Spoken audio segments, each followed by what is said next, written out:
clear. Say it right. Say our name. Built this nation with our bodies and brains. You benefit, don't give us credit, say our name. We FBAs, foundational black Americans. You want us to fight every time you in pain, but when it's time to vote for, silence remains. Yeah. They wanna be us. From the style to the hair, from the lips to the hips, body shaped in our glare. They cross borders, profit off the fight, civil rights paid in blood just to stand in this light. Asia to Africa, you walk through the door, but this land got a history you can't ignore. FBI fought and still fighting today, made room in the system that kept us away. You praise the same power that never chose you, turn your back on the ones that broke chains just to move you. Say we don't know where we come from, that's wild. North to the south, this land raised my child. Built this nation with our bodies and brains. You benefit, don't give us credit, say our name. Say our name, say our name, say our name. We FBA, foundation law, black American. You want us to fight every time you in pain, but when it's time to vote for, silence remains. We were renowned, check the globe for proof. Streetwear in Japan still mirror our roots. K-pop chase the cadence, study how we move. Rap a world language, everybody fluent. From Atlanta blocks to Mumbai lanes, Heinemann kind spitting bars, connected to the flame. That ain't hate, that's impact, that's reach. Culture travel worldwide when the source run deep. They copy the look, they borrow the sound, but skip the respect when we still hold the crown. Love the rhythm, ignore the pain, celebrate the wave, don't say the name. This was home, before permission, before approval. Say our name. Built this nation with our bodies and brains. We benefit, don't give us credit, say our name. Say our name, say our name, say our name. We FBA, foundation law, black Americans. You want us to fight every time you in pain, but when it's time to vote for, silence remains.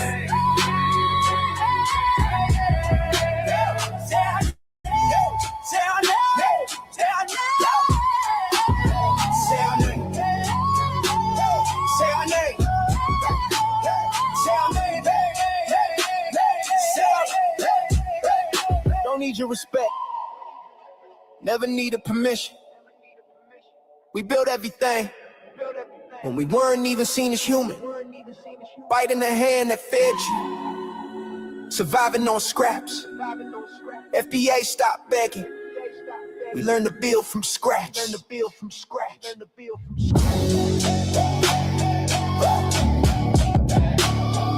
our name. Say our name.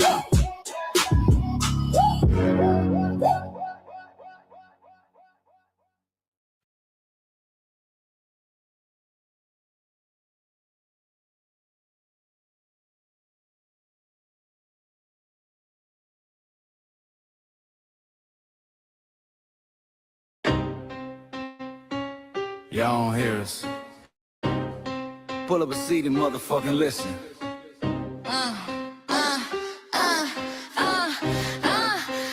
Pull up a seat and motherfucking listen. Pack your bag, time to go home. Talking crazy on our soil where our blood and bones grown. This our grind, we outside on it. While y'all fools on the outside looking, y'all show no respect to black America, so leave.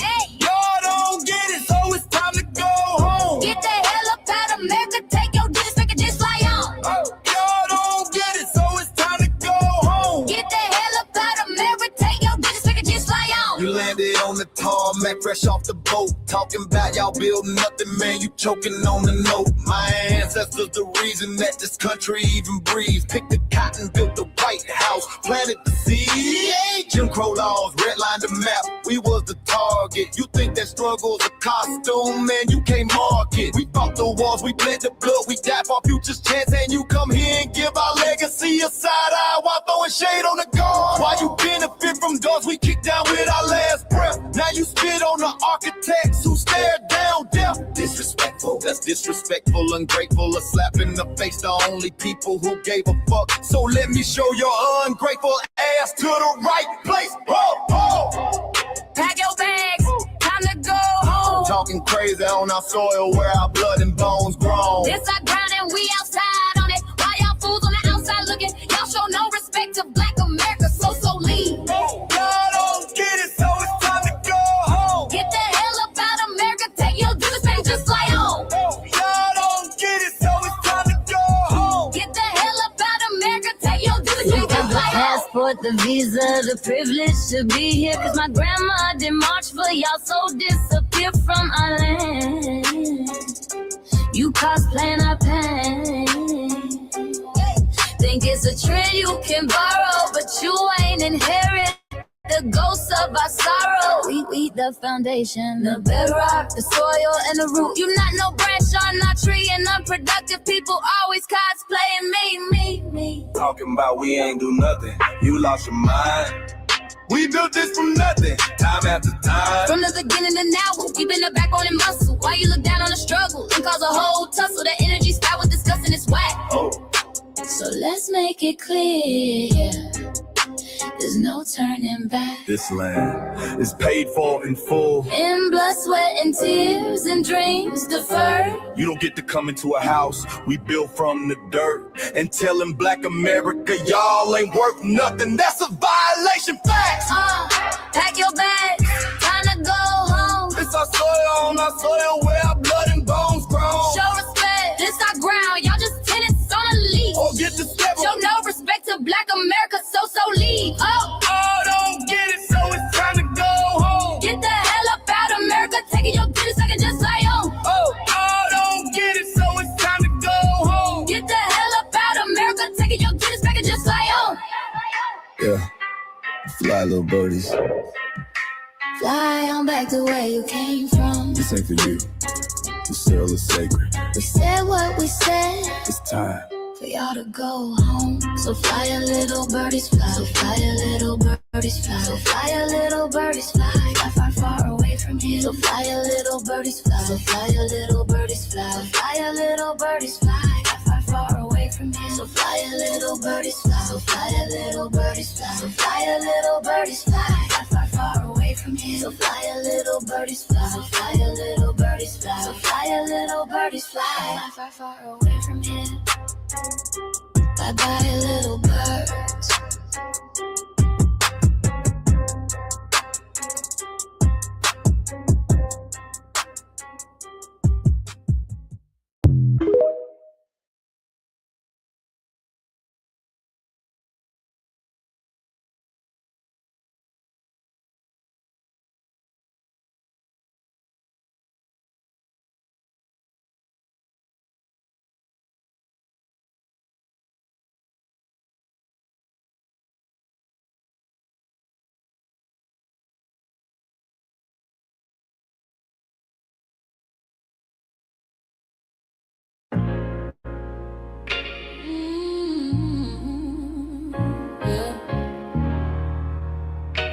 They thought we forgot, but we never forget. This one's for the rules. We built this land from dust and tears, 400 years, and we still here. They write new rules, but they don't see. Every freedom they got came off you and me. We planted seeds, they took the bloom. We lit the flame, they left the room. But we back now, no disguise. The spirit's woke, we realize. All we want is what we earn. That sweat and blood, yeah, that table turn. You can't buy culture, can't fake that fight. This is our day, this is our ride. We happy. Say it loud, say it strong. We the heartbeat that's been here all along. Foundation of Black Americans, stand tall. We ain't begging for nothing, we built that all. Born from pain and grace, you can see the truth written in our face. We the soul, the sound, the fight, the flame. Foundational Black Americans, say our name. They love our rhythm, but they dodge our blues. Use our voice when it fits their news. They take our sound, but not our scars. We the backbone, we the scars. Now the veil is gone, the mask is clear. We see the game, we know it's here. No more silence, no more lies. We lift that flag and watch it rise. Rise up, rise up. We the ones that made this nation breathe. Our plains are power, our roots are trees. We know world. It's rhythm and grace, shout, and now we're here reclaiming our rightful place. Can't copy courage, can't steal pay. You can't inherit soul by changing names. Our story ain't done, it's the revival. We guard the gate, it's about survival. We FBA, say it proud, say it loud. The world dances on what we vow. Foundational Black Americans. Still we stand, still we fight, still we demand. Every block, every song, we've been right here all along. The soul of a people strong and free. Foundational Black Americans.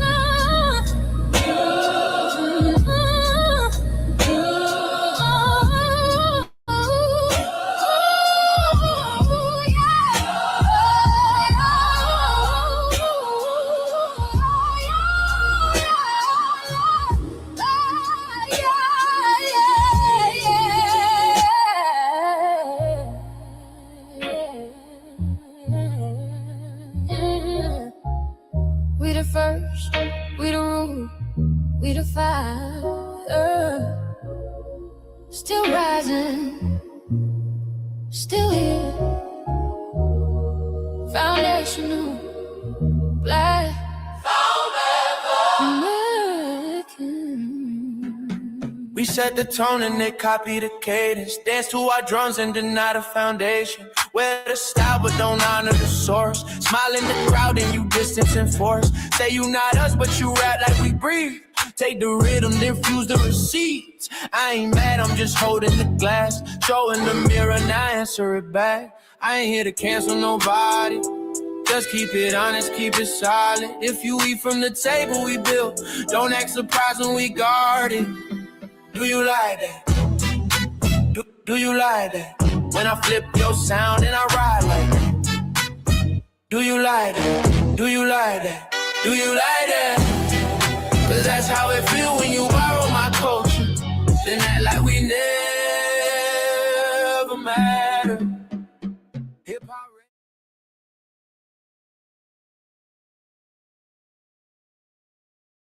Mike Larry. Now this shit here. It's what I see it is. We're not fighting your battles. We're not carrying your fear. We're not lending our history to people who erased us while we were here. Just cause you born here, don't make you FBA. That makes you a citizen, learn the difference today. This is lineage, not a look you can wear. Not a costume you borrow when it benefits you there. You used our culture like an access card, backstage pass, a straight facade, but now the mirror's in your face. No disguise, and you're uncomfortable looking truth in the eyes.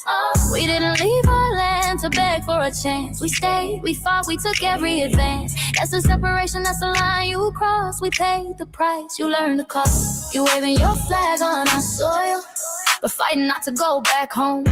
Waving your flag on our soil, building comfort on a foundation you didn't know. We waving our flag, red, black, and gold. Stood our ground, never sold.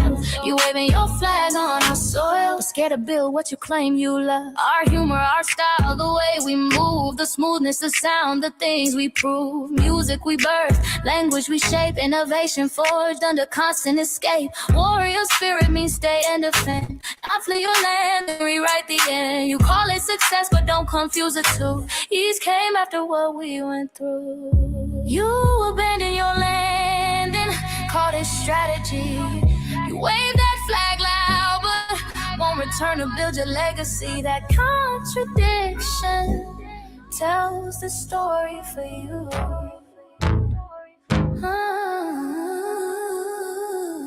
You waving your flag on our soil, or fight fighting not to go back home. We waving arms where we were forged, every inch earned, every brick known. We can't be deported, and that truth changes everything. We can't be deported, and that truth changes everything. We know who we are, and now we see who you are too. Just because y'all born here doesn't make you FBA at all. It makes you an American citizen. It's biologically impossible to be us because it's a lineage, not some damn costume you can just put on to look cool. You immigrants and immigrant Americans has used our culture as an access card, a backstage pass to our culture. Now y'all have to look in the mirror. Our sense of humor, the aesthetics, mannerisms, the style of dress, the smoothness, the creativity, our genres of music, innovativeness, our slang, our warrior spirit by staying on our homeland and fighting and not fleeing to somebody else's land to beg for a better life and shit on the very people who fought to have us there. That's who we are. And we know who the hell y'all are waving your flag on our soil and fighting to make sure y'all don't. Go back.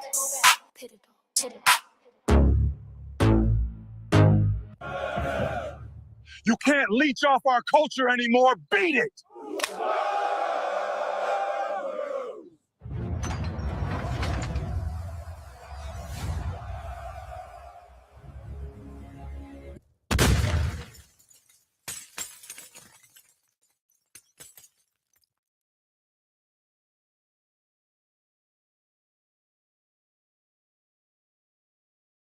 Mike Larry, man, you did it again.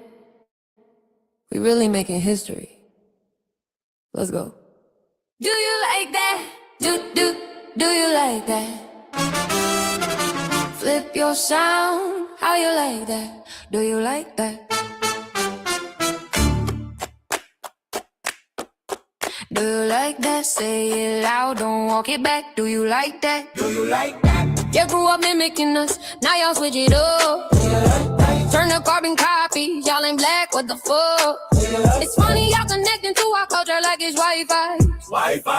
Surfing on our waves of our culture, no more agua. Feeling my culture for all these years. Look how time flies, all these colonizers in disguise. Y'all hate, y'all still hate us outside. Study doctor, vampires, it's the blood of our gift. They copy the flavor, sip the juice, love the results, hate the truth. Who? Do you like that? Do you like that? Do you like that? Flip your sound. How you like that? Do you like that? Democratic shields, talking points, the road they fill. Fish and chips, agent on the mic, judging FBA, but ain't you half white? Talking like you one of us, we need a proof face. The agent type with a prune face, like 50 and Jim, it's a cold game. Throwing stones cause we build our own lane. I'm joking, kinda, but I mean it. Smile calm, pressure intact. Y'all proud where y'all from, where they flag, beat they drum. But when it's us, tone switch fast. Same pride, but it's too much. FBA pride, lineage solid. You can't put this on, can't try it on. Built here, stayed and fought, that's the difference. That's the car. Do you like that? Do you like that? Say it clear, don't twist the facts. Do you like that? Yeah. Do you like that? Do you like that? Point made. No edit. No care.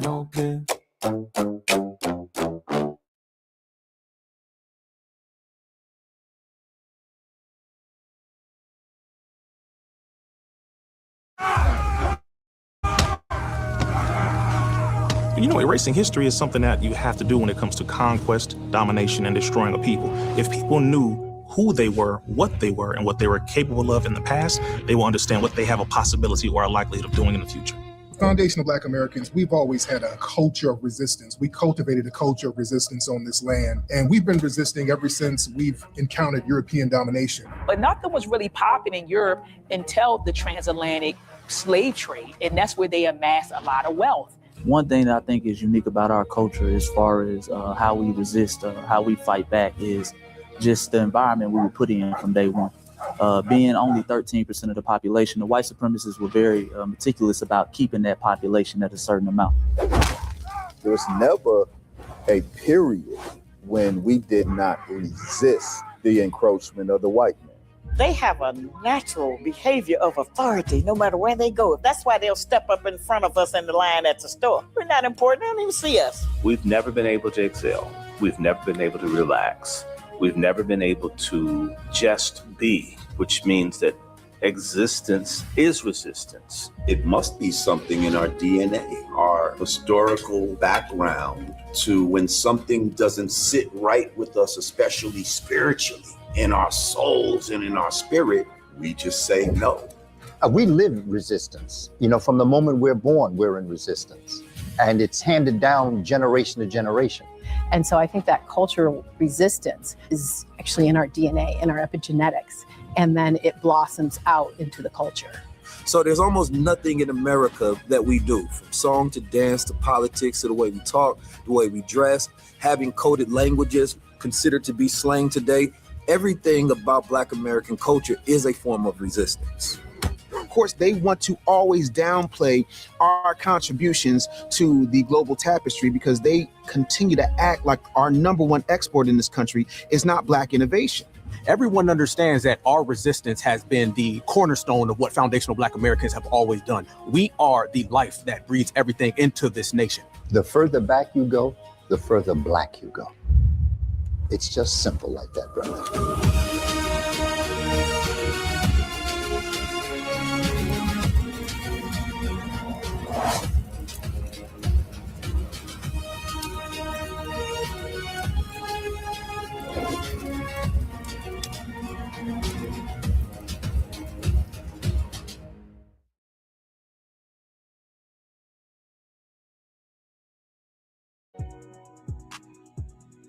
Introducing the B1 Rolodex, the easiest way to search for and support FBA and B1 businesses. Hundreds of entries from the Black grassroots for the Black grassroots. Free to use, free to download, constantly updated. Trouble navigating the document? Try using the map version. Notice a business missing? Use this simple Google form to submit an FBA or B1 business. Also submit anti-Black businesses, which are now being collected in that last tab. Find resources, contact numbers, and much more using the second tab. All the info you need to start practicing group economics today. Go to blacktruthunited.com. That's blacktruthunited.com. Greetings, Black family. Greetings, and thank y'all for tuning in to another episode of the Frontline Black News. I'm your host, Che. Family and fellow soldiers, I'm the other host, Lady Che. And we should be joined here shortly with our West Coast correspondent, Shabaka Sankoy, and Shabaka's Black Experience Enhanced. And we are joined with Michael Pan, our Asian ally. Greetings, Michael, from the Mile High Income and Illegal Migrant Flooded City. Hi, Jesse. Hey, I'm here. Hi, Lady Che. Hey, I think everybody can see me. Yeah, I can see you. Yep. And on this season 6 episode 29, part 3 or part 3 of the Frontline Black News, we'll be discussing several topics. Oh, let's greet everybody that's in here already. Shout out to Val Hopkins. Shout out to Brother Daniel. Shout out to Michael. Shout out to Black RU. Black RU. And shout out to Miss April Showers. April Showers. April Showers. Hi, Black U. Hi, everybody. And on this season 6, episode 29, part 3 of the Frontline Black News, we'll be discussing several topics. The first one is, why didn't we keep supporting Black-owned businesses like we did prior to integration? So Professor Black Truth will give us an update on that. And then we got, I'm trying to pull up the alternative. I'm not on my regular phone. It's completely dead right now. We got the internet at my house isn't working, so They lied to you. Oh yeah, I forgot I was gonna play that video. There's a new Lego video out. They lied to you. The 3 original names of Africa will shock you. New Lego movie or video. Then put an end to the boycott on Black businesses. Karmelo Anthony was invited to sit under the tent. Will the Black community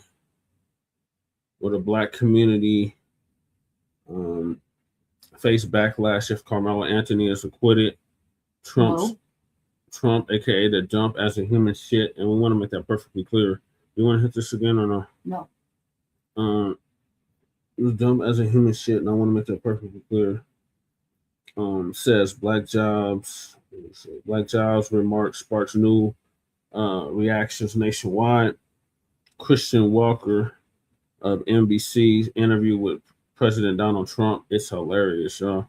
I can't wait to play it for y'all. It was graphic. Then we got Asian is mad that Black Americans over talks of boycotting their businesses. Republican who used to be a Democrat pushes for reparations for Black Americans. CASSIE Ventura flees the U.S. after Diddy's trial and new lawsuits. 50 Cent responds to Floyd Mayweather being exposed for being broke or going broke in evidence, video, and news. Boosie responds to banning trans people from his party. Bacclash sends message. Good for Boosie. To hell with them. This shit is ridiculous. Then we got Unhoused neighbor news, our illegal migrant news, and the local Denver/Aurora news. And we are based out of East Denver, North Aurora, Colorado. We get our news from a frontline and Black first perspective. We are signal boosters of the new Black media and a part of the new Black media. We have been around for 6 seasons now and counting, and we have several platforms that are part of the frontline campaign. Frontline Black News is the first one, which we started back in 2020, 2021. And Shabaka's Black Experience Enhanced is based off the 50th anniversary of the founding of the original Black Panther Party for Self-Defense. We started on Blog Talk Radio back in 2016 and have been around for 11 seasons now. Shabaka's Black Experience Enhanced covers Black experience from the beginning of time until 10 minutes ago. It is also part of the Frontline campaign and has recently, within the last 2 to 3 years, moved from Blog Talk Radio to StreamYard. Remember, family, hit that like, share, and subscribe button. Please join us on StreamYard, YouTube, Frontline Black News. The links to all of our channels are in the description, including Frontline Black News, Frontline Black News 2, our backup channel. Make sure y'all sub to that, just in case they try to take Frontline Black News down again. Then we got our personal page, Just a Paris, aka Chan Kruma, where we stream all the city council meetings for Denver and Aurora. And I apologize, Khalifa got on the computer when I passed out and messed the whole stream up. But that's usually we stream the city council meetings. And then we also stream the local Denver events, Black events, Denver and Aurora events, and the Sunday morning food bank. I've been providing for the past 10 years to all the buildings I've lived in and the buildings my family have lived in via Occupy Denver. Then we got Lady Che's YouTube channel, Seduction Doll 5991. Make sure y'all sub to that so she can start going live on that channel. Then we got her main channel, the RBA, the Revolutionary Agenda. Make sure y'all sub to that. And make sure y'all check out her previous back episodes. She's going to be covering them data centers extensively. So make sure you check her out. And I'm probably going to go live after this show because I'm already still on the internet. Especially they're working for yeah, she usually covers topics that we don't normally get to on Frontline Black News and Shabaka's Black Experience Enhanced. Then we got Shabaka's YouTube channel, Jeanette 1. And join us tomorrow for a brand new episode of Shabaka's Black Experience Enhanced, where we'll be going over the Atlanta child murders. Then Shabaka's YouTube channel, Jeanette 1. Make sure y'all sub to that so Shabaka can start going live again on YouTube. Okay, Fresh Always. Appreciate you tapping in. Drive safe. Get to your destination safely. Then we got our cousin or Lokester out the Bay Area, Jay Militant. Make sure y'all sub to Cuz channel. What's Cracker TV with Jay Militant. The link to his channel is in the description. And then we got our brother Kukizi out the Mile High, Bellside, Montbello to be exact. And he came up with the FBA culture reports. So make sure y'all check him out, Kukizi 5100. Then we got our brother Breeze. Shout out to Breeze, my brother from another mother. Make sure y'all check him out, our brother VA, by way of Hempstead, Long Island, and several of his people have come over here. So shout out to y'all, like Miss April Showers, Young Riaz, Fresh Always, and no, not Black RU. Shout out to Black RU, but he came over from touring. But shout out to y'all for coming over. Then we got the Church of Black Power, our brother out of Watts, California, who's now in Houston, Texas. Make sure y'all check him out. He did a damn near 7-hour stream yesterday with my sister Brooke and our brother Devon. So shout out to them. All the work they've been putting in New York, Sister BX, all of them. Shout out to the U.S. Freedmen Project. Then we got Torian Rain Reloaded, who's now who's in the DMV area where Michael's at as well. And he's been around for 10 years. Make sure y'all check him out. He put Lisa Cabrera on as well. So yeah, his link to his channel is in the description. Then we got our brother Black Alpha Network, #1 activist. Make sure y'all check him out as well. And then we got our brother Black Truth United, who's been on hiatus but did come up with the B1 Rolodex, which is a modern day green book for FBA and B1 businesses alike. And the link to his channel is in the description. The link to the Rolodex itself is in the description. And the link to submit your business to the B1 Rolodex is in the description. Can you believe BX didn't even know about the B1 Rolodex? I'm like, wow. And shout out to our brother Melrose for putting together the black pages. Then we got our brother Church came up with the Freedmen Party reparations merch. So make sure y'all check that out. The link is in the description. Then we got Council the Congressional Black Caucus and create a foundational Black American Caucus. The link to that is also in the description and long overdue. Then we got the Anti-Reparations Fund, otherwise known as the Trump Slush Fund. The link to that is in the description. The link to Are You the Target of Politically Motivated Actions by the Biden DOJ? Yes. Was the Biden DOJ weaponized against you? Yes. If the answers to those questions are yes, then you would have been able to apply for this not freedom fund, Jesus, this anti-weaponization fund or anti-reparations fund. But the Supreme Court, ironically enough, when we found a loophole, Lady Che, put a stop to it. Then we got Take Action Now, Sister Brooks Call to Action. Make sure y'all submit those letters and them emails. It's less than a week left, so get the emails and letters in so they can get that Freedmansboro off the ground in New York State and get them direct lineage cash payments, reparations checks out to the freedmen out there. Then we got the reparations for the Descendants of American Slaves Act. Make sure y'all sign that change.org petition. Then we got Lady Che's GoFundMe. Make sure y'all donate to that if you haven't already. Then we got Standing with our brother Joshua Hart, who put hands and feet all over that racist white supremacist Dalton Etherly, otherwise known as Chut the Builder, Chut the Boosie. The link to his channel, or the link to his GoFundMe, our brother Joshua Hart, who's a military veteran, is in the description. Then we got Stop Netflix from releasing the damaging docuseries about Michael Jackson. Shout out to Dr. Randy Short for putting that petition link together. And the petition link is in the description. Then we got myself, who was a candidate on the ballot here in the state of Colorado for House District 8, a historically Black district. The link to the website is in the description. And then we got copyright disclaimer under Section 107 of the Copyright Act of 1976. Allowances made for fair use for purposes such as criticism, comment, news reporting, teaching, scholarship, education, and research. And I do not own the rights to the music.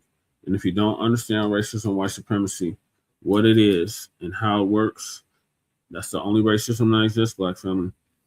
Everything else you think you understand will only confuse you in all 9 or 10 areas of human or people activity. And that is economics, education, entertainment, labor, law, politics, religion, sex, and war. And some say health and nutrition. In all 9 or 10 areas of human or people activity. And that was by Mr. Neely Fuller Jr., who passed away exactly a year ago at the age of 95, ProduceJustice.com. In other words, replaces global system of racism and white supremacy with a system of justice, which guarantees that nobody's mistreated and those that need the most constructive help get it.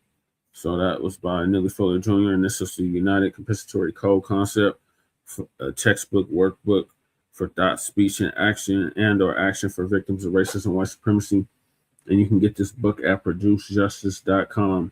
This is the code, but that we're always talking about. So if you're talking coding, you ain't talking about Neely Fuller Jr.'s compensatory code concept, then you don't know what code is. And when you, a black person, are captured by any race soldier, you must never fuss, fight, or flee. Comply and defend yourself in court, also by Neely Fuller Jr., ProduceJustice.com. And last but certainly not least, we got racism, white supremacy. The only racism that exists is conscious and subconscious behavior to maintain white genetic survival, to prevent white genetic annihilation. And that was by the late, great Dr. Francis Cress Welsing, who transitioned exactly 10 years ago at the age of 80 and would have been 90 as of 2 months ago. And the link to the ISIS papers, the colors, the keys to the colors to the key, or keys to the colors, is in the description. So those are the topics. Make sure you hit that like and subscribe button.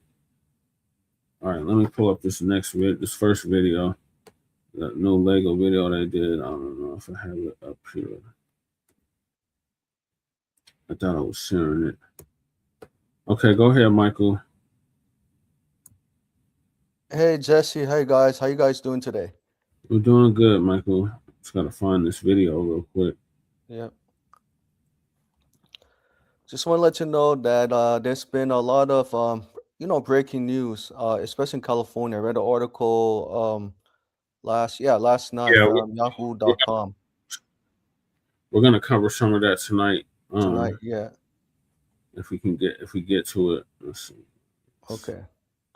But yeah, the Assemblywoman is talking about tax-exempt status for reparations payments in California at the state level. But she failed to mention that Governor Gavin Newsom vetoed several reparations bills in the state assembly. And my thing is, if she really is serious about tax-exempt status, then she needs to revisit the existing SB bills and put cash payment reparations in the Bureau of Human Affairs to start the tax-exempt status. Oh, yeah.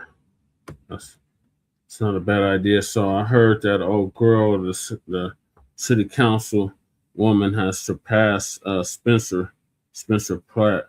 So it's going to be a runoff between her and Karen Bass in LA. Mm-hmm. Yeah, I checked that. I checked the Mario candidate's platform, who happens to be a woman. She did not mention anything about reparations. It's pretty much about immigration. All lives matter. In immigration. Basically, yeah. In Gaza. Yeah, and so these mayoral candidates in Los Angeles, California are not very unique, even though they label themselves as being progressives, but don't offer anything tangible for foundational Black Americans in Los Angeles. Right. Okay, I found the video, Michael. In audience. So I'm going to play that now. So this is the latest Lego video.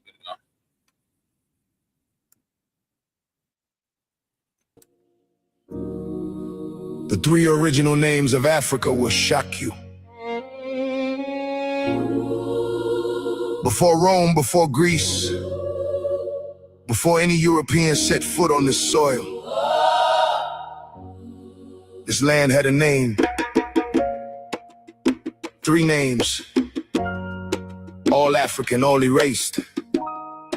What they taught you in school was a lie. They gave a new name to the oldest land on earth. They renamed the womb of all human birth. The original names still exist. Go search. They lied to you. Alkebulan was the true name before Africa ever existed. They lied to you. Afro-Ika is ancient Egyptian, meaning womb of life, meaning birthplace. They lied to you. The Kai is the soul force, the life force, the source of all creation. They lied to you. Afrikaan was the Dogon people's name, built by Africans for Africans. They lied to you. Three original names, all buried or replaced by one Roman word. They lied to you. And they put that Roman word in every school and called it truth.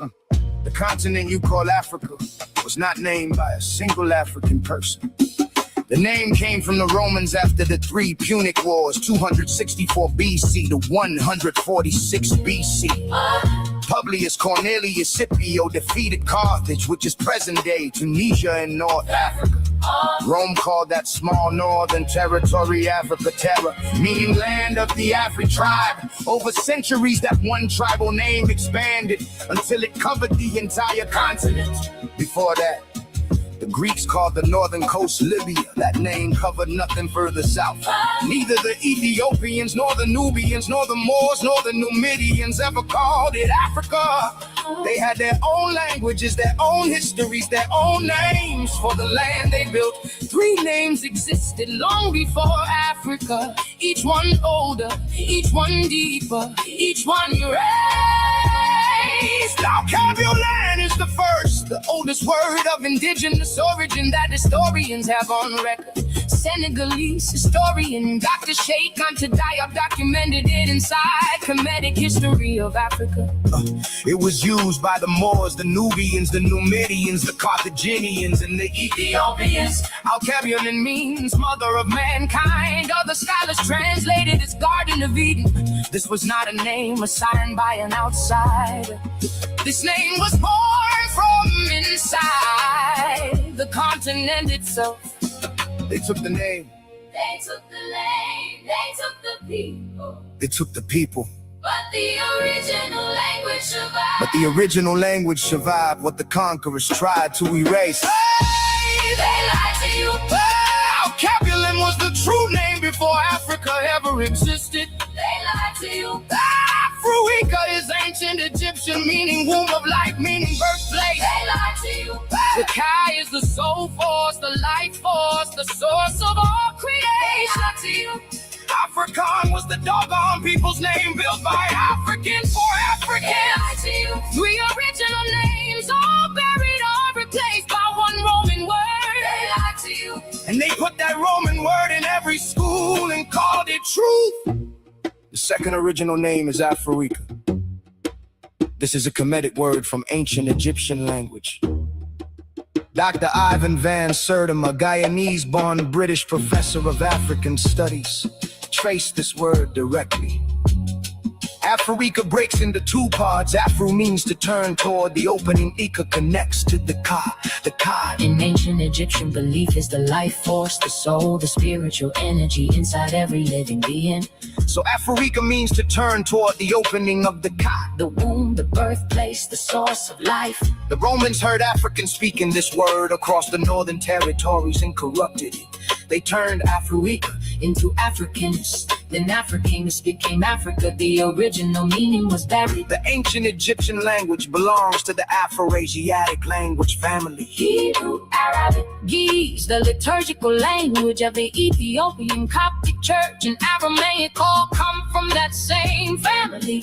That means the oldest traceable root of the word Africa is African, not Roman, not Greek, African. Alcabulan, Afruika, African. Say the real name. Learn the real history. Oh, yeah. 3 names, 3 truths, 1 continent, all erased. The third name is African. It comes from the Dogon people of Mali in West Africa. The Dogon are the same people who identified the star Sirius B without a telescope. Centuries before European astronomers confirmed it existed. African was not assigned by a conqueror. It was the name the people gave themselves. Every civilization that touched this continent came after it already had a name. 3 original names, 3 acts of erasure, 3 truths that survived regardless. You were taught a Roman name for an African land. The original names still exist. Alcabulan, Afrika, Africa. Woo! They lied to you. They were taught a Roman name for an African land. The original names still exist. Alcabulan, Afrika, African. They are older than Rome, older than Greece, older than the lie. No, you know. Yeah.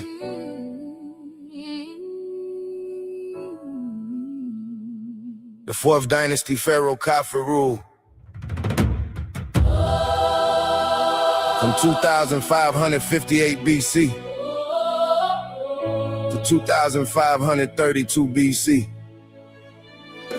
Ancient Egyptian hieroglyphs were not written in fixed left to right order like European languages.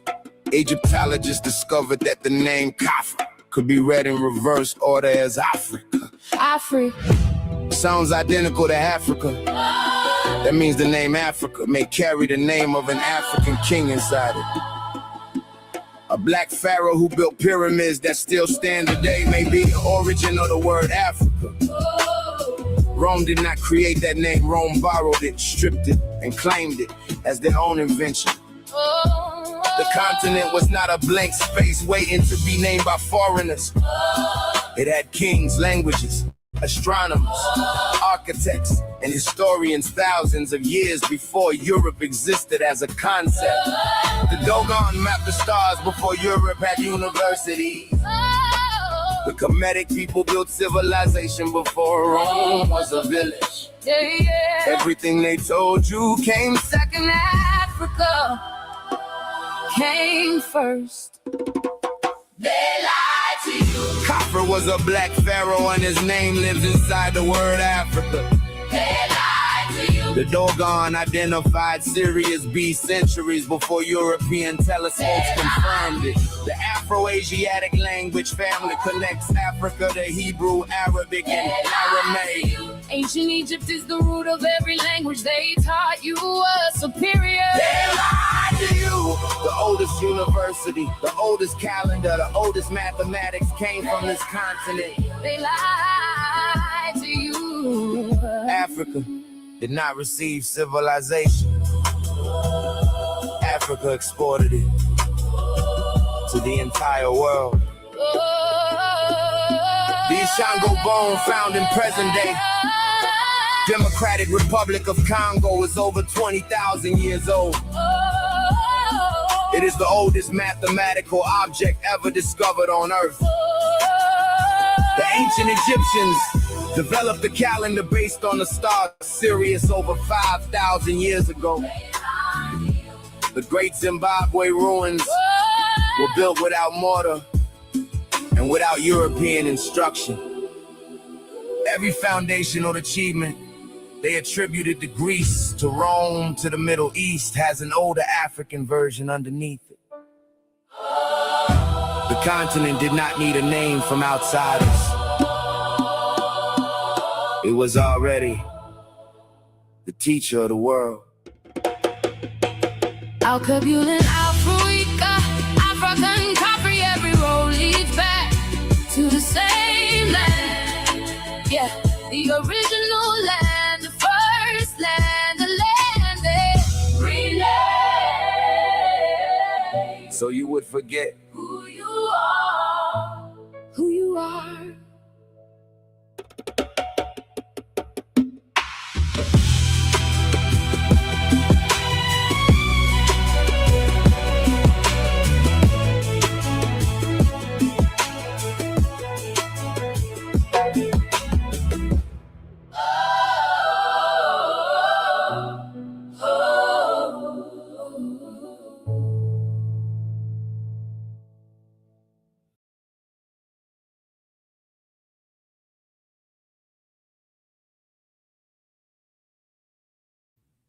Thank y'all for tapping in.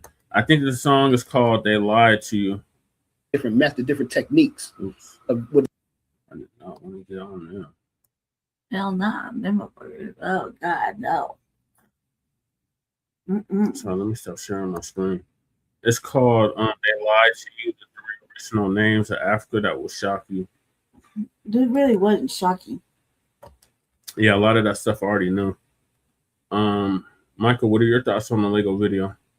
Yeah, my thoughts on the Lego video, you know, when the Europeans tried to erase the African language by using Roman numerals, a very, you know, disservice and insult to the African language and the African the African continent outlasted several, European countries, right? Yeah. And that Africa was the first continent, to be developed and create and produce. It's a debate. It's a debate between if it was America, what is now America, or if it was Africa. But yeah, either way, they were civilizations over here millennia before the European even came out of a cave. Right. Yeah, and so and this is what Eraser definitely looks like. Yeah. How yeah, how like most and it's just not only white people who trying to erase Black history, especially American freedom history. It's also other groups of people, Asians and Hispanics. Oh, Jesse, you there? Yeah, I'm here. I'm just eating. Oh, okay. Yeah. So I was saying that the eraser is just not only just begins with Mozungus, but it definitely permeates to other groups of people, like the Asian Hispanics, who are trying to like cosplay, FBA culture and trying to erase FBA culture at the same time. What are your thoughts, Lady Shay? I think the erasure shit is just beyond ridiculous. I think that it's pointless because you can't erase motherfuckers that can't disappear. Right. You know what I mean? Like they can only do so much to some of us, but the rest of us still gonna be here and continuously be here. Like okay, they make kids and cockroaches. Like they're not really going nowhere. Right. Like we just keep evolving, and they keep trying, but we just keep evolving. We don't really go nowhere. We just get stronger, and you know what I mean. More. I don't say disobedient. Like you know what I mean. Like not having it right now. Defiant, yeah. We're not having it right now, so it's up. It's up there right now. So. It's up. And which is a good thing. I mean, like I was just talking to somebody. I was talking to a young sister right before I left the spot, and we was outside chopping it up, and I was just like, she said, it's weird out here. So temperature is very anti-black. They're testing our gangster, like whether or not we're gonna have an uprising or whatever. I said, but little they know, like, just do your research. We're beyond capable of fucking up some shit.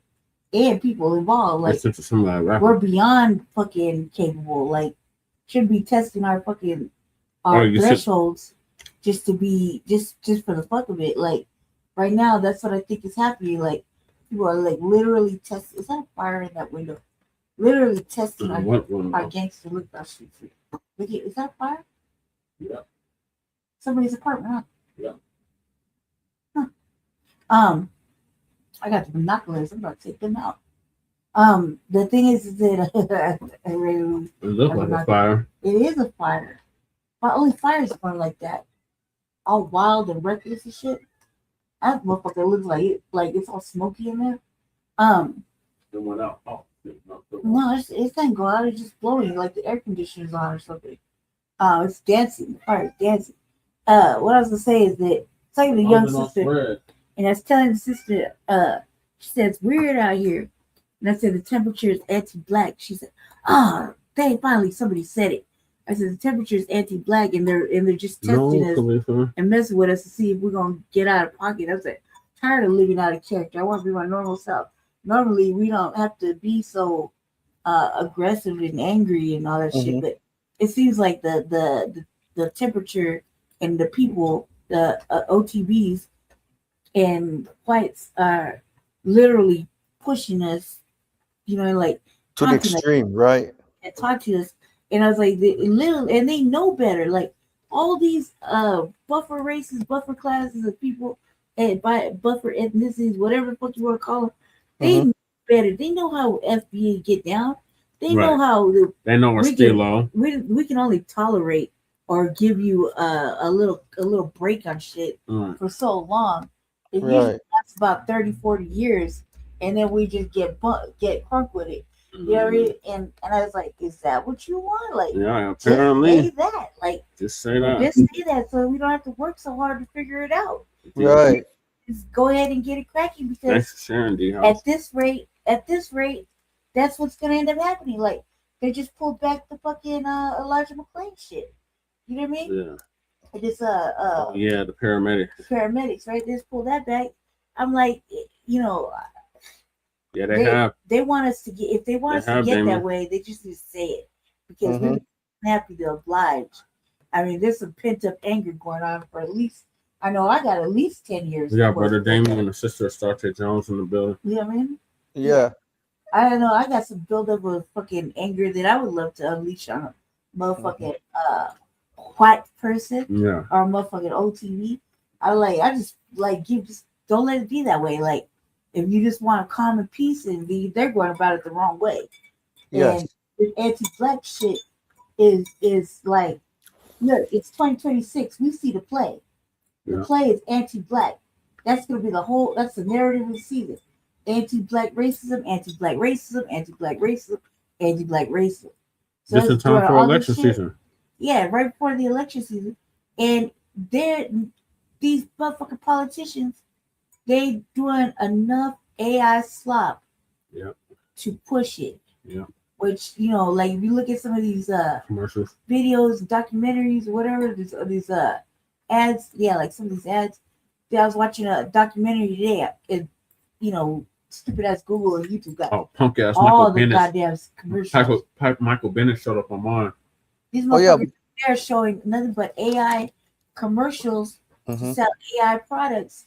Like, you know, they're basically pushing people to start working at home doing AI shit. Like, so there's nobody there. There's like they're talking about the dystopian future of staying in your motherfucking house and ordering shit and it had dropped off by drones. Like, that's the type of shit we're about to be on. No more outside, no more friends, no more nothing. That's Blacc really act like we don't Yeah, love. Yeah, it's a self-hatred, D-House. We gotta deal with that. We gotta nip that in the bud, that self-hatred. That's harming us a lot. He said, but we as Blacks really act like we don't love ourselves. It's like they changing all the laws on us. Yep, it's just us. It's just us. Like, And everything just is care just about us. killing one another is sad for us. Yeah? That's a narrative. Like, they put, like, look, you know, I'm starting to wonder if all these black on black crime incidents, like they keep bringing up, are not provoked by some other entity. You know what I mean? Because 90% of the time, a motherfucker might ask you where you from, what you want. You might just give them that motherfucking answer, and then motherfucker, it's like that or it's not like that. Right. Simple as that. But if they've been building up on some other anti-black fucking issue, and then you got a tether fucking with you, you know, you might just let them have it based on the fucking fact that you're aggravated by some anti-black other shit that some white people have been doing, or Asians, or Africans, or Mexicans, or Hispanics, or whatever, some trans shit, or whatever. Yeah. And you might just take it out on the motherfucker just because called you out your race and your fucking ethnicity, your race and your manhood or womanhood. You know what I mean? So I'm starting to wonder, because I've been watching all these videos, I've been looking at YouTube and stuff, really trying to watch documentaries because I'm on some study session shit. And I'm seeing different things that are designed to cause us to be angry and infuriated. But if you look at if you're like, pretend you're some other race, you don't see that type of shit. You see the narrative that black people are boycotting. You're like, oh, why? But aside from that, you know, you see other races, aside from white supremacy, talking shit, and they're talking shit about every other race too, more than black people. They're aggravated by other races as well, which is kind of sus to me. So I feel like because they're not getting on code with white supremacy. Not everything on the internet, like this AI shit, has gotten so good. Motherfuckers been making whole 30-minute, 1-hour ads, documentaries and shit until you feel like, oh my god, this ain't real. Right. You know what I mean? Cause you to really wonder what is real when we're talking about our lineage and shit, and we think we're, you know, showing some real shit, and it might just be some what they call AI slop. Yeah. Yeah. It's me. Yep.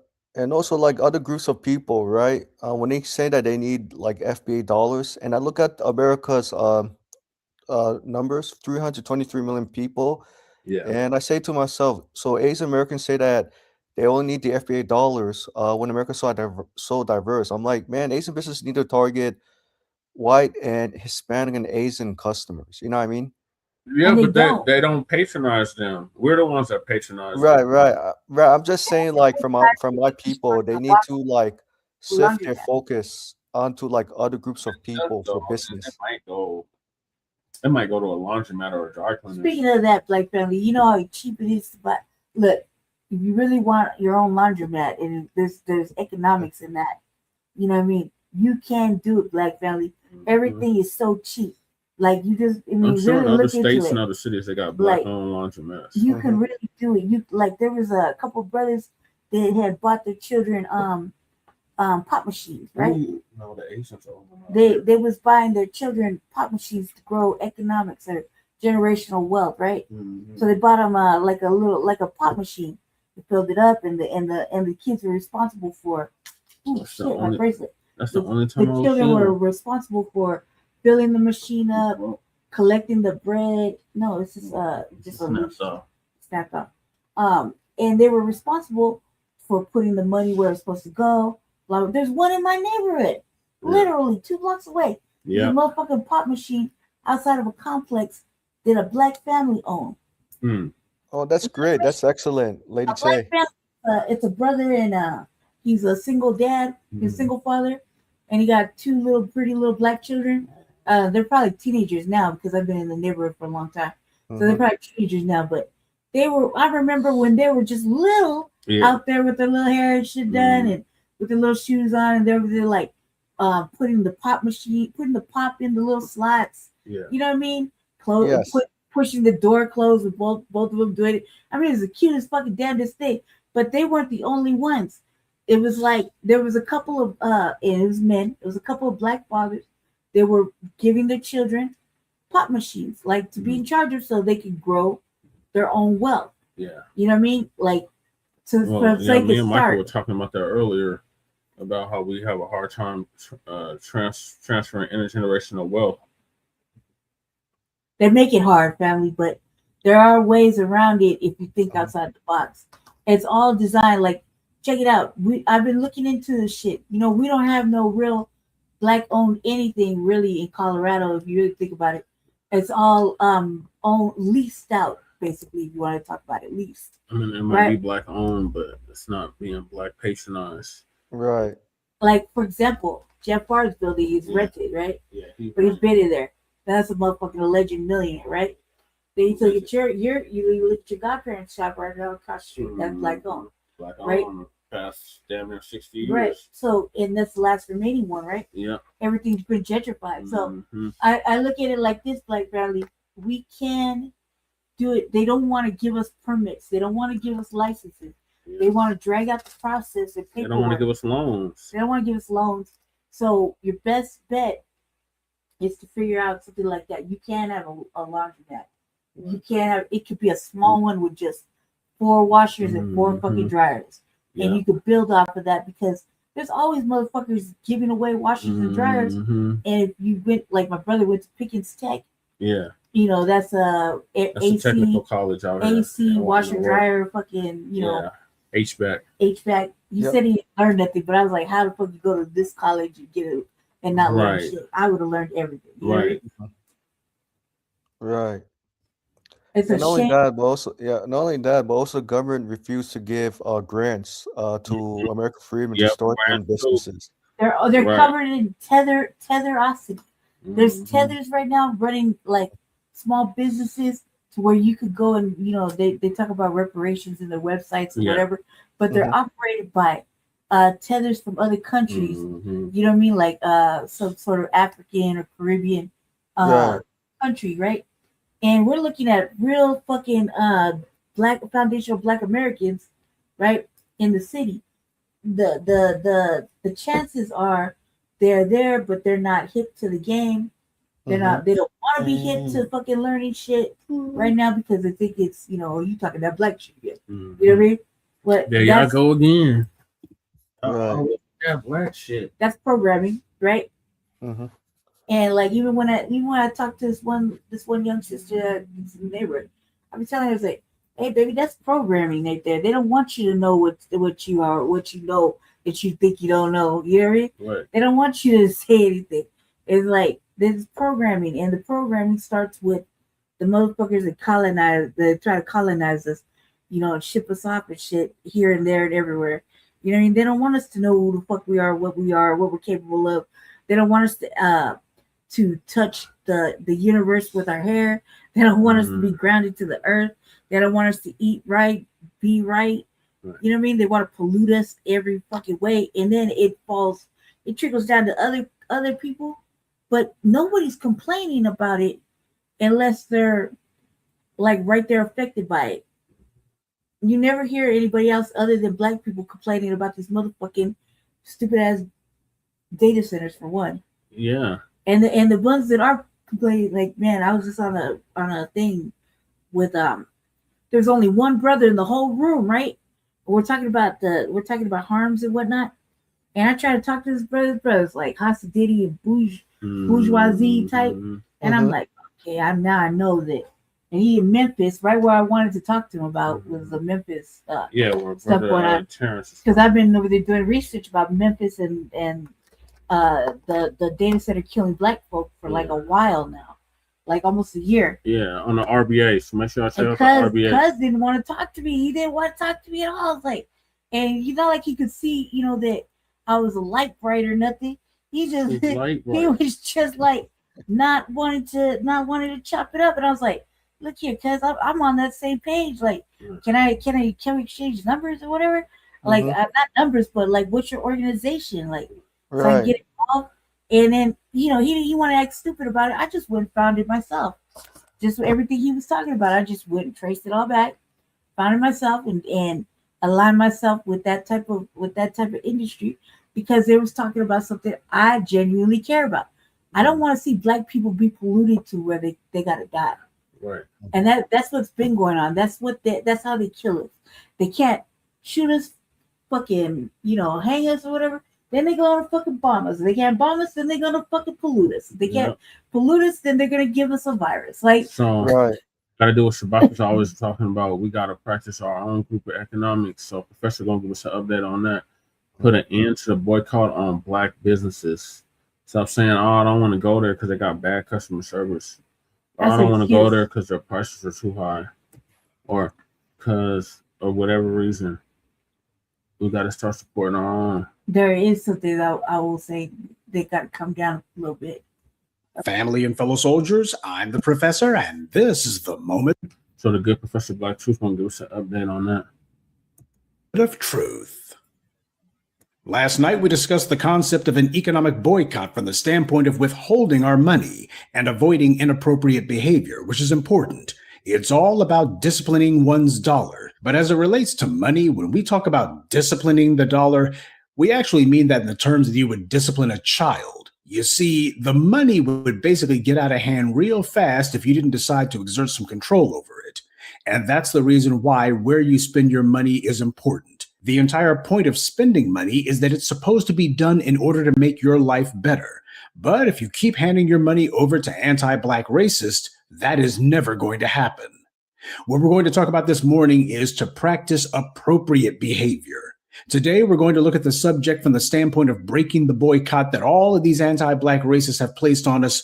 But more than that, we must break the boycott that Black people have placed on Black businesses. This economic plague, as we know it, began basically with integration. And let's be honest, integration was not something that we did because we were comfortable. It's precisely something we did as a result of whatever you want to call it, post-traumatic slave disorder. But the point is that whole experiment was all about proximity, a hell of a lot more than it was about opportunities.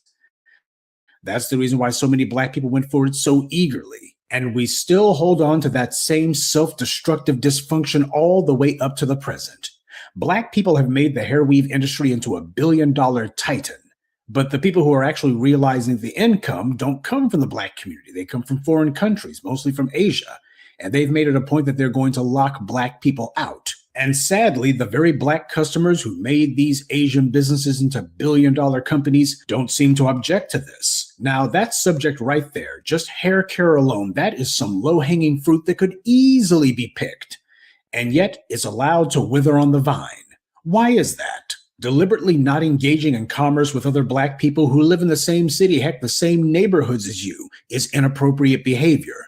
But to lie about it afterwards so that you don't have to admit that you're doing it, that's even worse. We'll look at the hair care example as a case study, but understand this runs throughout all the business dealings that black people have in our community.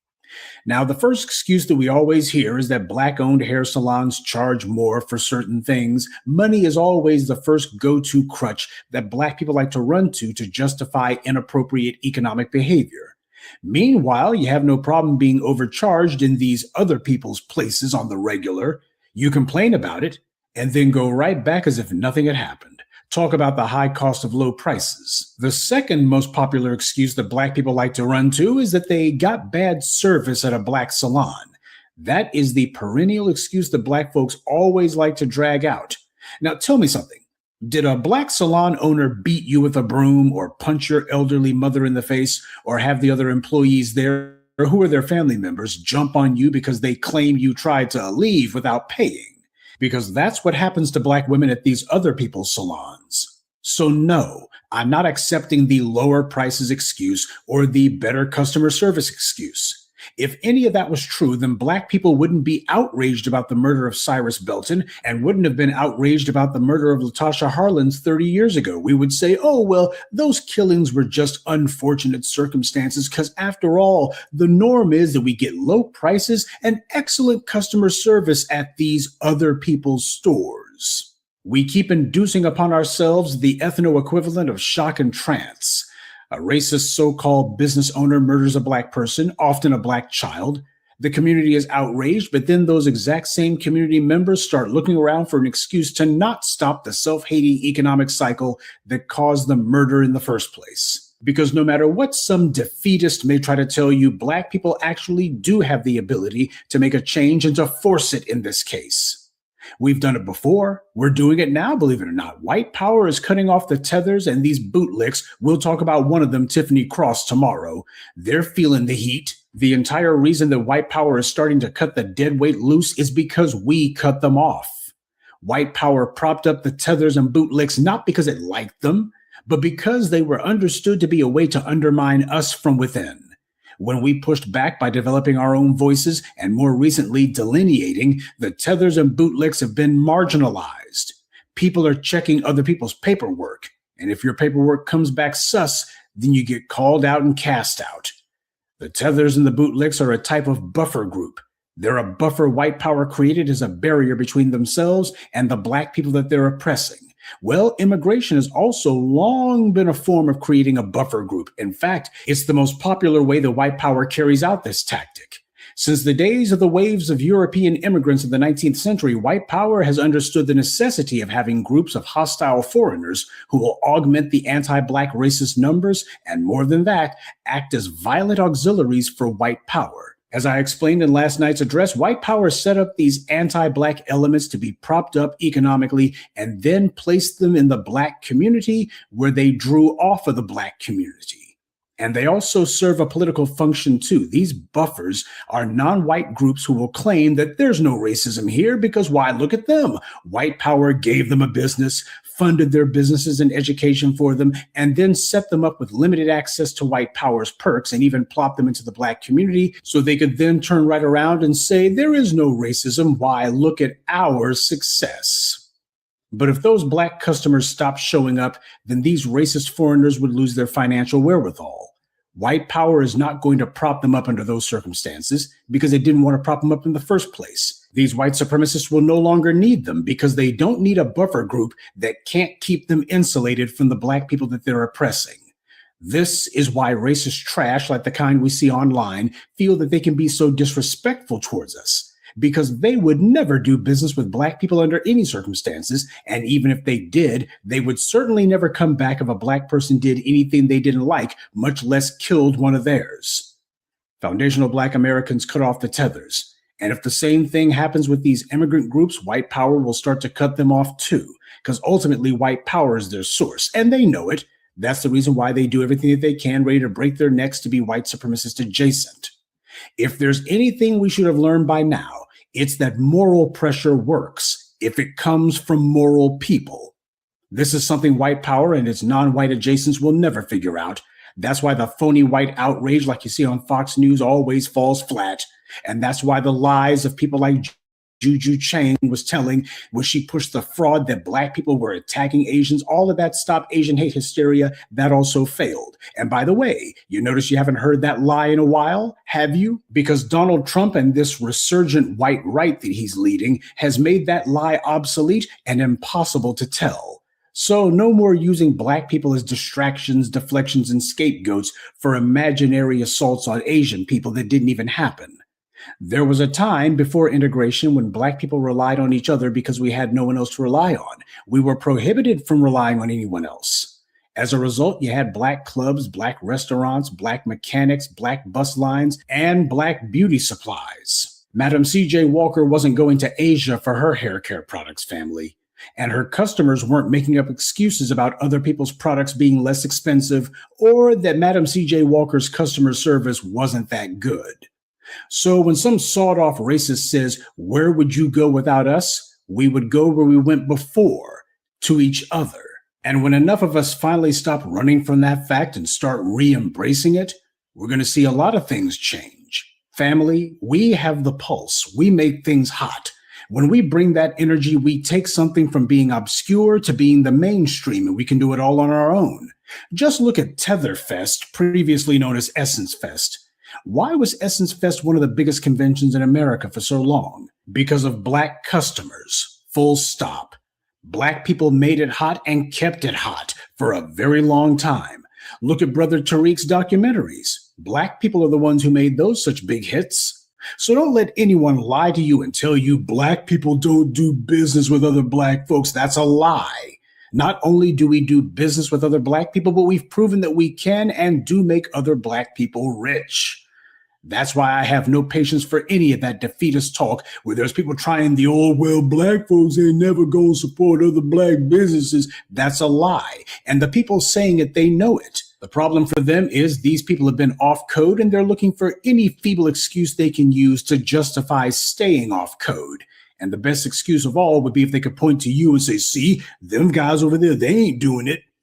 Again, our problem is that we're consistently inconsistent. And you don't change that at the group level, you change that at the individual level.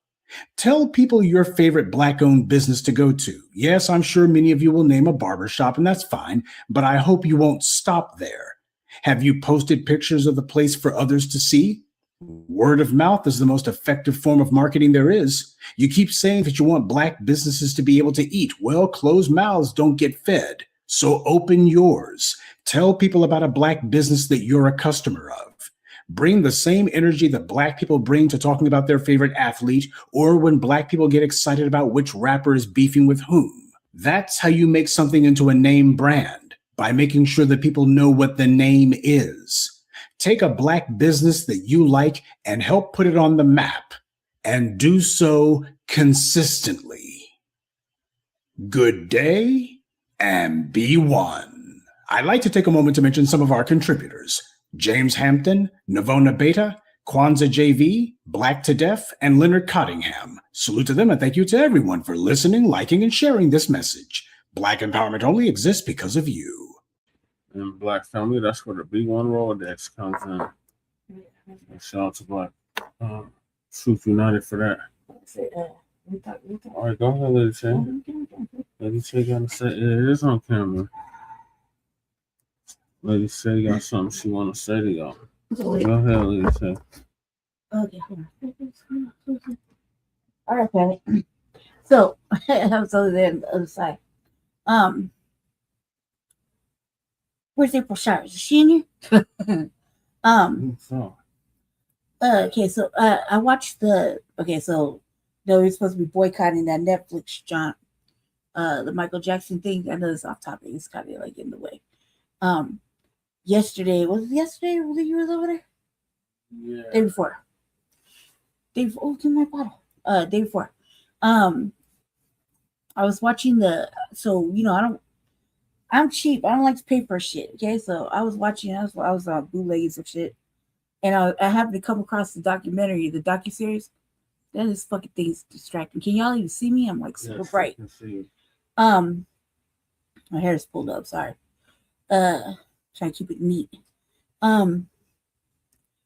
So we were supposed to watch it. Well, I have my own brain, and I do things for myself. I like to develop my own opinions and whatnot. And since I lived through that time when the Michael Jackson trial and everything was going on, I decided to take a gander and look at it. And it was, there was some moments where that, first of all, it's designed to upset folk that are genuine, Michael Jackson fans, and they would think that, there are on the understanding that he didn't do nothing wrong. You know what I mean? Just he's a weirdo, whatever, right? So it's set up like that to upset the balance of any Michael Jackson fan. So I watched it. I watched all 3 episodes, and in the way it ended, they died like 4 years after. This is the way it was written. There was a lot of motherfucking testimony and shit that they went over, and a lot of things that was said that I don't remember hearing. Like maybe about 10 things I don't remember hearing. Or if they did mention it, it was traumatizing for everybody. So I didn't remember hearing, but when I saw it, I was like, ooh, yeah, I was having these moments, right? So, should we have boycotted Netflix for it? No. Just like I said earlier, you shouldn't have watched it. It's just, if you're a fan, you shouldn't watch it. You know what I mean? If you're gonna feel some kind of emotional upset towards it, because it was meant to push your buttons. It was meant to have people questioning and wondering and thinking, well, this, and this happened, and why. You know what I mean? It was designed to do that. It was designed for you to question whether or not his money bought him his freedom. It was designed for that particular reason.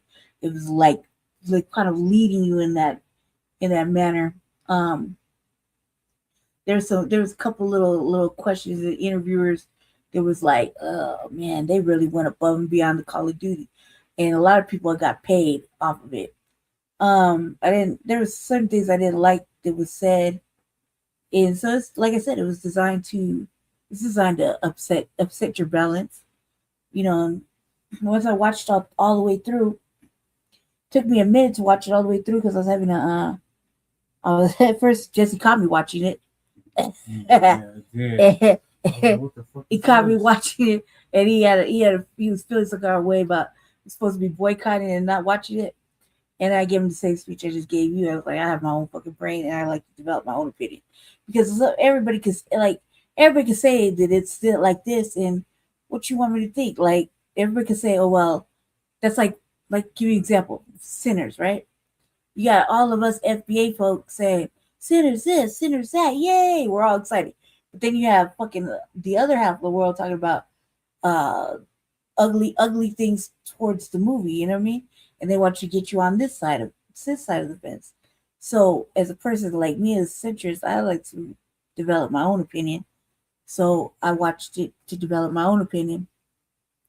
And I think you should have boycotted Netflix. No, I think you shouldn't have watched it if you're going to be emotionally invested, like we all were at some point. Not all of us, but some of us were really invested in, the love for Michael Jackson, right?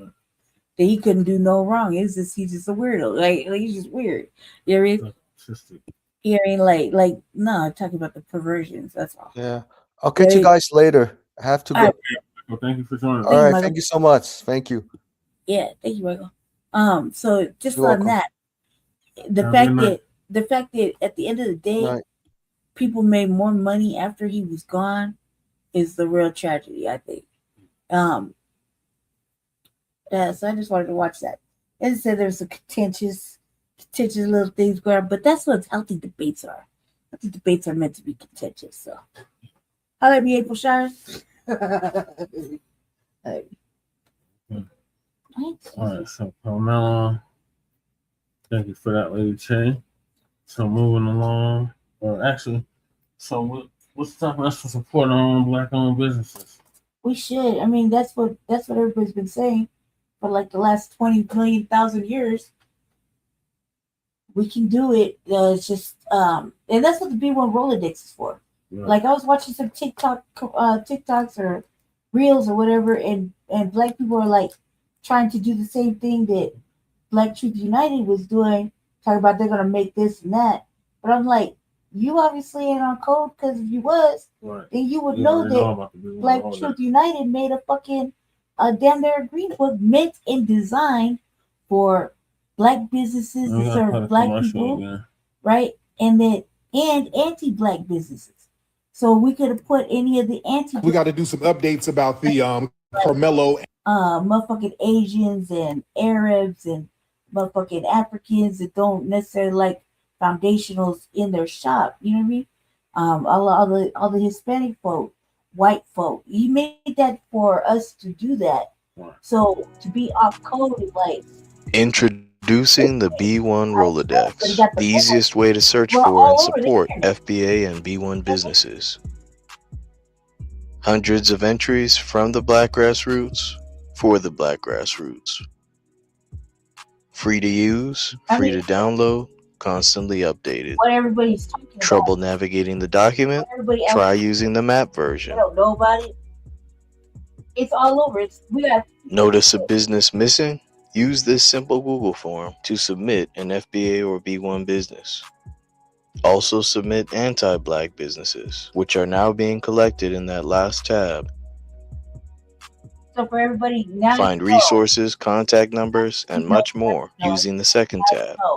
I mean, all the info you need to start practicing group economics today. Go to blacktruthunited.com. That's blacktruthunited.com. Platforms that we all frequent to discuss the B1 Rolodex. And he's not really missing in action. I just saw him in the chat, like in Black Church of Black Powers chat the other day. Yeah, the other day. You know what I mean? So not really missing in action. No, he's on his content. The thing is that when you see reels and you see foundational Black Americans acting like, well, we should just do this, we should just make a list of who's on what, it just shows that you're off code and you're not paying attention. And you can't say you don't know, because the new Black media is all over Twitter and motherfucking Facebook, X, Black Twitter, motherfucking TikTok, Instagram, all the major platforms. So, and YouTube. So you can't really act ignorant, because you wouldn't know about the motherfucking boycott if you know what I mean? Right. So this goes with that. Like it all goes together. So it's almost like it's selective cognitive dissonance, which is really shitty, because at this point in time, we've been going so fucking hard with the signal boosting that you shouldn't be having a question of who's what and where, how you can find what and where, who's doing what and where. You know what I mean? Who can, like, especially when it comes to Black businesses, even in your own area. If you're in your own area, you moving around like that, since you know where they are, just put them in the B1 Rolodex. I mean, that brother did all this work for us to have that, because some of us live in sundown areas. Some of us don't have no access. It's like Black deserts. I want to call it like food deserts. Yeah, we got Black deserts, right? Where there's Black people few and far between, like a fucking grocery store. Yeah. You dig? So these are serious things. So when I'm watching these reels and these shorts and shit, and I'm just thinking to myself, yeah, y'all motherfuckers is majorly off code. Like the B1 Rolodex has been out for like almost 8 months.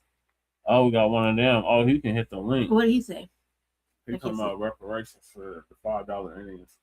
Nah, Indians don't get that shit. Matter of fact, they should get off the property and let foundationals in it, because they're $5 pretendians. They're not the real aboriginals. Right. And let's not debate it. Let's just keep it as is, because they're mixed with the motherfucking white man. Anybody could be a $5 pretendian back then. They just paid $5 to get on the road. So no, they're not the original aboriginals.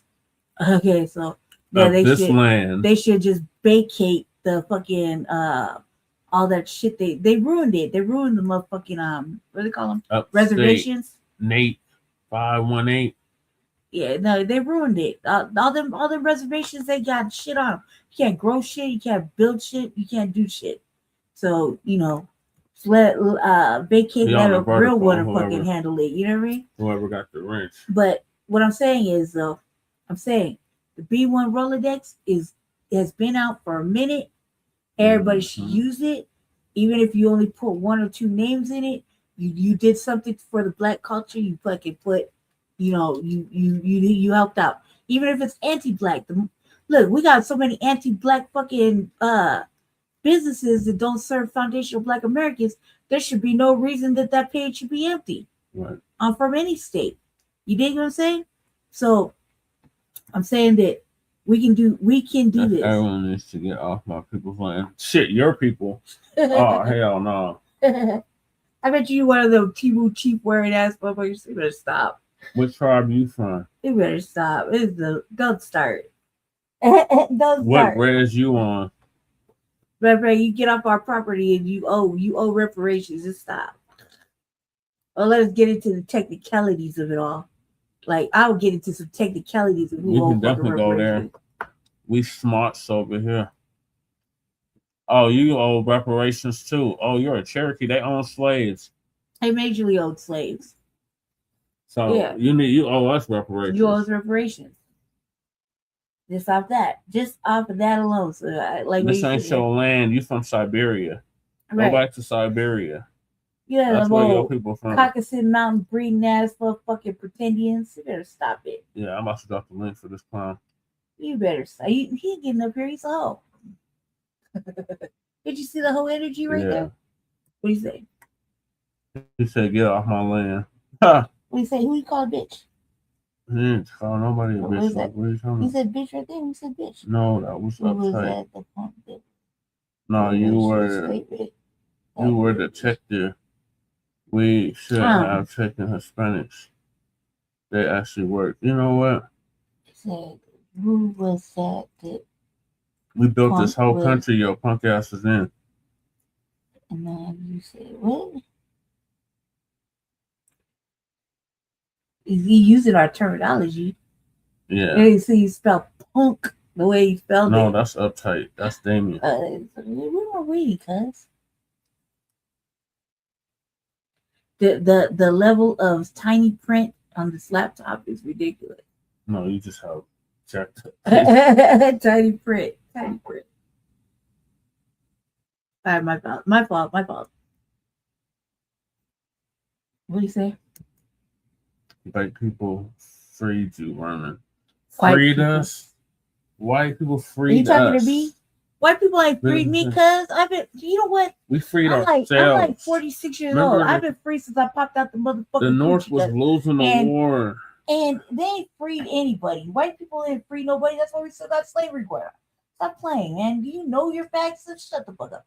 Just shut the fuck up. You sound stupid. Okay? You sound stupid, and your people owe reparations. They're not even real people, okay?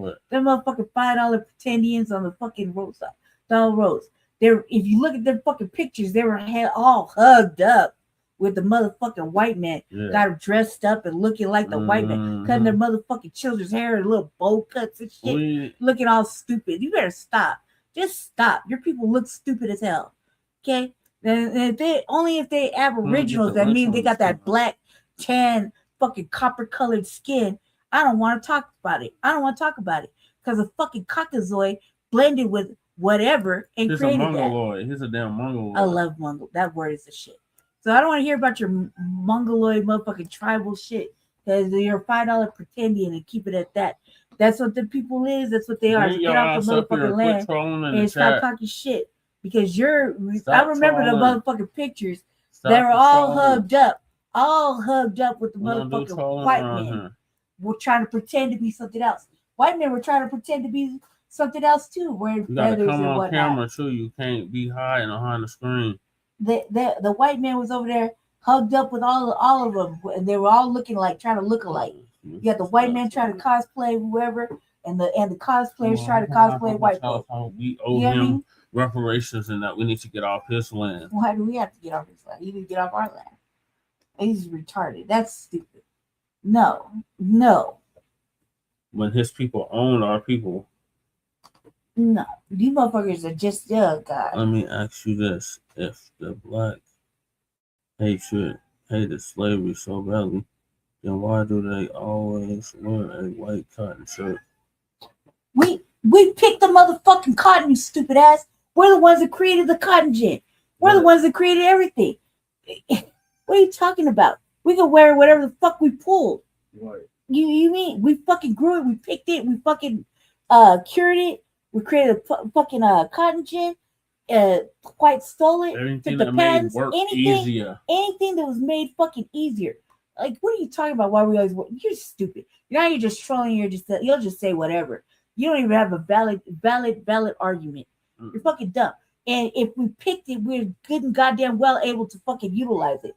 Just like the tobacco, just like the fucking sugar, just like dyes, anything that we can fucking grow, pick, we are allowed. We can fucking go ahead and do whatever we want with it. The B1 cats is meowing. Like, to hell with you. Don't buy into his bullshit system. Black people again, man. I ain't trying to do it. To hell with Eli Whitney. I ain't He trying to do stole it. that from a black man. You really think he invented this cotton gin? Come on, cuz you really think he created the cotton gin? There was motherfucking black men over there that have been picking motherfucking pounds of cotton, There must getting not been no beat lines over there. for fucking pounds of cotton. Y'all welcome right? to hit the link, picking their ladies fucking Stop cotton in the and chat everything. and hit So the damn link. they created something special to fucking help stretch that cotton out and make it easier for them to work. And you think we're not allowed to wear motherfucking white tees, man? Fuck off, cause you stupid. Anything we grew, we picked, we're allowed to fucking have. We have claim to it. The fuck you talking about, cuz? You acting stupid right now. Real fucking stupid. Yeah, I was saying it like that. You reacted real fucking stupid. The cotton gin, black man created. Cotton, we picked it, grew it, fucking cured it. We're the first fucking stocks and bonds. Okay? The first fucking stocks and bonds. You look at the motherfucking chains on the fucking feet of fucking the Statue of Liberty, that's about us. Everything's about us. Remember that. Oh, fucking weirdos. Clowns that's lurking, y'all want to hop on, you're welcome to it. But them clowns, they got more than enough time to hit that damn link with their bullshit, and they still want to type in the chat. So we're gonna continue on. We're gonna continue to support our own cyber businesses. typing warriors. Yeah. Oh, cyber thugs and shit, typing thugs. Man, eat a dick. How about that? Right. Eat two for the sake of fucking argument, because you're fucking stupid. And just to even say anything like that is fucking dumb. I'll bet two fat, big ass BBCs too. Like fucking old dumbasses. Fucking stupid, man. We got to do some updates about the Karmelo Anthony case. I got my hair smoking. All eyes are on this case right now. The prosecution, the state, they rested their case. They had several members of was it the football or the track team? The track team. They gave testimonies. That's how it go down every day. And they were very heavily coached by the prosecution. They gave some real coached ass answers that seemed very unnatural, but inadvertently, they were telling on themselves. And if you really look at it, if their heart was in it, they basically contradicted a lot of the prosecution's case.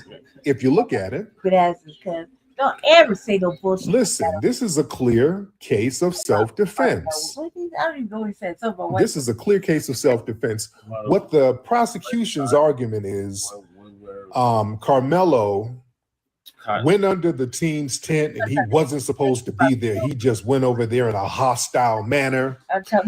He just bogarted the tent with a knife in his backpack and a big long sword blade. In reality, the knife was under 4 inches, family. The knife was 3.5 inches. That's completely legal in Texas, by the way. All right, don't let them run that game. All right, the knife was only 3 inches and like 3.5 inches, family. Yeah, it was like So that was more of a like a little utility blade or something that you use to probably twist in your cleats. My kids run track, Salvation. so they take little blades and little knives with them to kind of tighten up their cleats. You got all the little, you know what I'm saying? Little squares and shit. Yeah. Let's be very real. So he wasn't walking around like Jack the Ripper. He had a 3-inch damn little utility blade. That little Basically, that's what track runners have. You have that. It's a utility tool. Yeah, if you let the white tee supremacists tell it, he's walking around there with a Jason Voorhees knife. All right. See, yeah, the white tee supremacists love downplaying and they love exaggerating certain things. They've been exaggerating a lot of things about this case. So again, the narrative that they're trying to paint is that it's just what it was. Our brother Karmelo just bogarted, went to the other side, and then white folk put their hands went under their tent, just elbowed everybody out the way and just plopped down. And then good old Austin, who's being a Boy Scout, you know what I mean? He went over there and politely said, "Excuse me, can you move, dude?" And he gently tapped him on his shoulder. They're trying to downplay the assault. All right, they're trying to make it seem like Austin kind of rubbed his shoulders like he was giving him a massage. Stop it. Stop it. You listen to the white supremacists online. Well, he barely pushed him. He shouldn't have put his hands on him. Remember, Austin is a big old corn-fed white boy, like 6 foot. Karmelo's a little guy. He's bigger than him, right? Yeah. Karmelo, listen. Let me read the testimony from one of the people today. Now, we learned that that's because one guy, Eddie Power, his Hispanic kid, actually invited Karmelo under the tent. All right? Karmelo was invited to come sit under the tent. He didn't just bogart. And this sister, I forgot her name, she was looking at the testimony. She said when Karmelo went over there, he asked permission. He said, "Hey, is it cool if I sit here?" They said yes. So he sat down and he was talking to people. Now, this is very important. Black people can't do shit. This goes against the whole Bogart narrative and all that. He was talking to the people that he got invited over there. A motherfucking thing. Can't sit all right. Ask permission. Let me read some of the testimony from one of the witnesses. And they've been kind of keeping the names of some of these witnesses on the hush hush because they're minors. Let me read some of the testimony of the witness today that the defense and the prosecution cross-examined. The defense said, the lawyer said, it was raining hard enough for people to be under tents, right? The witness said, yes. The lawyer said, Eddie called Karmelo over to the tent. The witness said, yes, sir. The defense said the interaction between Eddie and Melo was friendly. The witness says, yes, sir. Yeah, where'd that come from? The lawyer says after Eddie called him over, Melo sat down. The witness says yes. Defense for about 5 minutes, friendly talk. No one expressed a problem with Melo being there. The witness said no. The lawyer asked, do you recall the first person to say to Melo, who are you? The witness said, Hunter Metcalf. What do you say? He ain't what? That was Austin's brother. And the defense said, Hunter is a big guy. The witness said, well, you could say. Yeah. The lawyer says, at the time of the event, Austin was a little bigger, right? The witness says, I'd say substantially bigger. Yeah. Lawyer says, I wasn't trying so Hunter tells Melo to leave. He gets sweet around. Witness, yes. And now the lawyer says, no one has a problem with me being, well, Melo says, no one has a problem with me being here besides you. Witness says, yes. Defense, if you put Melo and Austin next to each other, Melo is smaller. The witness says, yes. Hunter started with a moderate tone and it got more aggressive. I mean what I said. The witness says, yes, sir. The lawyer says, do you remember telling the detective you need to move before I beat your ass? The witness says, I don't recall saying that. And then the defense approached the witness with papers. The witness agrees that Austin said something like that or something similar about wanting to beat his ass. All right? Let me pause there. No, I could dig it. This is Austin not only went up to Karmelo, so he should be. He went up there and threatened him. He was verbally threatening him. Look, we made motherfuckers draws. Let's tell all this came out today. Underwear. Austin was verbally threatening Karmelo. Thank us that his balls are protected. Standing over him, talking about he's gonna beat his ass. If he has any. All right, Fox News and them people, they trying to hide all this stuff. It's a fucking comfort draws So for everybody. Melo is still seated. He's still sitting down. Talking shit. So let me read what the lawyer said. Hey, so the lawyer says Austin is standing up, Melo is still seated. The witness says yes. The lawyer says that's when Melo reached into his bag after Austin mentioned something about beating his ass. The witness, yes. The defense, Austin calls his bluff and says, I know you don't have anything in that bag. The witness says yes. Yeah. The lawyer says for Austin to make his way to Karmelo, he has to move up 5 rows. Witness says yes. The defense, Austin takes a step or two, then they talk, and that continues. Witness, yes. Lawyer says at this time, Austin is moving closer to Melo. Melo is seated with his hand in the bag. Like, don't come closer to me. The witness says, yes, sir. Melo says, as long as you don't touch me, we're cool, or don't touch me. Yes. That's not such a hard. That's very important, ladies and gentlemen. Let me pause there again. Like, don't touch a motherfucker. Because that shows that Karmelo, he didn't want to ask. He kept saying, hey, man, I got boundaries. Leave me alone. Hey, man, if you leave me alone, everything is cool. To keep their motherfucking stupid. We're cool, right? See, they're trying to spin it like, yeah, if you do anything to me, you're going to make your maker, or it's going to be bad news for you. No, he didn't say all that. Thank you, baby. Thank you. Don't touch me. As long as you don't touch me, we're cool. Eyeballs, I'm watching. The witness says yes. The defense says, you told the detective Austin reached up and tapped Karmelo on the shoulder while Melo is still seated. Witness says yes.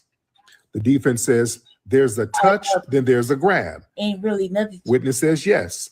I mean, the lawyer says Austin grabbed with both hands. My whole life. The witness says both his hands were in motion. The lawyer says Austin is reaching for Melo, and at that point, Melo's hands come out the bag, and the witness says yes. All right, so that's it as far as that testimony. Family, that's all the way self-defense. It is all the way self-defense. That's all the way self-defense. Hold on 1 second, guys. My son's friends are calling. Hold on, man. Wait a minute. Hold on.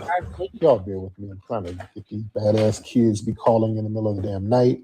Okay, hold on. All right. Sorry about that, guys. On the weekends, my son's little friends, they be calling up. It's almost midnight. Them kids have their hands sleep.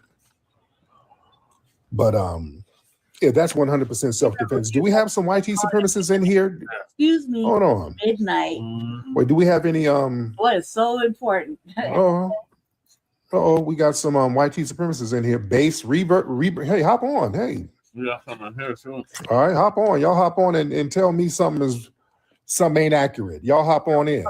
Oh, dumbasses. All right. Over here, fuck with FCA.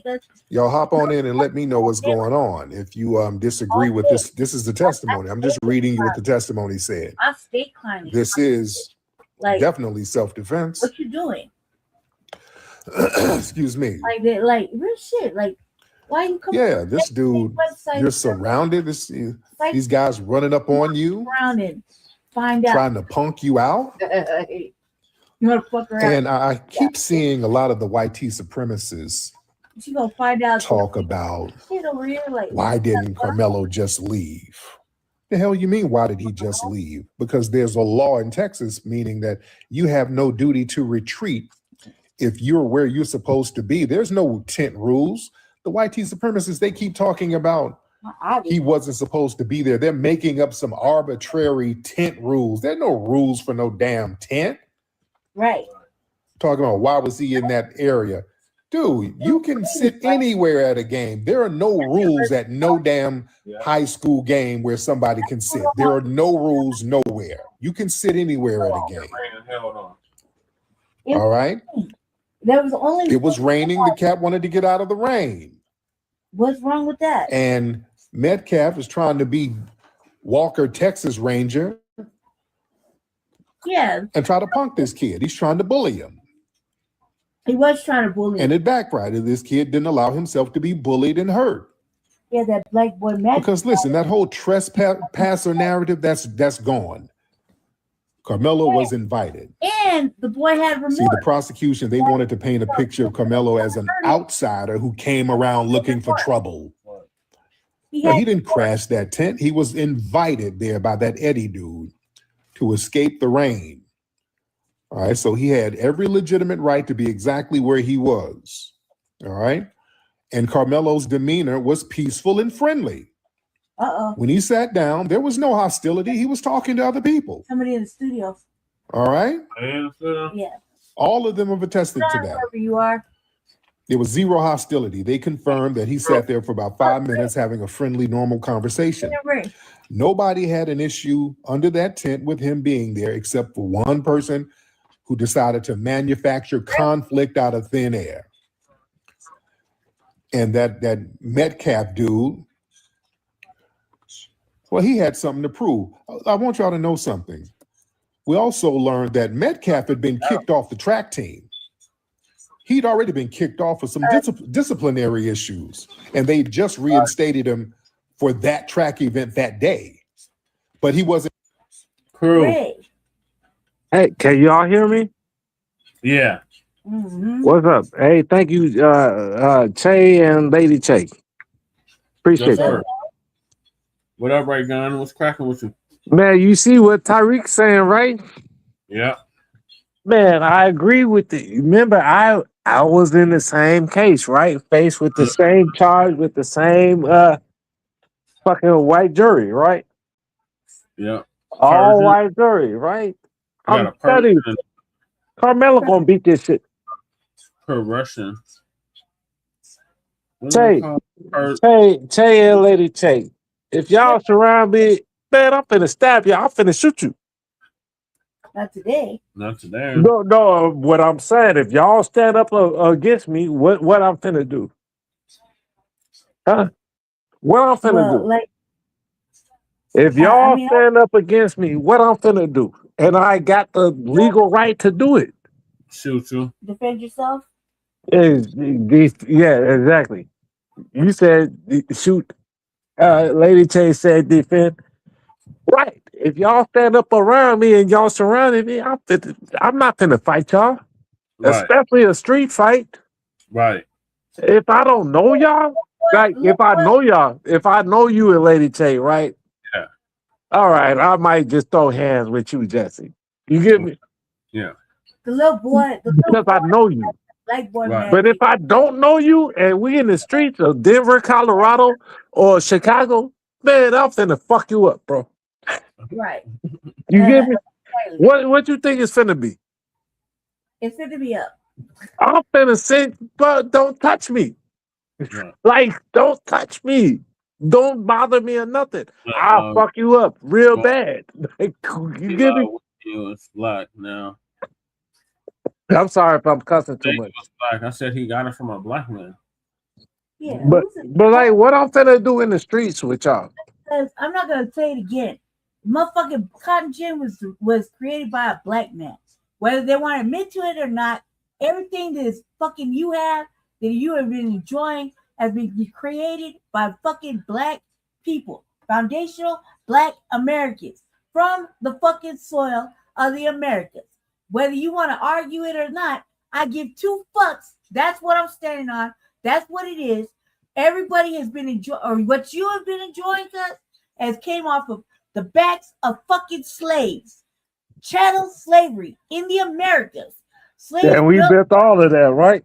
everything. The cotton gin, everything. The fucking the ringer thing that you put Like that Chinese dude was talking about. The Chinese dude was talking about, what about dry cleaning? What about laundry? What about it? We invented all this shit. We grew it. We cultivated it. We fucking got beat and murdered over it. So we can wear whatever the fuck we feel like wearing. Don't fucking argue with us. It is what it is. Eat a fucking fat dick if you don't agree. I can give 2 fucks. It's foundational Black Americans who built this shit, and you've been enjoying it. Amen.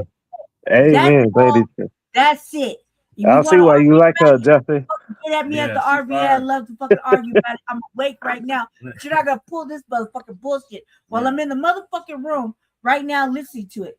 Listen, that's all I gotta say. You gotta ask about fucking cotton. We grew it, we picked it. Goddamn right, we're gonna fucking wear the fuck out of it. And made popcorn. And made popcorn out of this shit. You don't sweat any other motherfucking race like motherfucking Asians and the fucking silkworms and shit. They grow. You don't sweat them. You don't sweat anybody else, but you got the fucking audacity to fuck around with foundational Black Americans. Man, fuck off and fuck you and fuck that. Stick 2 dicks in your motherfucking ass and I give 2 fucks. But you're gonna stop with that bullshit because that is what it is. Hey, I love Lady Tay. Hey, Jesse, that's your Lady Tay. I love. We got built over this shit. I'm gonna drive to Indiana tomorrow. One of our stocks and bonds. That motherfucking chain that lays on Lady Liberty feet, that's our chains, cuz. Our chains. That blindfold. Oh, what's up, Lady Tay? They didn't know that, right? They didn't know that the fucking Statue of Liberty was the chains of the American Negro, right?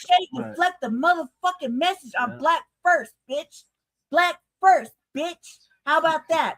Eat 2 fucking dicks. I don't give a fuck how light bright I am. You know that what they gonna say, Lady Tay. Oh, you light skinned, right? Yeah. You're married to fucking Jesse. Fuck that. You're good. You get me? When you say what am I? I'm Black, Indian, and French. Black comes before Indian and French. That's simple. Oh, but you know what the tether's gonna say? The tether's gonna say, "Oh, you light skinned. You light skinned." I'm like a motherfucker, but I ain't one of them. I'm one of these. You see what I'm saying? I'm not one of them. That's what I'm saying. You married to Jesse, and Jesse is on code too. Like y'all good. Y'all good. Because I'm older than Jesse. Before Jesse, okay, I was still Black fucking first. Yeah. Regardless of who raised me, how in the system, whatever the fuck happened, I'm still Black first. I cannot change my mother. I cannot change my blood lineage. From half and half, I cannot change that. Like you said, you can't change FBA, right? Fucking first, I mean it. I said it. It is what it is. Don't question me about it. Is you catch it? I don't give a fuck. I'm in the culture like that. It's like is what is. I clown all motherfucking. I'm with y'all. But I mean what I say. We're the first fucking stocks and bonds. The government was built off the backs of fucking slaves. That 3/5 clause is off the backs of fucking slaves. So let's keep it right. The Electoral College built off the backs of fucking slaves where they didn't count all of them. They only counted 3/5 of them. So stop fucking playing with me. Okay, I'm not in the fucking mood. I'm on the north that way. So stop playing, okay? Hey, Lady Tay. My best friend. Hey, Lady Tay. We are at war with everybody that isn't FBA. In case you forgot, let me remind you, we're at war. Yes, I agree, and I'm the fucking 5-star admiral. I agree. Program me. It is what it is. I really agree. Puppet, because you came to the wrong motherfucking platform while I'm awake. Okay, so no, and no. Anybody else can eat a fucking dick. Don't question us about what the fuck we created or what the fuck was created in the name of foundational Black America. And Americans, because blood, sweat, and toil was given to this fucking earth for you to fucking have a good fucking life. Now eat a motherfucking dick, stick 2 in your motherfucking ass and leave it to the fuck alone. Simple as that. Mind your motherfucking business. Keep it pushing. Stop with the inferior complex. Oh, really? I love how Lady K does the fucking down. Look, who the fuck has an inferior complex, cuz? It's y'all who got our fucking name in your mouth. It's y'all who can't fucking live without us. Hey, stop it. Hey, stop it, little finger. It's y'all that fucking can't live without us. Your fucking mouth. We don't go looking for you. You come looking for us. What the fuck is your problem? Tripping and shit? You're fucking stupid. It's all of you. Hey, Lady Tay. Hey, Lady Tay. Hey, Lady Tay. Hey, Lady Tay. You can't sleep without rubbing it out to foundational Black America. She said rubbing it out too. Stop the fucking Lady Tay is nuts. name and our fucking image in her mouth. You cosplayers, you fucking Jesse, how you get this girl? cultural appropriate. You steal our fucking intellectual I love this girl. This girl. Who the fuck is you talking to, cuz? You better rub it out.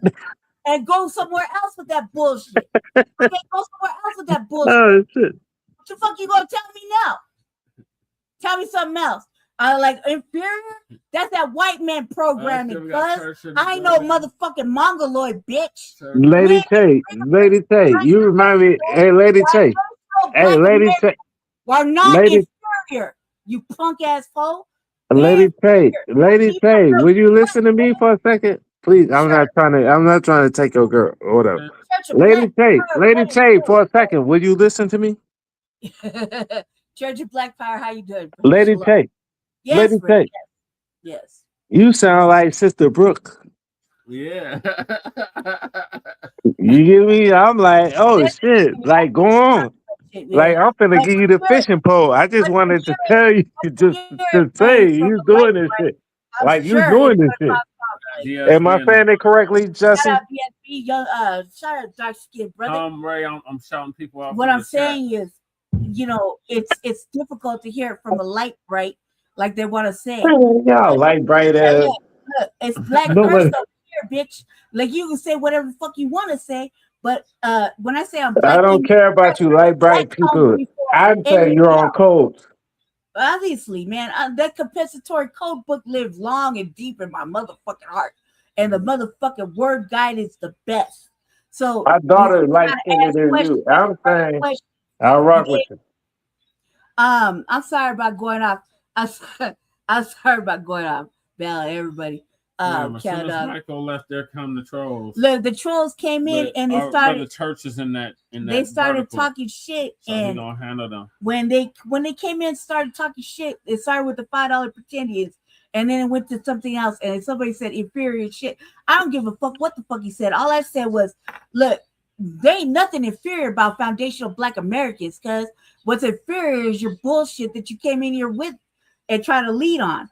You ain't got the motherfucking balls or testicular fortitude to fucking argue with us. She said testicular fortitude. And stop talking shit, because I got it all motherfucking day. All day. All goddamn day. I got the fucking stamina of a motherfucking Aries. I'll be up all motherfucking night. Hold on. You thought you was the only Aries in the room? Just chill. You thought you was the only Aries in the room?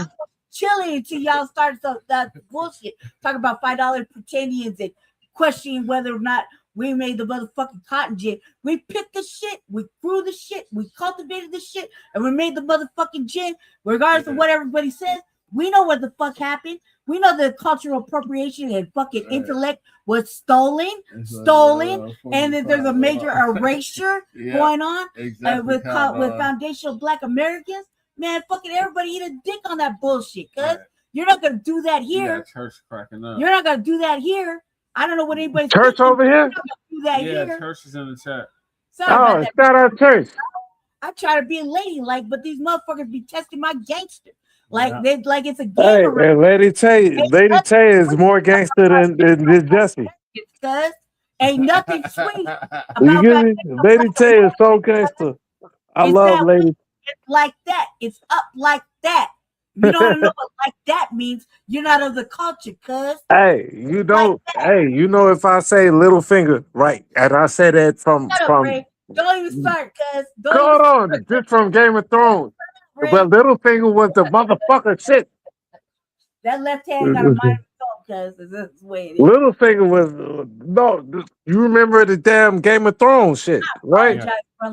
Little finger is the shit. Yeah. You is the shit, Lady Tay. Like you were really the shit. Yeah, they done provoked the motherfucking monster, man. I was just chilling. I was minding my own business. I'm sorry if I'm saying this to you, Jesse, but Lady Tay is the shit. Yeah. You get me? Your girl is the shit. You get me? Like she'll fuck me up. I was chilling in the cut, listening to music, having a conversation with the chat, like with the flow of it. I was minding my own fucking black business until the motherfuckers came in and started funking around. Hey, tell church, I'm finna be a lawyer based on what church is doing. No, my brother is a lawyer. My little brother is a lawyer. Jesse, you know my little brother's a lawyer. Yeah. Church of Black and Power. I said I was gonna be the next Johnny Cochran. The Church of Black Power be kicking So ass. I want to be the same thing. Like you know the show Bull? Yeah.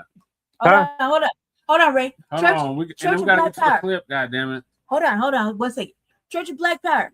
I cannot access your PayPal and I cannot send you a super chat. I tried very much and I tried very hard for like 20, 30, 40 minutes. Church, I send him $5, $10.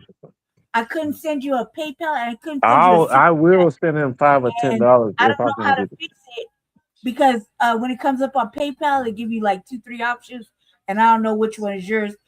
I'm just telling you. I try to send you a little change and I couldn't send you a little change because it was acting stupid. I mean, I updated everything. I'm so crazy about like Church of Black Power. Jesse, you put me on Church of Black Power. Church of Black Power. That's what's up. You get me? That came from like Breeze Omega and all that shit. And I love Church of Black Power. This motherfucker is on point. Yeah. I listen to him more than I listen to Jason. Yeah. You get me? And he's on point. Bad, I swear to God, I fuck with Church. Yeah. You get me? Like you might see me in the chats or whatever. If I don't see you or whatever, but that's because I'm driving, because I'm always driving on Sundays. Oh, But church is the shit. And look, I'm sorry trying to be ladylike, but you know, these motherfuckers got me fucked up. They got this platform fucked up. Like they think they're just gonna come over here and say some old wild ass shit. You got it fucked up. I don't give a fuck how light I am. You got it fucked up. Okay, simple as that. Like ain't nobody. It ain't sweet with foundational Black Americans. Not at all. Not right now. So I don't know what everybody's thinking, but you got it majorly fucked up if you think that you ain't gonna jump on a fucking black platform, say some more wild, hostility, weird shit, and think that we ain't gonna fucking react, or the lightest, blackest motherfucker isn't gonna react. Okay, that is what it is. The lightest, blackest motherfucker in this platform isn't gonna react and say some wild ass shit. I'm sorry, not sorry. Fuck you up. We gonna fuck you up. Platform, and I'm definitely gonna hey, you know that we gonna fuck you up from Chicago. Yeah, we gonna right. We gonna fuck you up. You talking about Lady Tay? You talking about any? We gonna fuck you up, ain't we? California, man. Nobody expects that heat from California. No, but Jesse, ain't we gonna fuck you up? California. Nobody expects us to go. Know how to party. Nobody expects us to go so hard. They expect us to know how to party in the city of what? In the city of Compton. And I tell you this, in the city, California would recognize my energy like a motherfucker, and they would know that we stand on California in business. Hey, Tay and Lady Tay. Tay and Lady Tay, right? 20 motherfucking years and we still ain't playing no games. Tay and Lady Tay, right? That's exactly what it is. I fuck with both of y'all, right?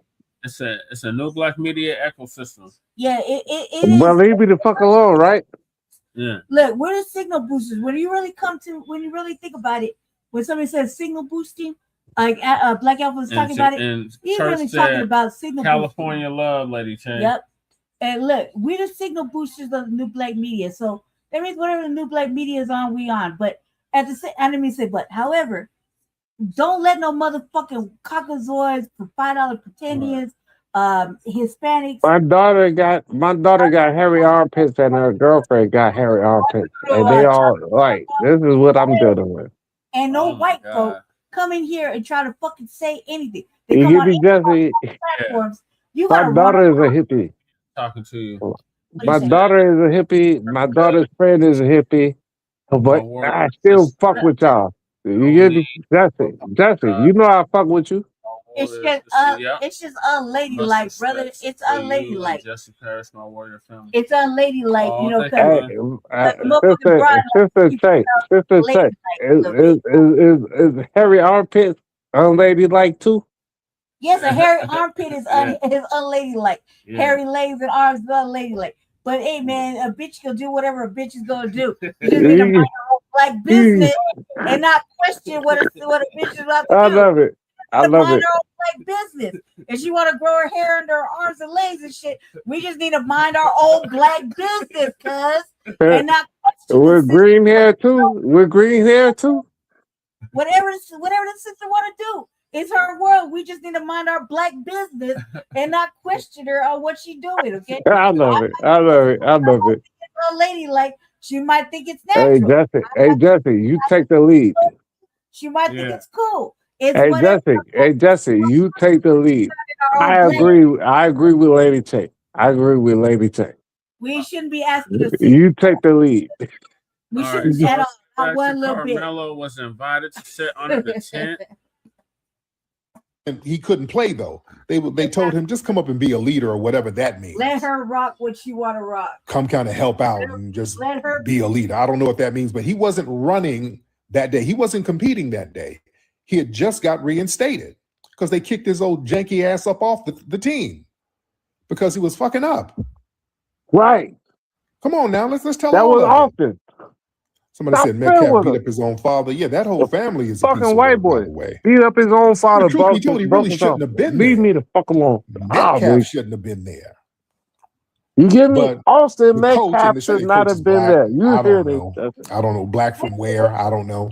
He's And they on keep talking about some of the other team members who testified in favor of Metcalf. Half of them were black or whatever. What kind of black? Are Austin they Metcalf tethers? should not have Because been I know there. for a fact there are tethers on that team, by the way. And he broke his I've own looked at some dad's of the arm. names of some of those kids. Yeah, there's a couple of African names on that damn team, by the way. Problems, okay? Aries. All right, so don't let them fool you by talking Hey, about Jesse. some of the people If you broke your who own dad's testified arm, in favor I'm of not finna Metcalf fucking were fight you. I'm blacks. finna That shoot don't mean you. shit. You get me? They're hiding What is those we names talking about? for a reason. What is They're we hiding. talking about? We talking about Black Boy Magic. He Hey, stuck that hey, motherfucker. hey, Lady Tay, if I already broke my daddy's arm the day before, I'm not finna. Do you think we're really finna get? I broke my daddy's arm the day before. Listen, What fight is that? Little Karmelo had Black Boy Magic. You stuck cuz in the chest. No, but Austin broke his daddy's arm. That Austin broke his daddy's arm. Black Boy Magic right there. He wasn't gonna get his hands put on him. He wasn't gonna let no white boy drag him nowhere. He had Black Boy Magic. He stuck cuz in the chest with a Swiss Army knife. Yeah. Bam, right there. And smoked him. That's where he go. Hands on a black boy. He had Black Boy Magic. That's the Exactly. Yeah, that's where it go. But they mad about that. They mad about that. Yeah, be mad all you want. But in my Shit, I'd have stabbed his ass too. I'd have shot his ass too. all costs. Right. That right there, that little boy, he needs to be protected and at all costs. And the boy that got stabbed broke his daddy's arm. The boy that got stabbed broke his daddy's arm. You talking about Metcalf? Yeah. Like, so what are we talking about here? You broke your own daddy's arm. His daddy 2 is days before. that daddy's a piece of shit from what I recall. that daddy was over there trying You get what I'm saying? Some of the names, not just because they're minors. No, you get what I'm saying, Jesse? Yeah. Like, what the fuck? Bro, what the fuck? Yeah. I gotta get back to the video though. All right, my bad. That's my fault. All right. I want y'all to understand that. But I'm sorry, Jesse. Metcalf, he I don't know if he felt like he had a green light to kind of flex on somebody, but he initiated everything. He escalated the approach. Karmelo was sitting down, minding his own business. Metcalf deliberately ran up on him, threatened him verbally, and then put hands on this dude. So what were you supposed to damn do? There was an explicit threat of violence. There was no polite request for somebody to leave. It was a verbal assault, then it was a physical assault. You understand? Telling somebody, running up on somebody, telling them to move, and then you're going to beat their ass and then put your hands on them? What you supposed to do? And the white supremacists, well, he should have fought him. It was just a gentle push. Man, stop it.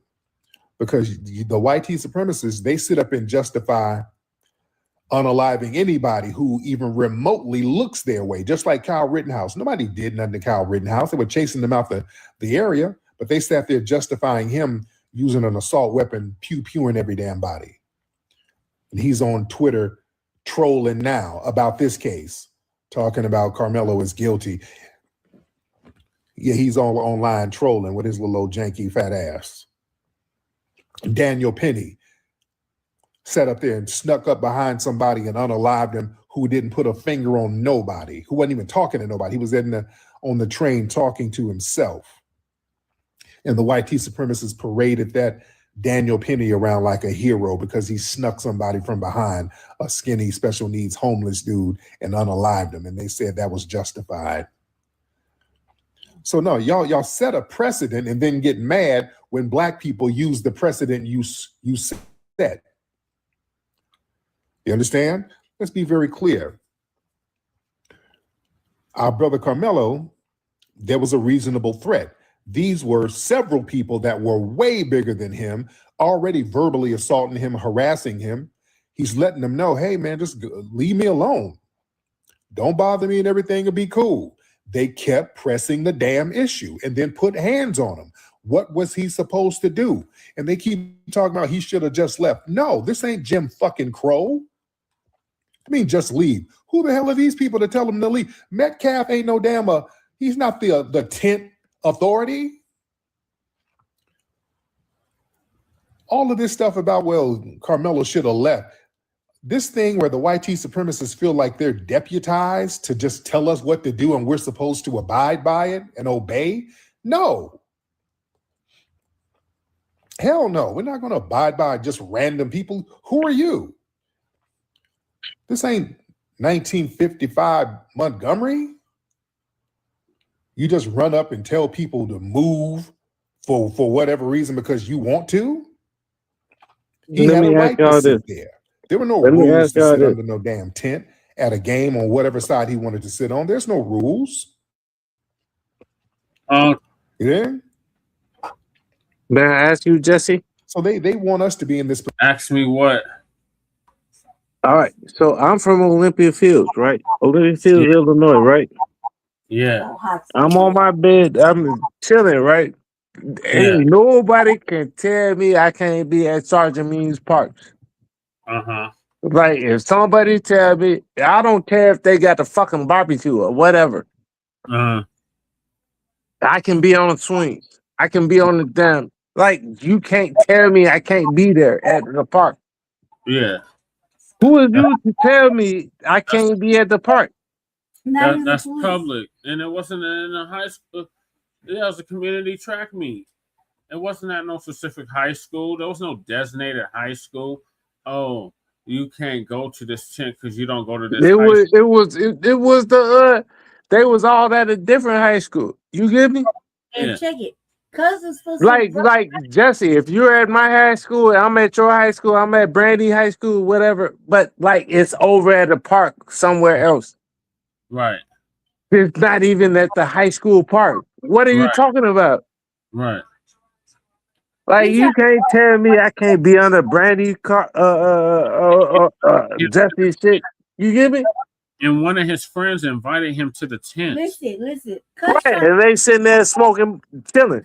You get me? All night say some shit, and he tried to grab up old boy, and little boy pulled out that blackboard magic, stuck him in the chest. After he warned him like twice, and he was supposed to be. So I don't see exactly, Lady Tay. I don't understand what this shit is they talking about. It was a bunch of you big ass niggas touching me, and I fucked y'all up. So what's the problem? If he wouldn't have killed him, if the magic didn't work, and the knife didn't stick him in the chest, and he would have. Well, I'm gonna fuck all y'all up if y'all fuck. You get me? Right. See you. Well, no, they don't need to see me. But what I'm saying to you is that the little boy had that black boy magic. He wasn't gonna be touched. He wasn't gonna be fucked with. He gave him the warning. Dude, the little boy put his hands on his backpack, tried to drag him up off the bleachers. He was supposed to be there. Karmelo Anthony was actually supposed to perform and be You there. would have been mad at Jesse if he didn't perform. Right. And You would have been mad at Jesse if he didn't perform, if he didn't fucking knock these people out. Listen, Karmelo Anthony lives in a predominantly white area. He goes to a predominantly white school. This school is over there getting having track meets, football meets, whatever, right? Karmelo Anthony, or not Karmelo Anthony, the little white boy is 50 pounds, maybe he's 100 pounds more than him. Yeah. He's a football player. He's a big country fan fucking white boy. He tried to physically grip And it was two of them. And it was two of them. He tried to physically grip him up. Yeah. And the little boy fucking said, don't do it. He warned him twice and he stuck him in the chest. But the brother was like, nowhere around to be around. Does that sound like real niggas? That's how niggas do? And does that sound like how niggas really actually do? And he warned him. Get the fuck up out of me. Get the fuck away from me. And if you touch me, I'm gonna stick you. Listen, Karmelo Anthony's in his right to warn some white perpetrator to fucking leave him the fuck alone. He's in his right. Black people, black boys, and black girls have been harassed and surrounded by white fucking people for a millennia. They've been fucked with by white people for a millennia. So he's in his right to want to protect himself. And no matter where he they is, don't want us to defend no ourselves. matter where he is, verbally or physically, They don't want us to be able to defend ourselves. Right mind. They said because Karmelo said he got the shit in his bag. No, he's the one that's tough. His bag. Man, get the fuck up off of me. I told you get the fuck up off of me. But it doesn't matter. The fucking point is he had a right to defend himself. He's black in fucking America. And he lives in a white fucking area. Wherever the fuck he is Texas, right? Is white and it's Frisco. There. It's meant Frisco, these people Texas. there. Yeah, Frisco, Texas. So white people. They lynched Northern folk. Dallas. They set fires to folk. They set fires to fucking to houses and shit. They harass black folk. Black folk ain't there. Jesse and Lady Tay, if I say, okay, I got my gun on me, don't touch me. Right. Does that mean I'm fucking firing on y'all? No. I'm saying don't touch me. Listen, before that, he's black in a white, predominantly white, fucking racist area. What I'm a fan though, Lady Tay, though, if I say don't touch me because I got my gun, I got my A70, don't touch me or I'll fuck you up. That's extra. So is that me being a threat or is that me just warning? It's a warning. Right. But listen, what I'm saying is he's in a white motherfucking predominantly white area. That area is designed to fucking pick at him and fuck with him. He don't have no black friends, obviously. And he's sitting there just in a fucking white track meet or whatever. Because you saw all the fucking people. Look, you know. No, did you see all the people just? Listen, hold did on, you Ray. see all the prosecutor people just told on him? Like, what the fuck is these people? Jesse. No, I'm talking about the people that told on him. Hold on, Ray. Hold on, Ray. Hold on, Ray. It was a real situation when they had 600 motherfucking jurors and they refused to put one black motherfucker on them. And regardless, there's some black people saying, look, they can't do Well, mind you, Lady Tay, I beat the same charge, right? Mind you, I beat the same charge with the same all-white jury. What I'm saying to you, 600 motherfucking jurors. I know this. I ain't saying I'm saying I know this. Black person. They got Asians up there. They got everybody else. They fucking mama. Not one fucking black person. Didn't y'all see, hey, Lady Tay and Jesse. Didn't y'all know me before I caught the charge? Yeah, but this ain't got nothing to do with you. Listen to what I'm saying to you. Listen to what I'm saying. You get what I'm saying? That's what I'm saying. Like, even though the all-white jury, fuck them. Oh my God, Ray. Let's talk They about doing this shit crazy. Hold on, Ray. Let's talk about the topic at hand. Little boy has no fucking black juror on it, not one. But that don't mean dick. What it's all about what you could prove and the evidence, right? Right. It's not what you know, it's what you can prove, right? And they prove he was not. Can they prove Karmelo was not shooting in self-defense? So far, because there is reasonable doubt to let this little boy go. Right. That's the truth. That's the fucking facts. Regardless of the black jury or anybody black on the jury, the defense is proving its case because it's providing reasonable doubt that says the little boy may or may not have it may be able to go ahead. That's my point. That's my point, Lady Tay. I beat a all-white jury too. I used to work for Frito-Lay, Val. Yeah, so did Casey. You know Casey? Yeah, he worked for Frito-Lay? Yeah, he was the Pepsi guy. Oh, okay. Like he used to pull up in the stores and do all that shit, right? Yeah, to unload. Right. So I know all this shit. Like you saying, Jesse, like you're saying, Lady Tay. I've actually beat a murder case. I shot a white boy with an all-white jury. This ain't And about I beat this shit. Listen, this ain't about you, cuz. And this No, I'm saying Karmelo is beating the case. He finna beat the case. Different area. This is a whole different area. This is fucking racism and white supremacy. It's real terrible. I agree with you, Lady Tay. It's real terrible. Right here are making it difficult for not just the family. They've been making it difficult just off top with the AI shit. Like all these motherfuckers, they've been talking about this case way before the trial started. There's half of these motherfucking black motherfuckers, they be over there acting like he is the problem. Karmelo isn't the problem. The problem is racism and white supremacy. Yeah. The problem is I'm white and I say so. The problem is that's it. I say so. I told you to move. You didn't move, so I gripped you up and you got stuck. That's the problem. The problem is they're white and they thought they could say so, and the little boy showed them they couldn't. And now exactly. And they mad about that. Him. And they're doing it. They're showing them since the AG started. Jesse, you will stab a nigga the same way, right? Over Lady Tay. Hell yeah. Just off the right? top. Shit, motherfucker grab Lady Tay, you gonna stop that nigga and bring Lady Tay home. Right? And fuck the case. You get me? Like fuck the case. You get me? I brought Lady Tay home. Somebody was doing something to Lady Tay. I stuck that nigga. You get me? I stuck that nigga. So what? You get me? I protected my wife. Fuck you mean? Thank you. Like what the fuck do you mean? Like this is what I'm finna do. Who is you talking to? Right. Thank you. I appreciate that. But I stay heavy and I'll cut a motherfucker like that. It's just like that. And I'll beat a bitch's ass. It's just what it is. No, I know you'll stab anybody, but I'm saying like I know Jesse will stab anybody over you, and goddamn it, like what the fuck? Like leave us the fuck alone. I was taught to not put no man in a situation like that. So I was raised like that. That a woman should put a man in a situation like that to make him have to make choices. I can take care of my own fucking loudmouth problems because I be doing loudmouth shit. And I shouldn't put no man in no situation like that to fight my motherfucking battles when I'm a loudmouth motherfucking broad. They'll tell a motherfucker what it is, where it is, how to stick it.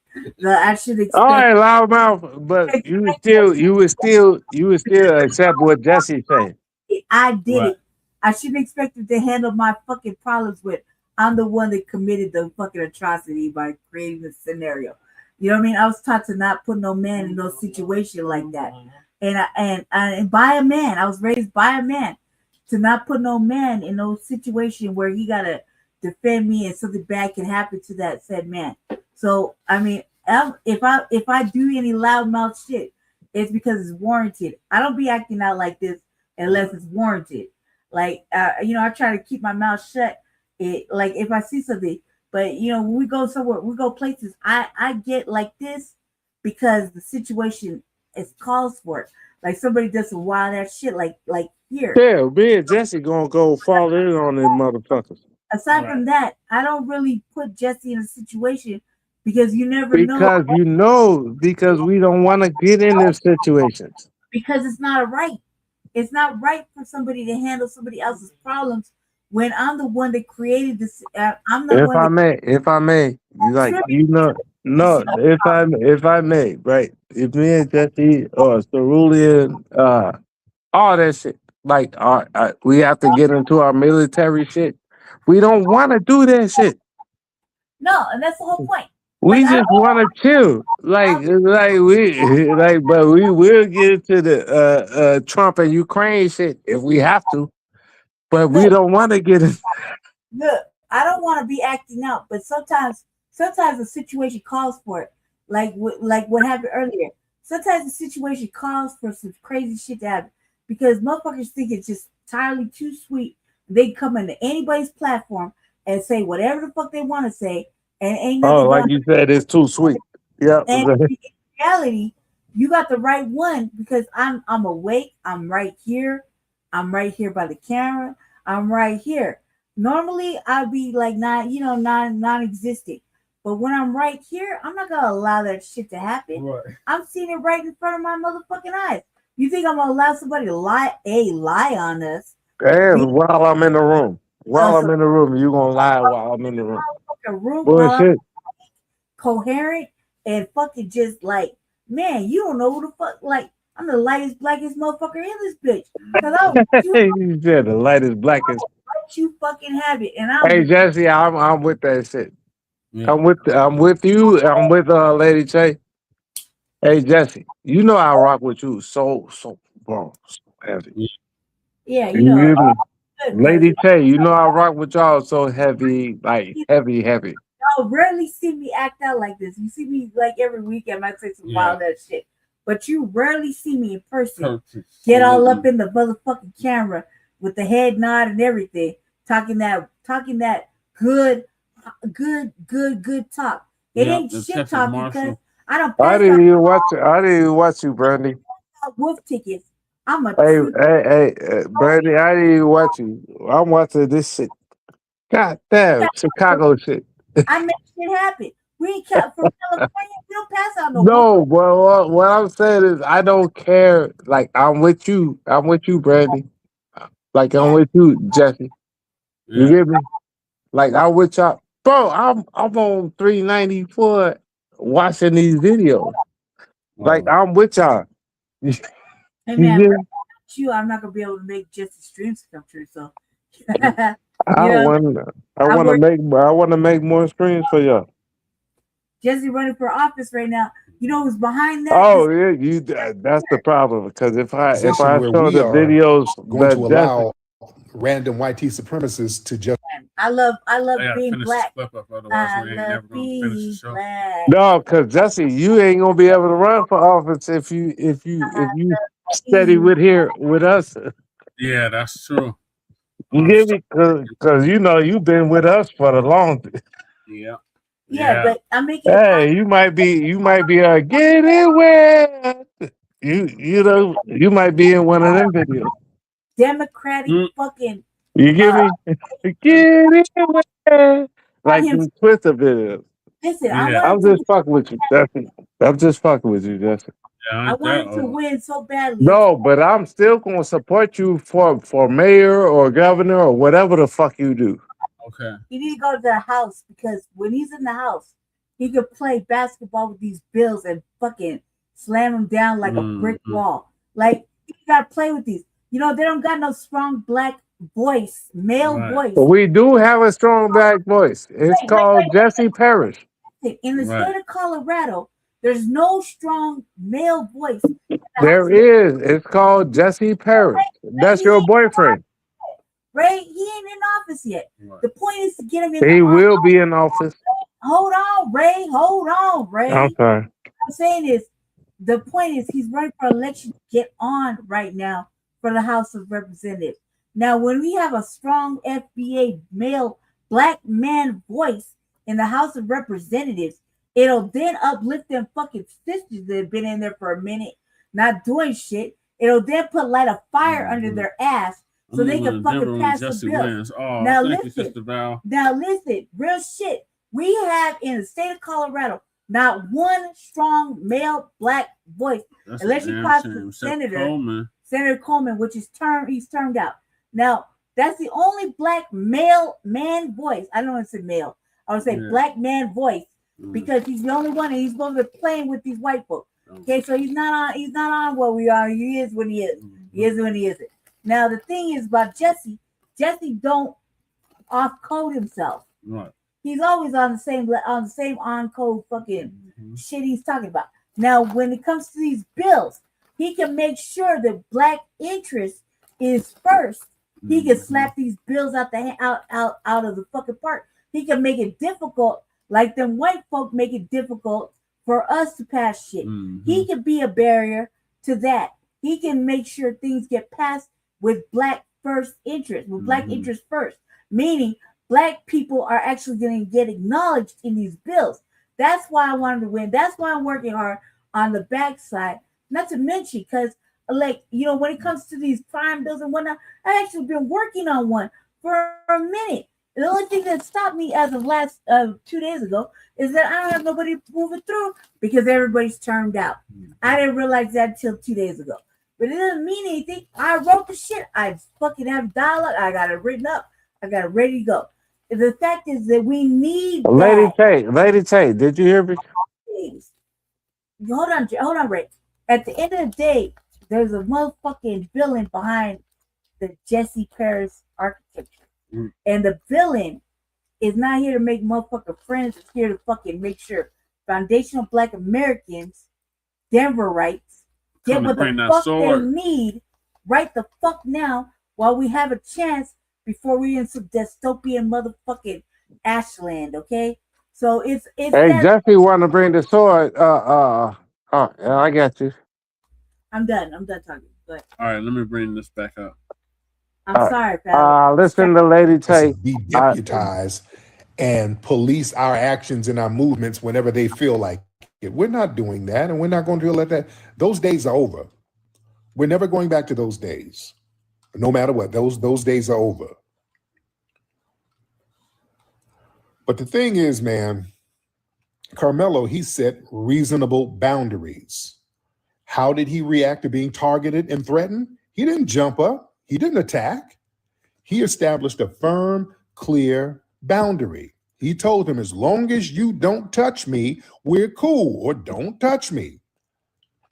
He gave the aggressor the exact blueprint on how to avoid a physical confrontation. Keep your hands to yourself. Leave me alone. Keep your hands to yourself. That shows leave me alone and and keep it. Otherwise, I would not shoot you. Metcalf didn't have that. Running up on people, threatening them, putting your hands on people. Metcalf was chimping out, ladies and gentlemen.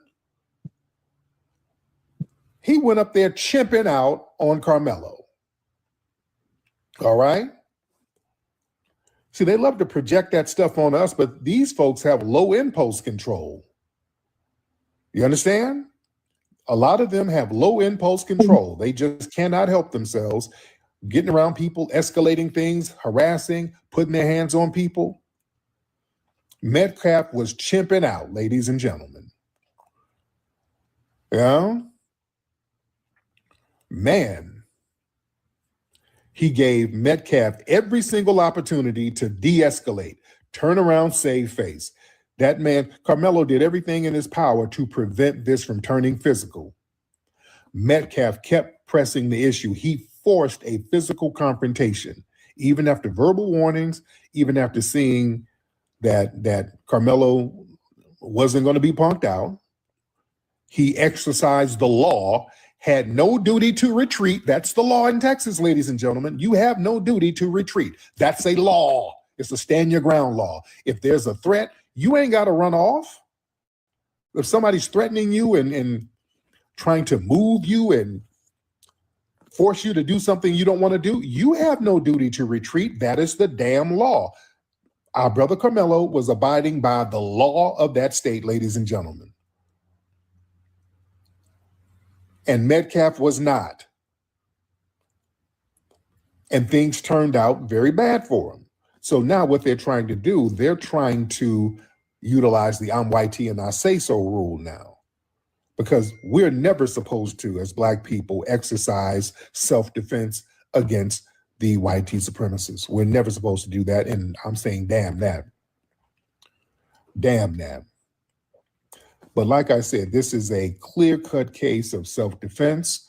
When you lay the actual facts out, the initial invitation, the unprovoked targeting, the tough guy motive, the size advantage, the explicit verbal threat, the repeated warnings, the final physical assault by the aggressor, which was Austin Metcalf, there's only one conclusion.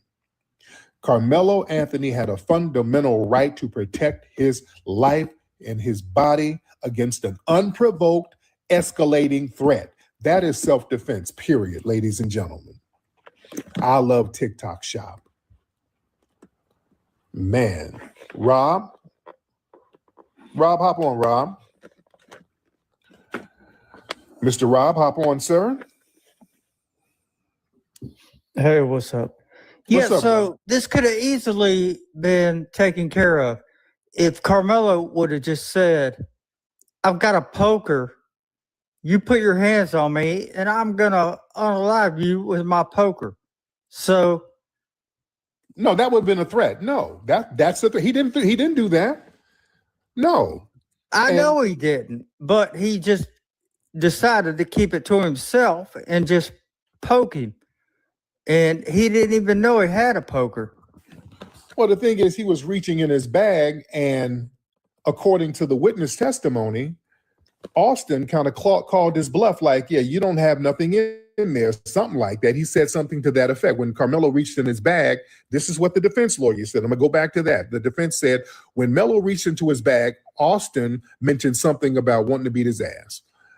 Then Austin called his bluff and said, I know you don't have anything in that bag. So Austin still pressed the issue. Yeah, who brings a poker to a track meet?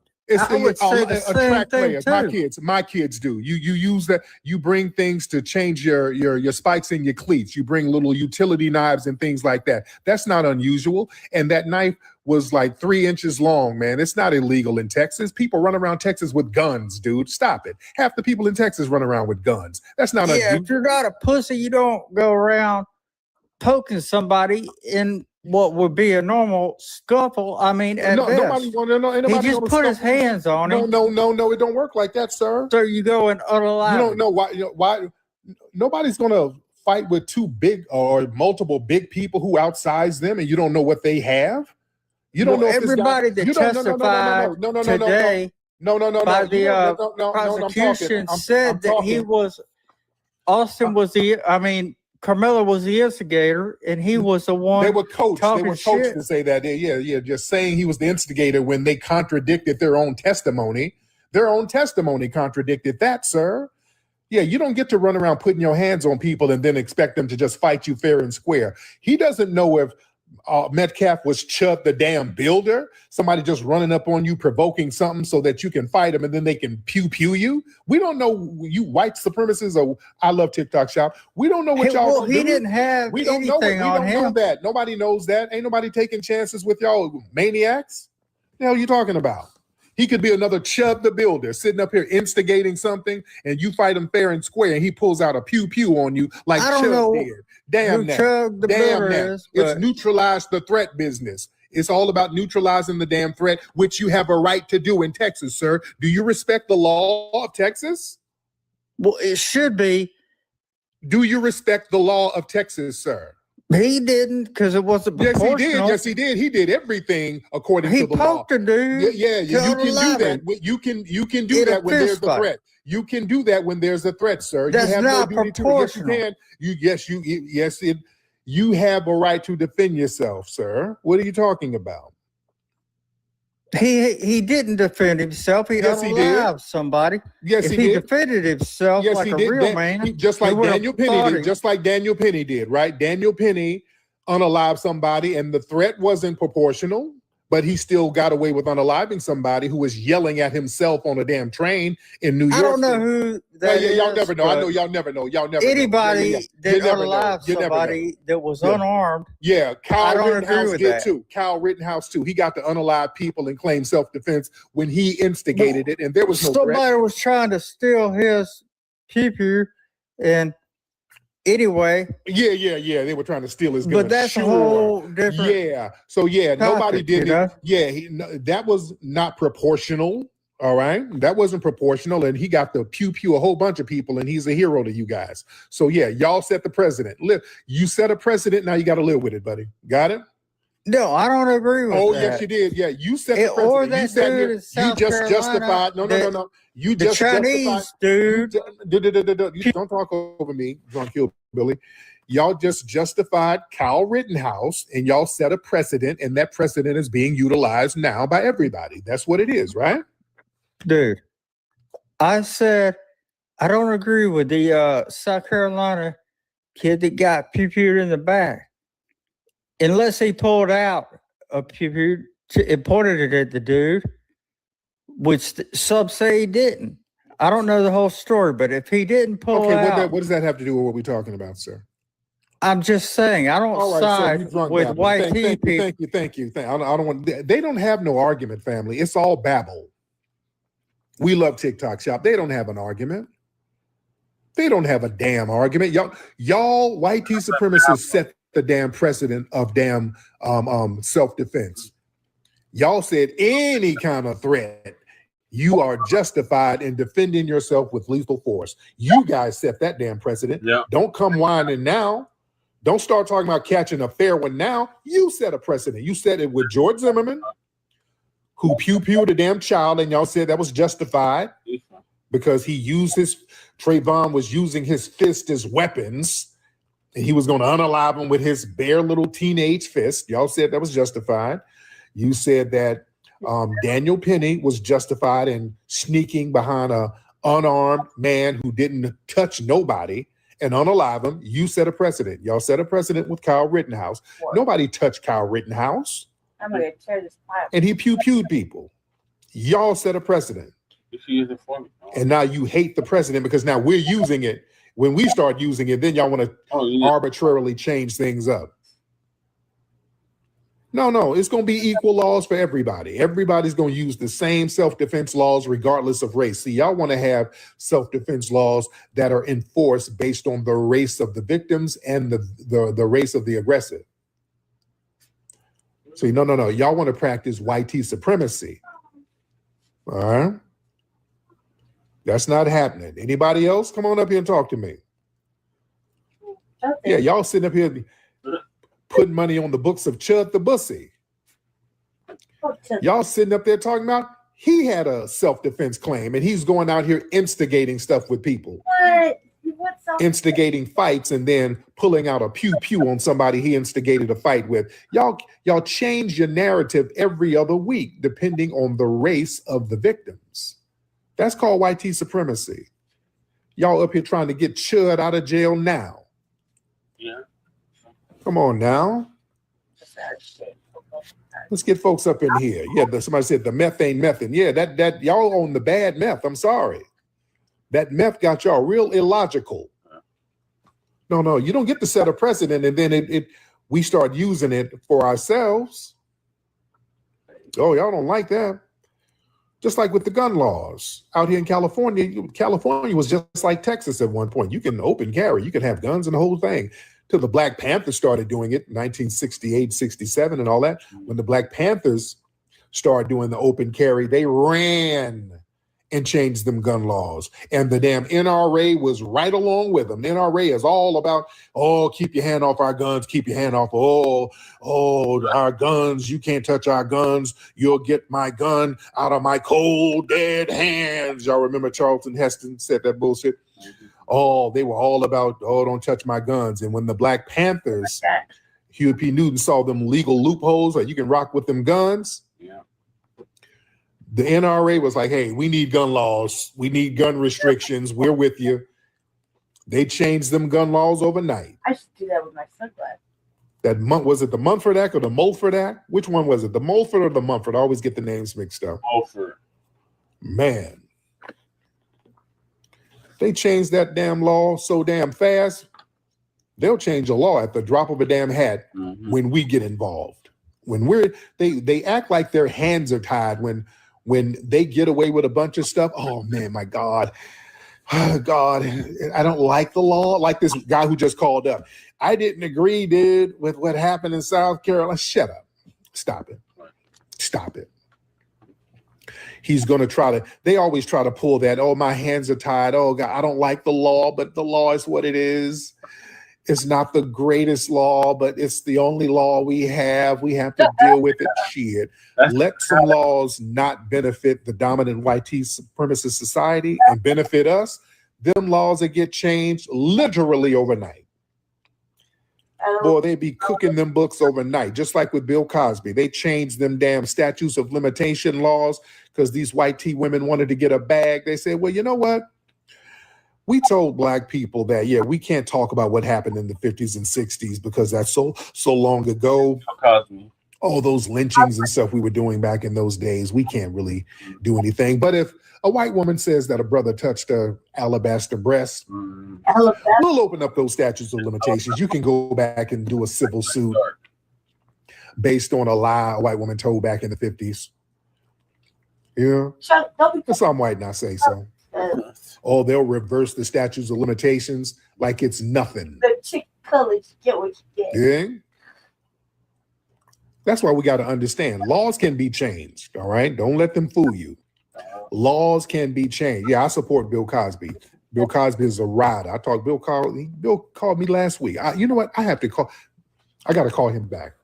I remember because one of his reps called me. They called me back Friday, and I was running around at the museum doing some voting. But like I said, I was me and Bill, we were at Mr. I don't like to call him Bill. I call him Mr. Cosby. We were just chopping it up. We chop it up. And I should interview him. I should. A lot of folks want me to. I should. But, a lot of we have private conversations. So, so I like to respect that. We chop it up about a lot of stuff. He put me on to a lot of stuff that he was instrumental in. Bill Cosby. Yep. He was one of the first people to get like black stuntmen on TV sets and movies. Yeah. Y'all know that? It was in that box, man. We were talking about it, and he was like one of the first major actors on a television series on the I Spy show back in the 60s. I think that's the name of it, I Spy. And there was because there were no black people on TV like that, they didn't have black stuntmen. Yeah. So you know what they would do? They would get white stuntmen and put them in blackface. They would put white stuntmen in blackface on these shows. Because shit, you didn't have black stuntmen at the time.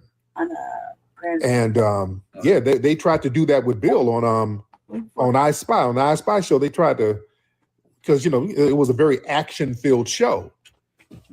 So they painted a white man brown and put an afro on him. And Mr. Cosby was like, oh, hell no. You better get a black stuntman up in here. You better get a real one. What the hell's wrong with you? Yeah, it's time to hire some black stuntmen or I'm not doing this bullshit. So yeah, they started hiring black stuntmen. I talked to the one, I forgot the brother's name, but yeah, I talked to the one that was working with Mr. Cosby for a long time. So he's done a lot of stuff for the culture. Yeah, he's done a lot of stuff for the culture, for real. Man, what's this? Rich Poor? Rich Poor, hop on. Yeah, you sound angry, sir. Sound angry. Mr. Rich versus Poor, you sound very angry. Hop on. What are you angry about, sir? You got Charlie Kirk on here? What's wrong? Lord. Tyree, so you're saying you know my family? Who's your family? So you're saying that someone calls you and this individual doesn't even make calls anymore? Who? Unless it's immediate family? Is that what you're saying right now? You just said Bill like you talk to family. Who the fuck do you think you're lying to right now? These 985 listeners Why are you lying to fucking people Bill right now? Cosby ain't your damn And if family. that's the case, if that's the case, Okay, Mushmouth. First of all, slow down and stop trolling. where is All right? he right now? Slow down and stop trolling. Slow down and stop. Look, do you know who I am? Where is he right now? Hold on. Sir, why would I lie about that? Watching. Where is my family right now? How is he your Where's family? my family right now?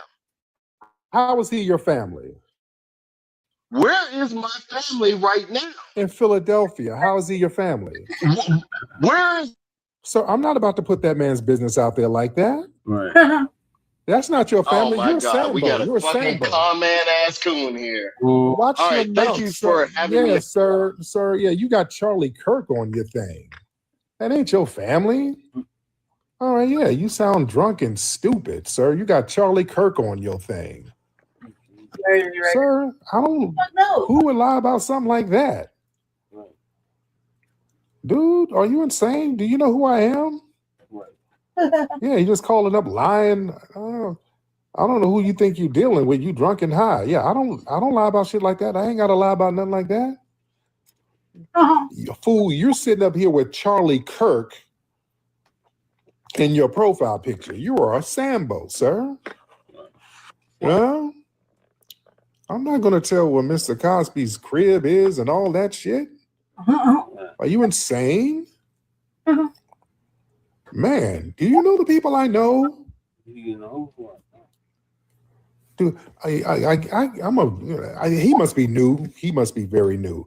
Do you know the people I know? Sir, there's a reason why the feds have all these people trying to discredit me. They monitor my calls. They know who I talk to. Family, do you know who I know and who I've influenced? Really?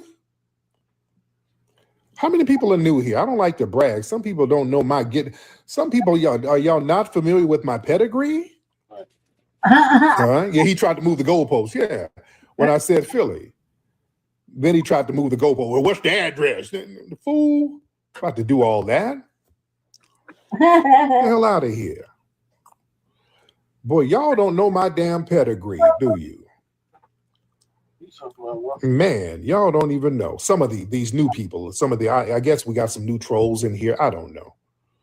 I don't know. Nobody else. Man. Come on now. You really don't know my pedigree. And the kind of love people show me. Not only that, Mr. Cosby, he donated to the Hidden History Museum. Yeah, Mr. Cosby, he showed me love and respect. And I show it to him. And that's why I respect, our relationship. That's why I don't press him about doing interviews. When he calls me and we just chop it up. And then sometimes he just wants to chop it up about some things. So I don't try to turn it into like some content. You know what I'm saying? I don't do all that shit. I don't have to do that. I'm good money. I'm good. Everything for me ain't content. That's why I don't brag about a lot of shit. I don't brag about a lot of the people I correspond with. And dude, come on now. Y'all know my get down. All right. Come on now. He don't make calls. Are you insane? You call me all the time. What the hell are you talking about? Yeah, the hell he does. Man, he's not losing his mind. Man. Let me see who else we got. Let me see. Yeah. That's he sounds like a drunk narcotics user. Yeah, Mr. Cosby, cool as hell.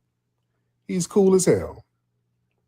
Like, man, what does it fucking matter? You said yeah, he did. You say that's your family. Well, he don't call you. If you might have done a 23andMe and saw some distant ancestry or something, he don't call your dumb ass because you're a Sambo. You got if he is a relative of yours, which I doubt, but let's say hypothetically he is. Fool, you got Charlie Kirk as your profile picture. I wouldn't call your dumb ass either. You don't call nobody. You don't call your stupid ass. All right. Nobody calls you. That's why you drunk at home alone. All right. Smoking dirt weed. I love TikTok Shop. Smoking Reggie. Your weed ain't even good. I love TikTok Shop. Man. Man. All right. Let me see who we got. Man. Y'all some wild shit. Dude, come on, man. Y'all gonna, man, do y'all know, man, I'm one of the most influential Black people in America right now. Come on, really? Come on, let's get down, dude. I don't like to pat myself on the back, but I will reach back here and get the patent if a motherfucker want to question my pedigree. I am one of the most influential Black people in the United States right now. That's either true or damn false. Right. You understand? It's true. Let's be real. I don't like to brag now, but shit. Don't question my damn pedigree. I don't like the Somebody said around the world. I'll take that too. I know definitely here. Well, yeah, they have to ban me in other countries around the world. They ain't banning somebody who ain't influential now. Yeah, there's a reason why a whole country banned my ass. Yeah, you don't do that to people who are not influential. When I would go over there to the UK, I'd sell out damn concert halls over there. That's influence. That's influence. Yeah. Man. Let me get some family in here. I like to be humble, but I don't question me. All right. So the band was a clause. Man. Shout out to Oakland in the house. Oh, let me get Aboriginal power in. Hold on, let me get Aboriginal power in the building. Aboriginal power in the building. Brother Aboriginal in the building. Hop on in, sir. Yeah. Man, Aboriginal power. What's up, brother? Man, what's the deal, Flex? What you got going on, brother? I'm good, man. We're just keeping an eye on this damn Karmelo Anthony case and just making sure our brother gets justice as best as he can. What's going on with you, man? Absolutely been covering this situation. I think this is an opportunity for a lot of our people to get on code. Yes. The situation with Karmelo Anthony, they try to pursue and allude like he's cooked. Yeah. But I've seen the video where the young man was talking about the video that was played in the court that hasn't been released that obviously shows him not being the aggressor. Right, right. So I believe that's going to be almost the golden ticket if that gets pursued right by his defense. So I think he might get away with this one. I think he should get away free in this particular case. I think it was justified. Them people try to gang him. Yep. And like I said, I mean, at the end of the day, what is he supposed to do? Right. So yeah, we're gonna see, man. And the defense, they're putting on their case this week, starting Monday. So we're gonna see. They're already cooking, as far as I'm concerned. The defense, they're making these other people contradict themselves. So hopefully, this jury ain't on this white supremacist code. Ain't gonna be on the I'm white and I say so nonsense. I love TikTok Shop, and hopefully they produce justice. All right, man. Let me see who we got. The Lino Brown, hop on in, Lino. What you say, Lino? Lino, hop on in. Trial ends on June 12th. Okay. So we're gonna see what's going on with it. All right. Ladies and gentlemen, yeah, my influence is doing something because every time I tweet about it, you go to my Twitter, every time I tweet some facts and theories, boy, they go viral. You got the white supremacists all in my timeline whining and crying and using the N-word and putting up bogus community notes. Yeah, they all on my timeline crying and whining because, yeah, my tweets get a lot of reach. Go to my Twitter and look at my timeline. Every time I tweet about the case, boy, they get to having Mayo fits over there. All right. Let me see. What's this setup? All right. I love TikTok Shop. Let me see. Y'all raise your hand. We got a lot of folks in here, family. Raise your hands. We got any Austin Metcalf fans in here? Any Austin Metcalf? I would love to hear what you have to say. Oh, yes. Did I hear about the district on Crenshaw? Yeah, well, I'm out in the area. I'm out there almost every day. So what about it? I hear about it all the time because I'm there almost every day. The museum is right down the street from Crenshaw. So I was out there today. I just had a plate of turkey wings from Doolin's on Crenshaw just a few minutes ago. I warmed them up. I low-key got the itis, but the itis got worn off and I'm up and at 'em. I had me a delicious turkey leg and a turkey wing. All right. From Doolin's on Crenshaw. Yeah, no. We'll work for you. Nah, Ben else will do. I got that rule work for you. And reservations for two. Rule work for you. Nothing else will do. I got that rule work for you. And reservations for two. I got that rule work for you. Nothing else will do. I got that rule work for you. And reservations for two. Stepped out clean, I'm fresh out the door. Natural sin, but it's hitting like more. Confidence high, got me walking real slow. Every move got a vibe, let it flow. Cut your eyes from across the room. You smile back, yeah, you felt it too. Ain't no pressure, just energy speaking. But you're leaning in like you've been seeking. I ain't gotta say much, you can feel that glow. It's deeper than the surface, it's something in my soul. From the roots to the skin, yeah, it's all aligned. Now you're right here vibing in my time. In my timeline. In my goddamn timeline. I Oh my God. I So, do that our shit brother- like that like all the time. You better not play that again. Like, My everybody. brother was defending himself. He was invited to the tent, goddammit. And trying to make it seem like he was some crazed lunatic running around with a butcher knife. Man, let's try to spin it any way they want to.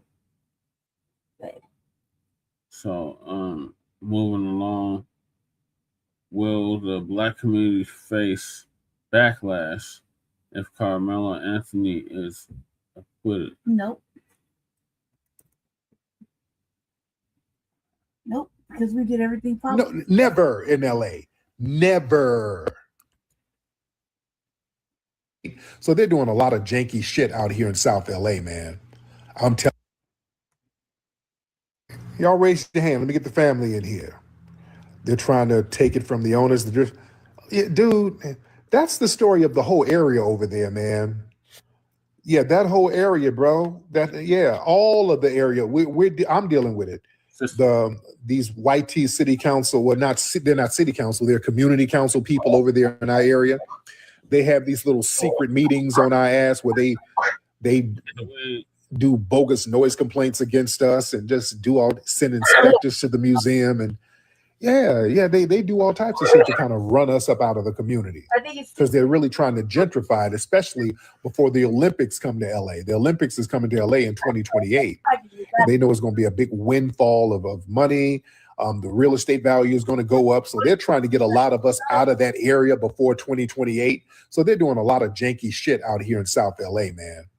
I'm telling you. And every black business, and we got the same story out here, man. You know, they were fucking with Chef Maryland, Doolin's, they're doing some shit with Doolin's, Real Fresh. They had to get up out of there. That was one of my favorite spots over there, right by the Marathon store, right down the street. So, right. Just like they did with Inglewood when they were putting that stadium in Inglewood, and that's my daughter's mother had a shop right over there in Inglewood, right by the Forum. She had a shop over there, and she had to move. They start raising the rent. They start quadrupling the damn rent over there, pushing all of the black businesses out. You know, when they built that stadium over there, they start doing little janky shit to get the black folks up out of there. You know, man. But yeah, we're still holding strong at the museum. We're still holding strong. Do you, fam? They done sent all types of feds and undercover cops up there. Man, we used to it. We factor that into the equation, so I'm not even shocked. You know. Let me see who we got. All right, let me see who we got. Yeah, we got Gus Fried Chicken out here.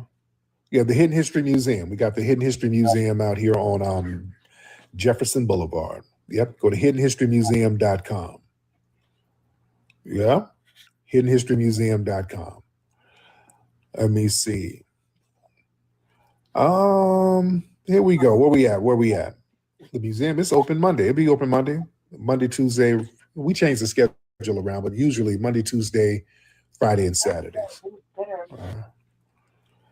Let me see. Raise the hands, ladies and gentlemen. Raise those hands. I was looking for two, and I was like, I don't need that. Raise those hands. Let me see who's in here. I would like some of the Charlie Kirk fans to hop on in. I would love for y'all to come on in. I'm going to get random people. I'm going to just hit this button and get random people in here. Brother, man, Vision. Man, dude, man, if you don't get out of here. That was Brother Elijah. The hell is that? Sound like you queefing over there. All right, let's get AY. Let's get AY in the building. How does sleeping motherfucker connect? Mr. AY, hop on in, AY. You just press it. What up, Tariq? Can I be heard? What's up? Yeah, I can hear you. AY, where you from and what's your ethnicity? Him that you want to be. I currently live in Lincoln, Nebraska, and but I'm from San Diego, and I'm half FBA. Okay, what's the other half? White. Right. What part of your family is FBA? What part of the South they're from? Georgia. Georgia, what part? In the Savannah area. Okay. Have you been down there to Savannah? No, we got a family reunion down there. I'm trying to I'm looking to get to. I'm the first person on my side of the family that is trying to connect with the rest of the family out there. Okay. And your mother's white and your dad is black? Yes. Okay. What's your dad's name? Kevin. Kevin. Okay. So what's on your mind, brother? Hey, well, first of all, it's an honor to speak to you, sir. Yes, indeed. I've been a fan of you for a long time. Respect. Long time listening, first time calling. And based on what you've been saying about the Karmelo case, it sounds, pretty open and shut. Yeah. But the one thing I'm thinking about in the event that let's say that he does get off, right? How we all know that nobody leaves clean. We talked about Dr. Cosby, we talked about OJ, and it's like no matter what happens, even if they get off, public opinion's still gonna be out there on him, and he's still gonna have his life be a main focus basically forever. So I just look at like the FBA family, like especially in these times, we've got to be more together and making sure that we do look out for each other, because it seems like it's getting pretty thick out here, and it's gonna be more about us, coming together before anything else happens. Right there it is, my man. All right, man. Thank you so much. I appreciate you. All right, Stealth. What's up, Stealth? Yo, Stealth. Can you hear me? I can hear you. What's up, Stealth?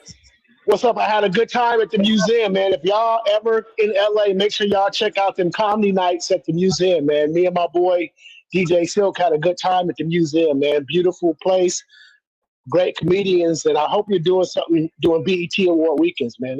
Y'all had some hot ladies there, man. Oh, yes, it was. Oh, man. Thank you. And thank you for supporting, brother. Thank you so much. We had a bunch of fine motherfuckers. We did have some fine ass women up there last time. Not that I be looking at some shit, because I got my lady. Oh, this lady. My lady's fine as shit. We had some fine ass sisters up in there last time. Who came last time? We had some beautiful ass sisters. I'm like, shit. They all trying to take pictures, rubbing on me. I'm like, hold on now, man. You're going to get me in good trouble. I'm bucking. If y'all seen the pictures of me bucking my eyes, all right. I'm just saying, shit. Y'all might see a couple of pictures of me with my eyes bucking, because y'all, I'm like, let me take a picture, Tyreek. Y'all rubbing on me. I'm like, ma'am. I mean, we sell Bibles in the front too. We're gonna have to go up there and turn to the book of Psalms on your ass, ma'am. I gotta rebuke that spirit, ma'am. Come on now. I rebuke that. Shit. This is the devil. Don't tempt me, Satan. Get away. Shit. Hold on. What are you trying to do, Satan? Okay, thank you. No, ma'am. Hold on now. I cannot see more. Shit. We had a bunch of fine motherfuckers up there last time. I'm like, where the fuck y'all come from? I feel like when I got every motherfucker. Look, man, we're gonna have to have little prayer meetings up in here on Sunday to rebuke this little spirit that y'all bringing in here. Hold on, y'all bringing a spirit of lust up in here. Y'all it's the devil. Be gone. Say shit, be gone, goddamn it. Be gone. But yeah, shout out to them, a beautiful sister. We had a good time last time. We had a good ass time. Man, we had a ball up there. It was packed. We had a ball. Yeah. Let me see. Sunday hat. Man. No, that's not what I said. Let me see. I gotta throw some salt behind them, right? Yeah, y'all come in. I gotta sprinkle salt around to rebuke them little spirits that y'all bringing. Y'all bringing the spirit of lust. I'm not available. All right. Let me see who we got. Y'all raise your hand. Let me get y'all in here. Y'all raise your hands. Let me get who's this? Surreal. Surreal. I think that's your name. Surreal. Oh, let me get Elijah Drake. Let's get Elijah. Elijah, what's up, Elijah? Hop on in, brother. Hey, big brother, it's Tariq. How you doing, big brother? I'm good, Elijah. What's going on with you, brother? Everything's good. Look, let me start by I owe you an apology before I go to my question. All right, look, when you accepted my request and I was sleeping and y'all heard me snore, I apologize for that. That's the unlike me. I apologize for that. Yes, cool. Because I heard the playback for that. I apologize. And a couple of the sisters let me know what I did. I was so embarrassed. So I apologize to y'all and to you and the family. All right.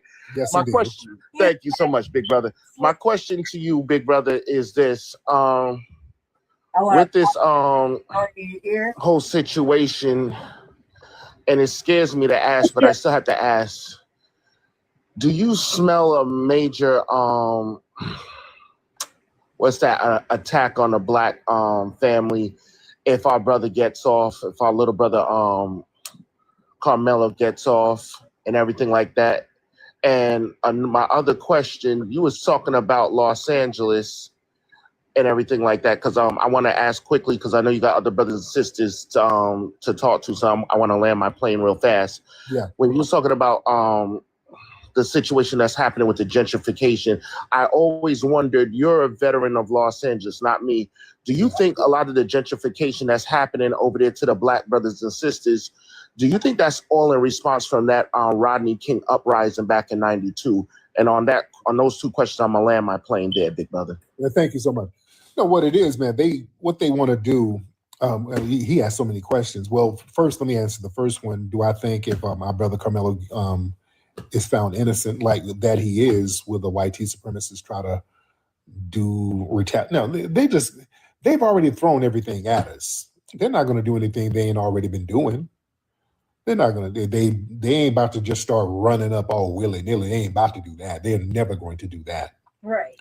Just get that straight. All that they need law enforcement to do that.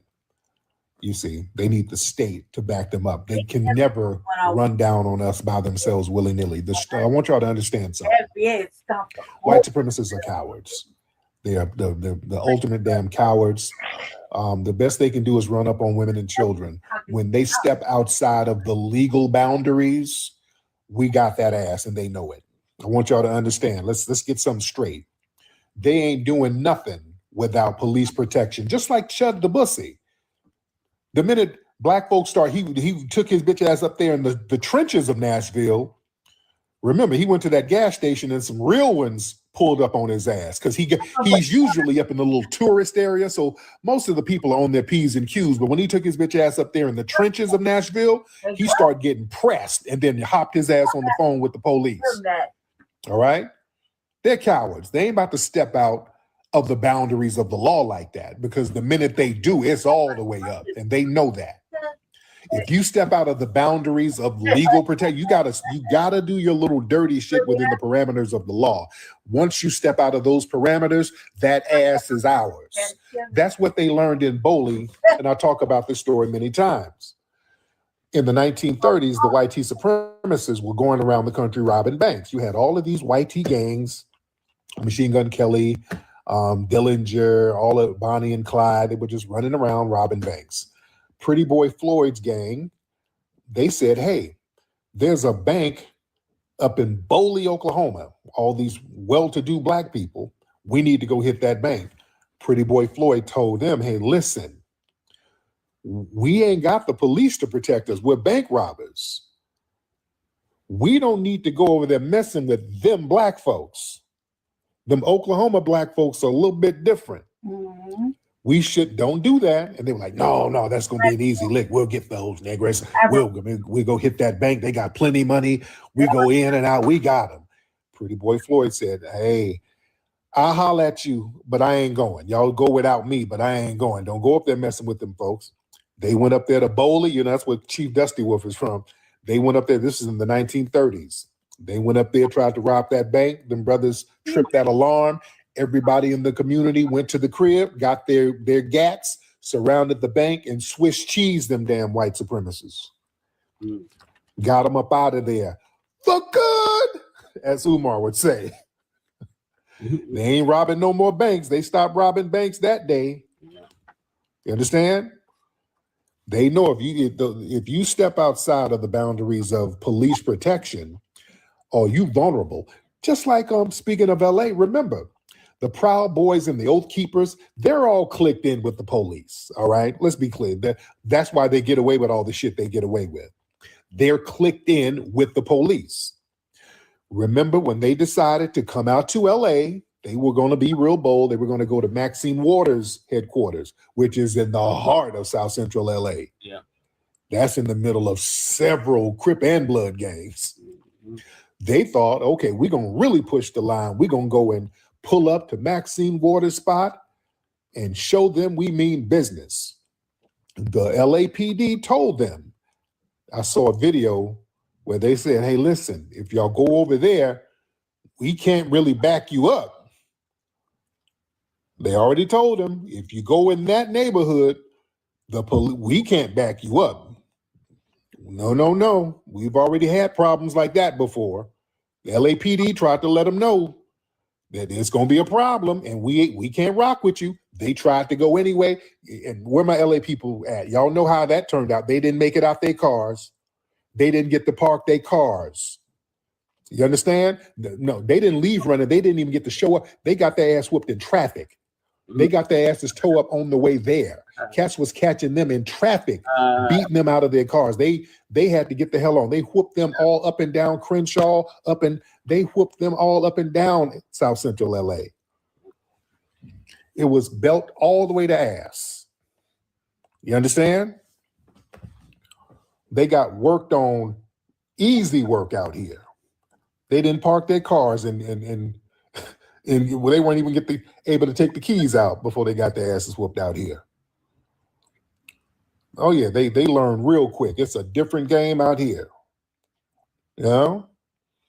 Y'all look up at this, 2018, something like that? Y'all look up, go back and I put some stuff on my timeline. Y'all go look at my Twitter page and see some of it. Oh, they were catching them at red lights. Well, you know how they get out here. When the cats out here get you, it's going to be when you least expect it. They didn't know what hit them. Cats was coming out of just nowhere, running down on them. Oh, yeah, they didn't like to talk about that on the news. Oh, they didn't like to talk about that on the news. Oh, you lived on Fig and Florence? Oh, yeah. Oh, yeah. Oh, yeah. So, yeah, when the police ain't protecting these folks, it's just a wrap. Yeah, they don't want that. Yeah, they ain't about to run down on shit. Let's get that straight. They ain't running down on nothing. Yeah, 'cause we got that. Yeah, especially out here. Yeah, you know these cats stay all the way ready out here.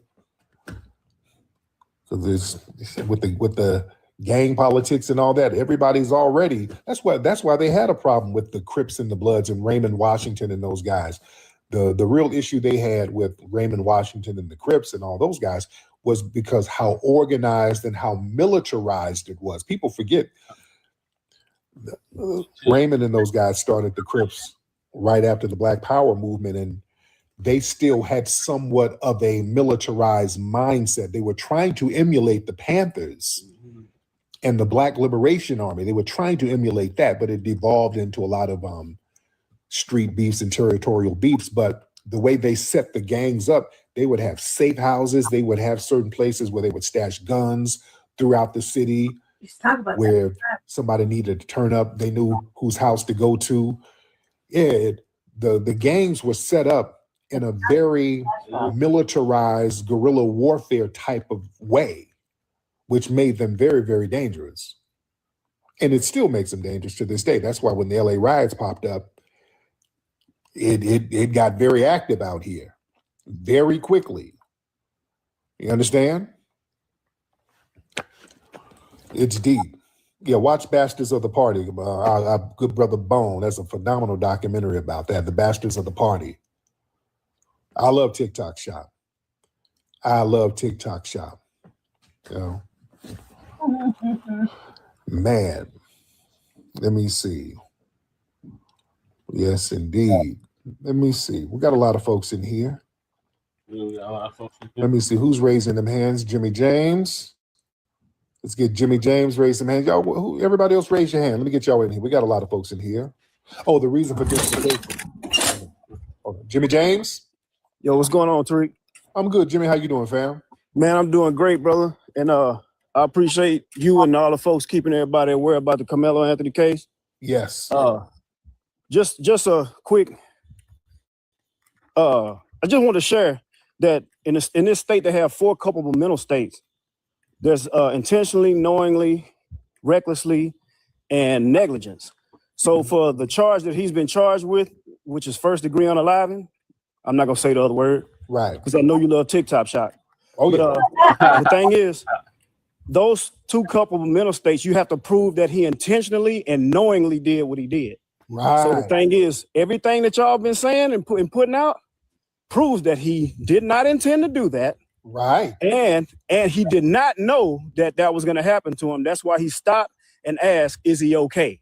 Right. You see what I'm saying? So I think that proves right there. And this is the only charge he has. So I think that he's going to get off, in my opinion. He should. If they don't, then you know something's fishy. And I think that if he's got any more of that donation money, him and his family need to take that and get the hell out of Frisco and go somewhere where they can just have a peace of mind and get away from all the drama. Thanks, Flex. Appreciate you having me up. Man, respect. Yeah.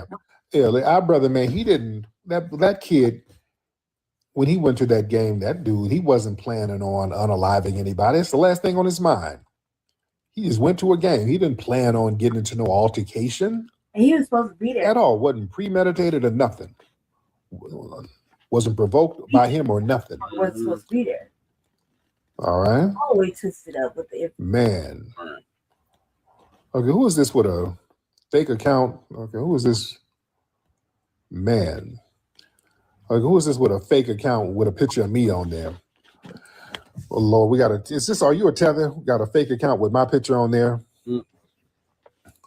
Hop on, Mr. Tether. Why you got a picture of me on there?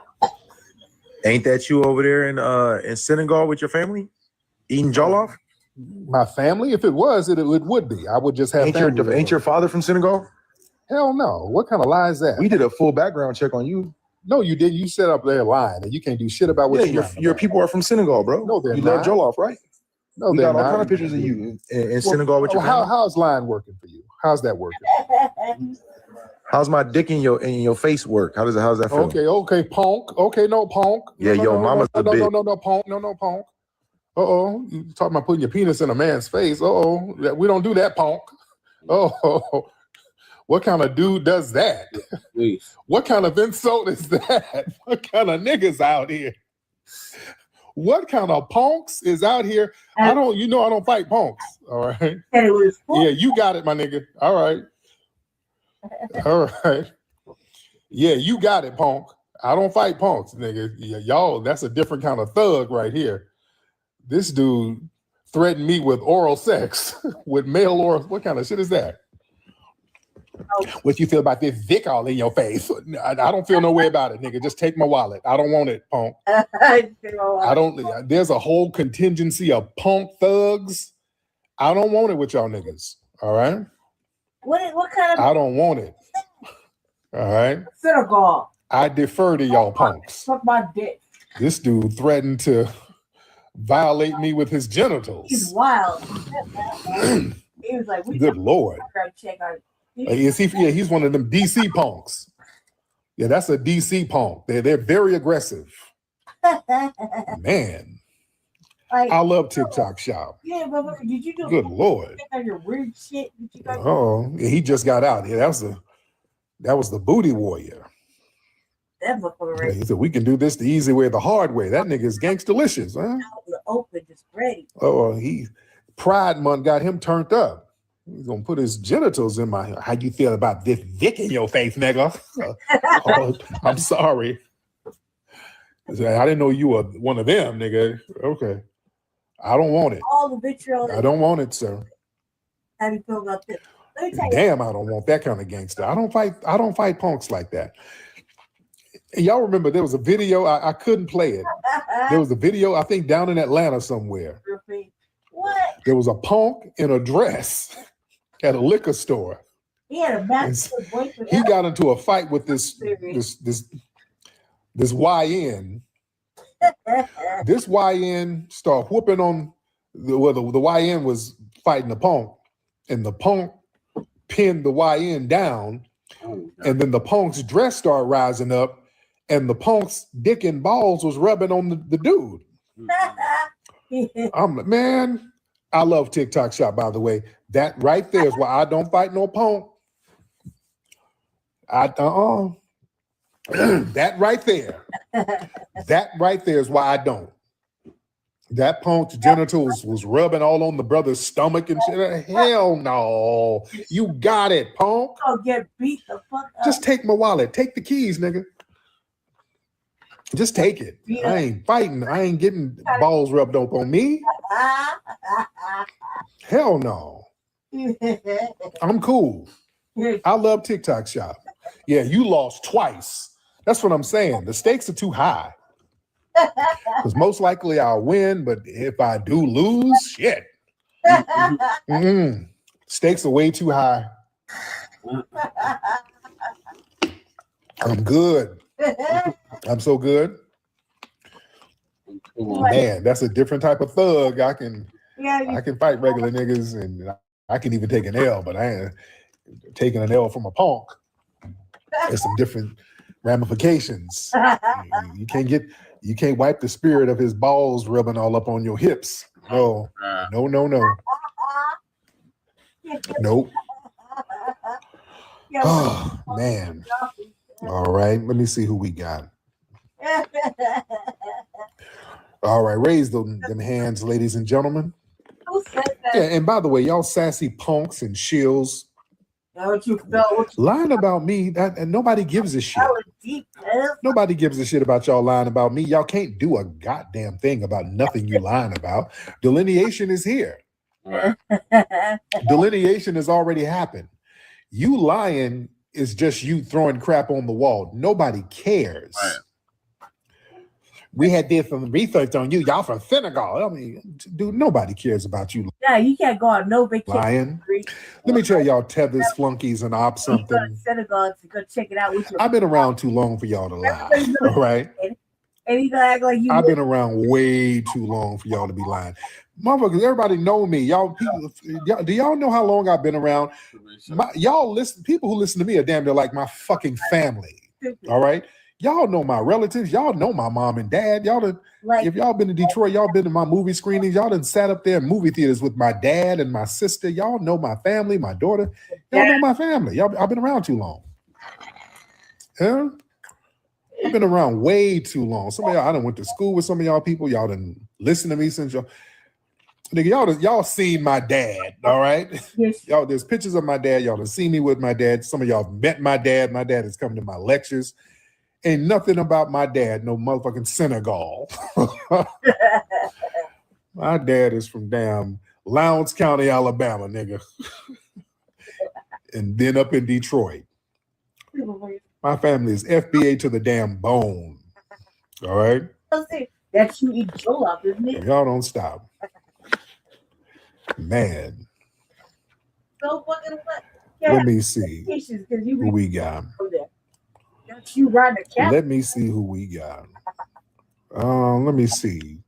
God. WVR. I think that's your name. Like, Hey, what's up, Rick? How you doing? I'm good, player. How you doing, fam? I'm doing pretty good. Yeah, I just wanted you, if you can, to talk about the gentrification of Los Angeles, because I know the brother wanted you to answer that, because I know in Watts right now, man, the Jordan Downs is damn near done. Wow. Because you know they built all brand new apartments and everything. And my auntie worked for the city, and the Imperial Courts, they're doing those in 2028. And then I know they're going to hit the Nickersons next, because that whole strip right there is going to get kind of gentrified. But my auntie said that they have stipulations. They're not just going to kick them out. They're going to have stipulations. So when they do build everything up, they can't do certain things in there. Pretty much. That's how everything is going to be done. It's not going to be to the point where they got to relocate somewhere else.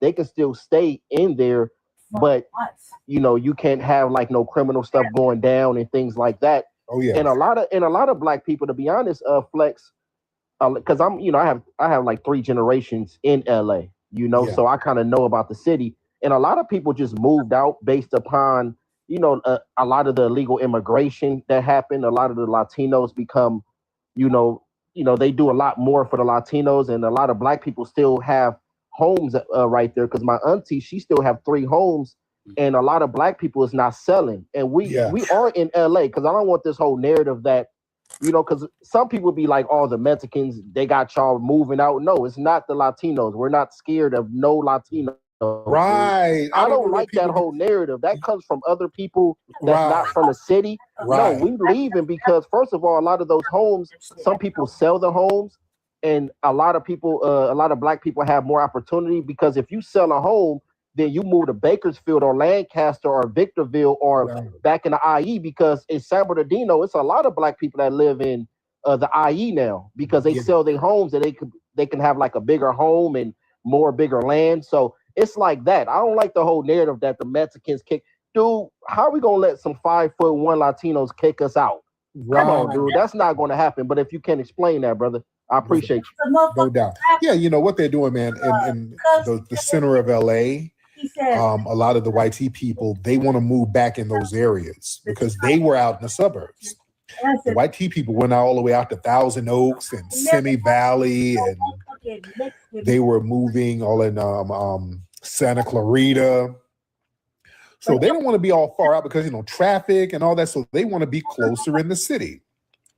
So what they did, they started slowly moving a lot of black people all out to Ontario, Riverside, Palmdale, Lancaster, Victorville. And they want to get back into the center of Los Angeles. That's why you go to the jungle, a bunch of white people in the jungle. You understand? You go down Crenshaw, there's a bunch of white people walking around Crenshaw. I'm like, at our museum, there's a bunch of white people walking around the museum in front of it. Yeah, we got a lot of black people, but yeah, you start seeing the white tea people out there walking their dogs, you already know what it is. Yeah. When we were several black people trying to buy property and buy some of the businesses, we were getting a real hard time. The reason why we finally got our property at the museum down there is because that thing broke out with Russia, and a lot of Russian oligarchs own a lot of the property in the Crenshaw area, by the way. A lot of folks don't know that. A lot of that property is owned by Russians, Russian Jews, Russian oligarchs. A lot of them own it's like a small family of Russian oligarchs own a lot of that family around the Crenshaw area. When that war broke out a couple of years ago, they had to start selling property because remember, some of the shit started getting seized. Some of these people who were these Russians who were into some janky shit, their properties were getting seized. So a lot of them were just dumping their stuff off. So there was like a real quick window of them selling off a lot of their stuff real fast. And fortunately, we kind of took advantage of that window, you know. But this area, the property value is going to go up because of the Olympics. That's why anytime Black people, we start buying some of the property out here, so janky shit start happening.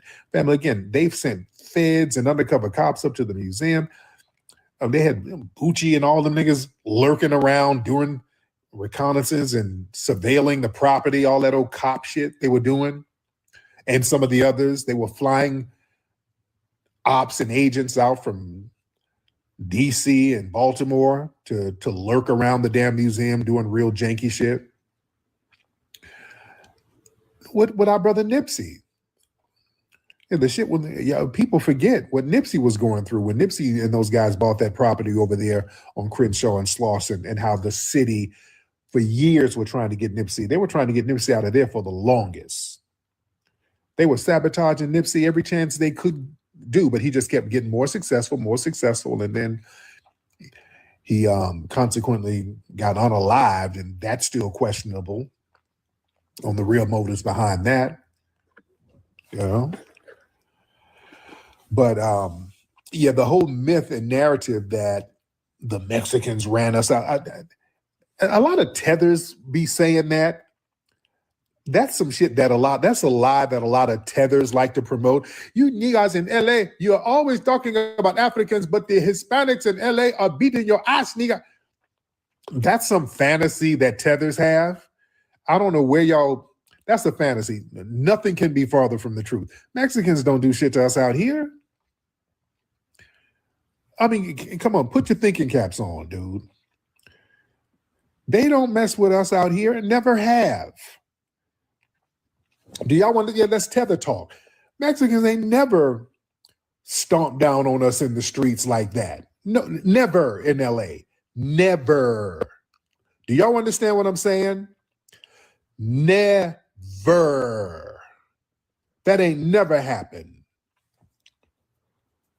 Even in prison, everybody's on their P's and Q's. But on the streets, never. You know, you think they're going to run up on these reputables out here? No. Hold on. When? Oh, Afro, hold on. Afro, hop on.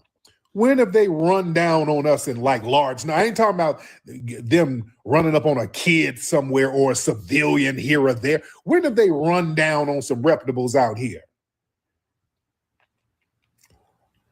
Afro, hop on. Okay, I invited you up. Don't say that ain't true. You better come up here and speak on it. Man, you tell me when and where. Yeah, get on here and tell me when some damn Hispanic gang members done ran down on some reputables over here. Where? All right, well, Rasta, hop on, Rasta. Rasta, hop on. Hey, look, peace and blessing. Hey, Tari, we talked before. You from out here in LA? You from LA, right? Yes, I'm from LA. We talked before. Okay, yeah, you're the Jamaican dude who's the Pyru, right? Yeah. Damn, you know.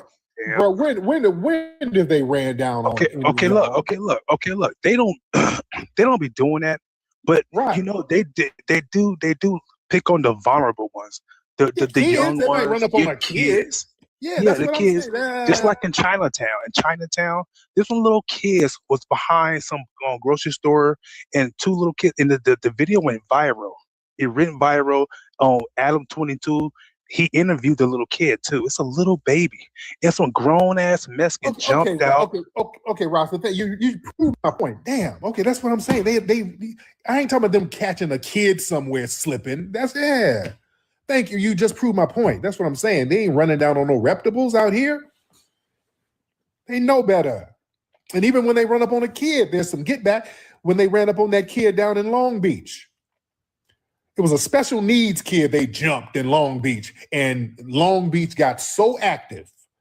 Long Beach got active like a motherfucker. They start catching them long goals slipping left and right all over Long Beach over that. And y'all know it. Stop bullshitting. Y'all know these brothers don't play that shit out here. Stop playing. Y'all know they don't play like that out here. Come on. All right. I love TikTok Shop. I love TikTok Shop, ladies and gentlemen. I love TikTok Shop. Man. So they went to the pull-up on that radio station, and they were with the police, and they didn't do nothing. They went up there and then start filing charges on people. Afro, because yeah, that's proving my point. They went up there and started. I had to go to court. I had to go to court. They said that I sent people to beat them up. Yeah, they went up there and then ran to the damn police and then went and told the police that I sent a bunch of people to beat them up. Yeah, you proving my point, dude. Yeah. Them essays didn't want no damn smoke. Yeah, they didn't want no smoke whatsoever. Afro, you ain't getting on here. You in here trolling. Now you just trolling now. All right, I'm gonna get you up out of here. Because now you in here just saying shit. Okay. Yeah. They went up there and told the police that I sent people to beat them up. Rude work, feel that natural flow. Rude work, stay fresh wherever you go. Rude work, I like the way it feels. Rude work, the magic is so real. Rude work, you need it for work or play. Rude work keeps me fresh throughout the day. Rude work.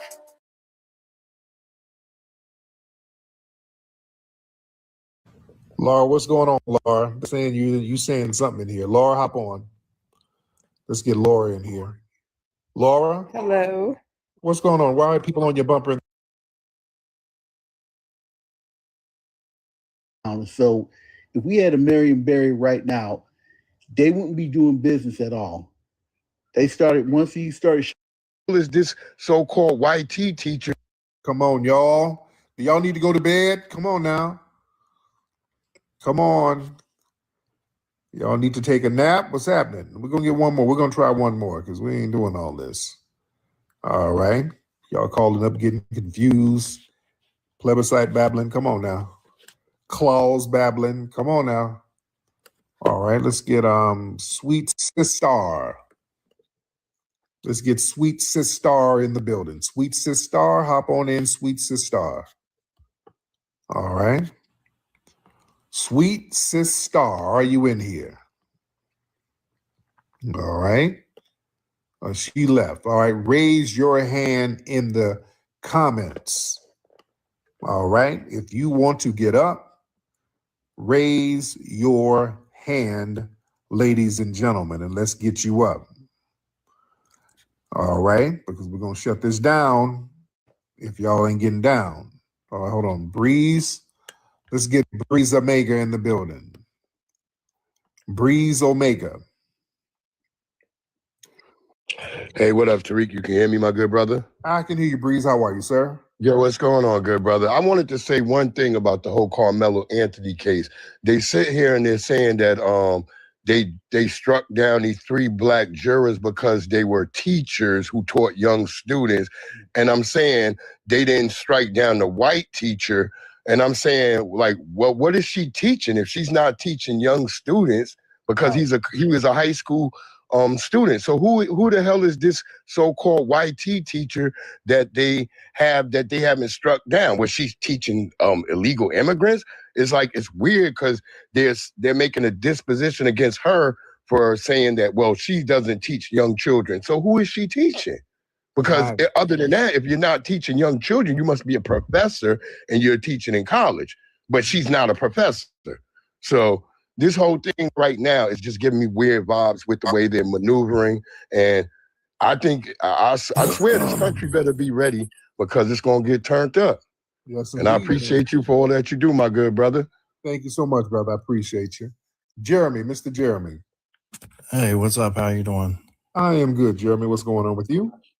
Oh, not much. Just chilling right now. Just reading some comments and everything, listening to you guys talking.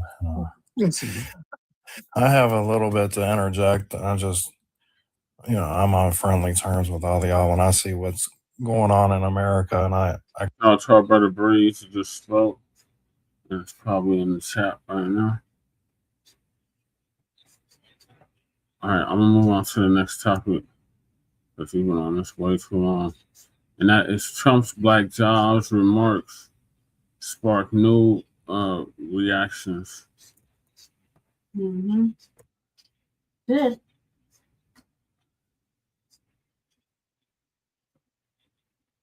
So Lisa gonna give us an update on that. So to Lisa. What's up, world? Let me tell you about this beard growth oil I got from 12 tribes on Earth. 8 ounces of oily goodness with the nozzle that prevents sprays and spills, and soft ingredients that make it perfect addition to anyone's morning routine. From coconut to castor, all these oils are hand chosen. After using this herbal blend, the biggest thing I noticed is how soft, how strong my hair was, and how good I feel. Pick up your bottle today and make your beard the star of the show. Okay, go ahead, Lady Tay.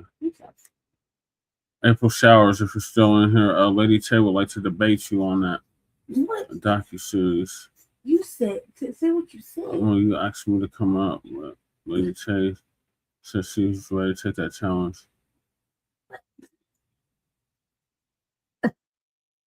What did I say wrong? Yeah, you just said the whole thing like shit. What were we debating? If it's a good thing or not, I don't know. What were we debating, April Showers? I'll take Jesse's place on the Michael Jackson docu-series. On the one we're not supposed to watch. Isn't that what we're supposed to debate? Yeah. Say that. Yeah, on the docu-series, you know. Is that what the controversy was? Young Riaz is in the building. Salute, Young Riaz. Salute, man. Hey. Yeah. So, I guess what just open it up. I did open it up. I said Lady Tay wants to take you up on that Pepsi challenge about the docu-series about Michael Jackson. Yeah, because you said you were going to debate. Yeah. What are we debating? What's her side? What's your side, April Showers? Because Jesse's being real vague right now all of a sudden. And I don't know what the controversy is. If this is a good thing or not, I don't know. Well, what was you debating about earlier? I said that we need to boycott it and we shouldn't watch it. That's what I said. I watched it. As I said earlier, so.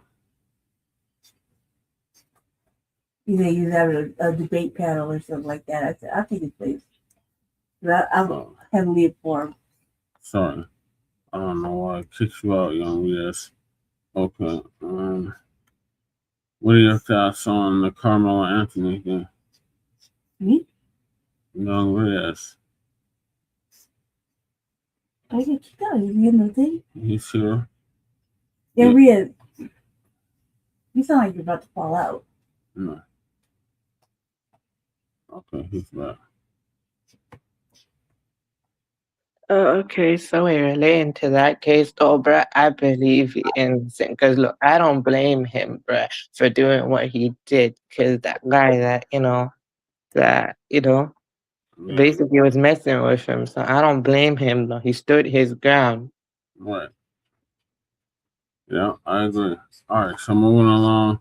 Trump's Black Jobs is sparking new. Yeah, but basically, though, bruh, I saw this coming since 2016. I was 14, bruh, in 2016, I saw that coming, bruh. I literally saw it coming. I knew it would happen. Yeah.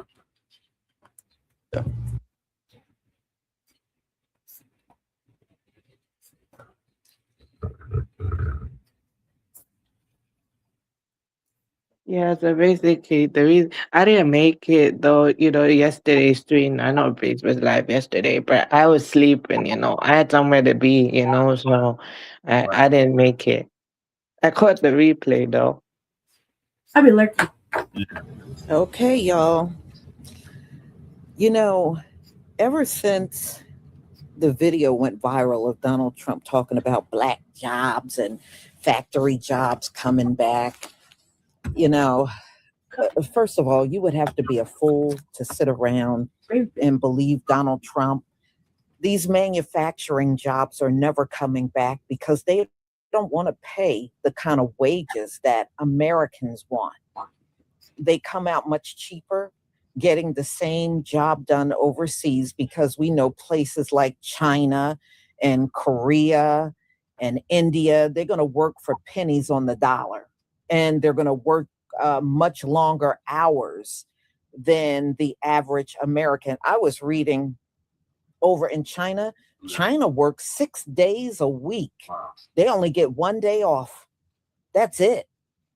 And on top of that, they'll work long hours. They said like the manufacturing jobs over there, you can work 12 straight hours. Nice. So it's a different environment from over here. Number two, a lot of people were asking, how the hell, where did he come up with this black jobs? Listen, Donald Trump is a trust fund baby. And I would not have any doubt this is how these rich people talk when they're around each other. Like certain jobs, they believe in their minds that's designated to black people. That's where he got that from. And that's why we have never heard it, because I bet every dime in my wallet, this is how he and his rich buddies sit around talking. Oh, that's an N-word job. Oh, that's a black job. You know what I mean? Like a golf caddy. They said most golf caddies are black men.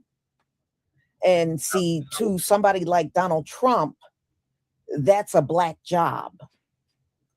That's why we have never heard those terms before, because this is how these rich people be talking among each other. So I'm glad a lot of people are paying attention. Oh my gosh, stop it, bro. And just understand, when they say stuff like this, they don't have our best interests at heart. And it just goes to show you they don't value us in other positions. He think we should be on some factory floor standing for 8 to 12 straight hours every single day and sweating our butts off, because those manufacturing factories, they get hot in the summer. My dad was a United Auto worker. My brother was too for a while. And they used to tell me how hot it would get in the factories. Like on the factory floor in the summer, it would be burning up in there.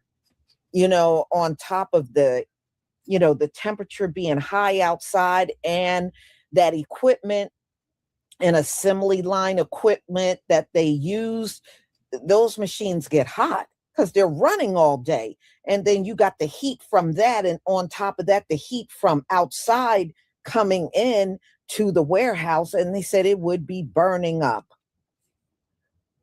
Number two, who said, so Donald Trump think we should not have a choice. We just need to be a bunch of factory workers.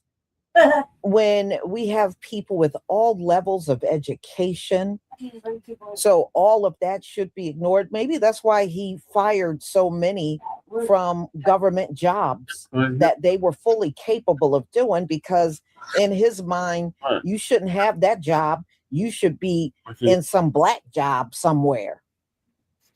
Unbelievable what these people, the damage they have done, not only to this country, but to the world. The damage and psychological damage they have done to the people. Hey, young Riaz, Lady Che gonna hold it down. Okay, cool. I got you, bro. So thank y'all for tapping in. I'm about to nod out. God, like you get here, like even their own people. You see how they're falling apart on these videos. They are having a meltdown that they can't make it anymore. Oh, they once had it good. Many of them will tell you, oh, we went on 4 vacations a year and we did this and did that. Now I can't even afford to pay my bills and buy food.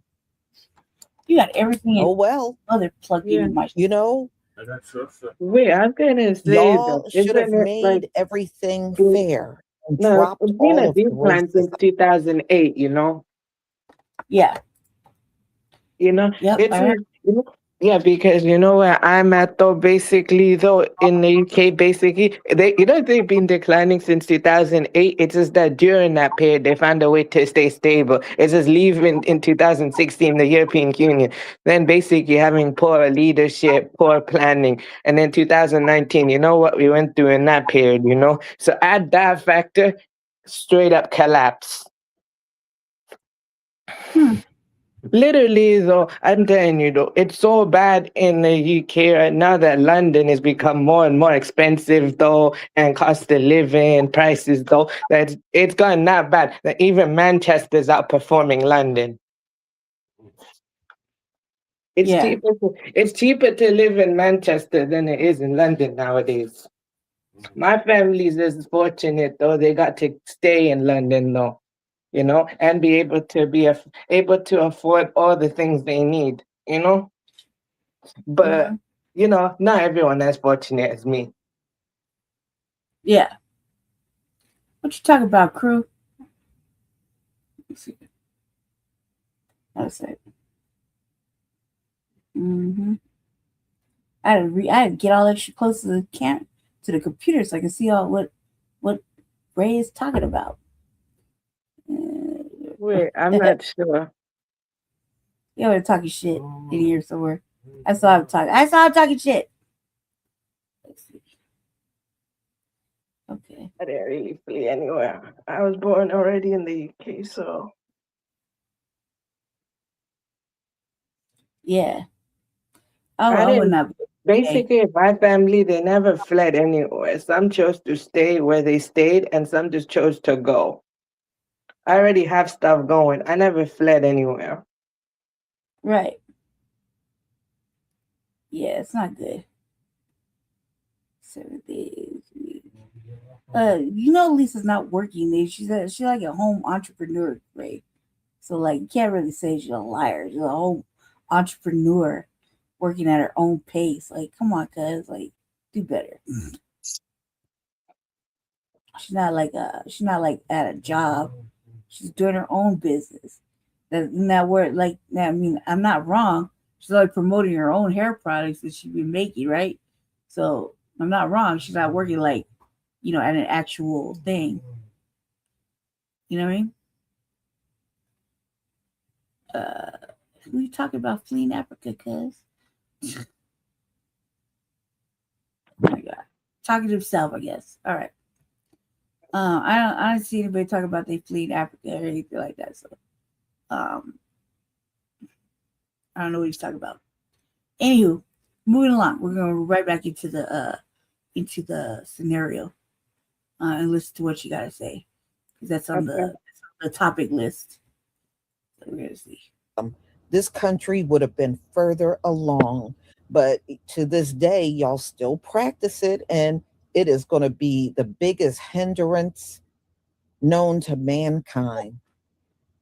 And this is the reason why America can't grow as a nation. It's stagnant. It's not moving. It's almost like marching in place. It's not moving. So at the end of the day, you can hate this, but them folks, this is the way they wanted it. But see, they didn't anticipate this whole thing hurting them, and it is tearing their behinds up for real. So we're going to look at some more reaction because it's so many people are responding to Donald Trump saying, you know, Black jobs are doing well. You know, my whole life, I had never heard anybody call their job a black job. I mean, that's the maybe Donald Trump think because him and his rich friends talk like this, that the whole world talks like this too. And we don't. You know, I just thought we all had jobs. Either way, I didn't know the jobs were color coded, or it was based on your skin color, is what kind of job you got. I mean, let's be real, even white people are maids and butlers too. He said that. So, you know, I don't know why he think his own people aren't up in these factories. Many of them are up in the factories along with everyone else. Here's what he had to say. While the unemployment rate has been steady at 4.3%, the black unemployment rate has been 7.3%. When you ran for president, you courted black voters and talked about what you described as black jobs. How do you describe why this disparity is happening? What can you do to close that? Well, we're doing very well with the black jobs, African-American jobs. I saw some numbers that we're doing really well. But what we're really going to do well is when all these plants are open. You know, we're building many car plants. We're bringing cars back from Germany. We're bringing, you know, we lost the car industry years ago. 54% of the industry went to Germany, Japan, Canada, Mexico. It's all coming back. It's amazing. And where your black worker is really going to do well is when those factories open. So I think they're going to be great. We've been doing well. It's been a big focus for me. Yeah, please. What the hell is a black job? I know Donald Trump has got to be lying. Black unemployment rate is not the lowest it's ever been. Black people are out here struggling. I mean, he really thinks less of black people. When the factories come back, that's when black people are going to thrive. So only black people can work in the factories. Black people can't work in healthcare, civil service, military, education. Black people can't be doctors, CEOs. Black people can only work in factories. I think that's his idea of a black job. But don't worry, there's a lot of people like Donald Trump and a lot of translucents and Mayo people that think less of black people and that don't want black people in higher positions. That's why they got rid of DEI and so-called black jobs. Like, no offense, I've never wanted a job that an immigrant took. That whole argument has never made sense to me. Immigrants are taking the jobs. Immigrants are taking the black jobs. That shit has never made sense to me. I've yet to learn what the hell is a black job. So somebody tell me, what is a black job? I would like to know. No one has ever explained it to me. I mean, I know how the translucents and the Mayo people might think. I know what they want a black job to be. They want black people out there to be in them fields, picking the cotton and the fruit. That's what the Mayo people want and the translucents, but black people aren't going to do that. So I'm gonna ask again, what the hell is a black job? Black voters and talked about what you described as black jobs. How do you describe why this disparity is happening? What can you do to close that? Well, we're doing very well with the black jobs, African-American jobs. I saw some numbers that we're doing really well. But where we're really going to do well is when all these plants are open. What's a black job, asshole? Enlighten me, please. And while you're at it, tell me what a white job is. Who the fuck talks that way? Who refers to a job as a black job? I can tell you what a black job is. It's the president of the United States. A black man that did it better than a white man like yourself. That's a black job. You think a factory job is a black job? I drive a truck for a living. Is that a white job? Because I know black people that drive trucks too. Enlighten me on these jobs, these color coordinated jobs that you know of. And before people come into the comment section and say, oh, he didn't mean it that way, cut the bullshit. There's only one good thing that's happened since Trump has been president, and it's brought out the true colors of people. And it made people feel more comfortable to bring out who they truly are. For the past 2 years, the ignorance has been showing right out in the open. Talking about some working in factories. No, you orange bitch.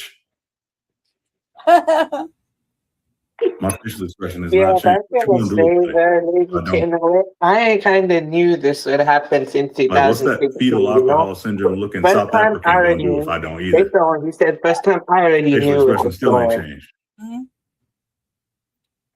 I ain't wrong. I don't hear a whole lot of dudes with small dicks at my door telling me I have to do so. So I don't think I'm going to do it. He can kiss my black ass. While the unemployment rate has been steady at 4.3%, the Black unemployment rate has been 7.3%. When you ran for president, you courted Black voters and talked about what you described as Black jobs. How do you describe why this disparity is happening? What can you do to close that? Well, we're doing very well with the Black jobs, African American jobs. I saw some numbers that we're doing really well. But where we're really going to do well is when all these plants are open. You know, we're building many car plants. We're bringing cars back from Germany. We're bringing, we lost the car industry years ago. 54% of the industry went to Germany, Japan, Canada, Mexico. It's all coming back. It's amazing. And where your Black worker is really going to do well is when those factories open. So I think they're going to be great. We've been doing well. It's been a big focus for me.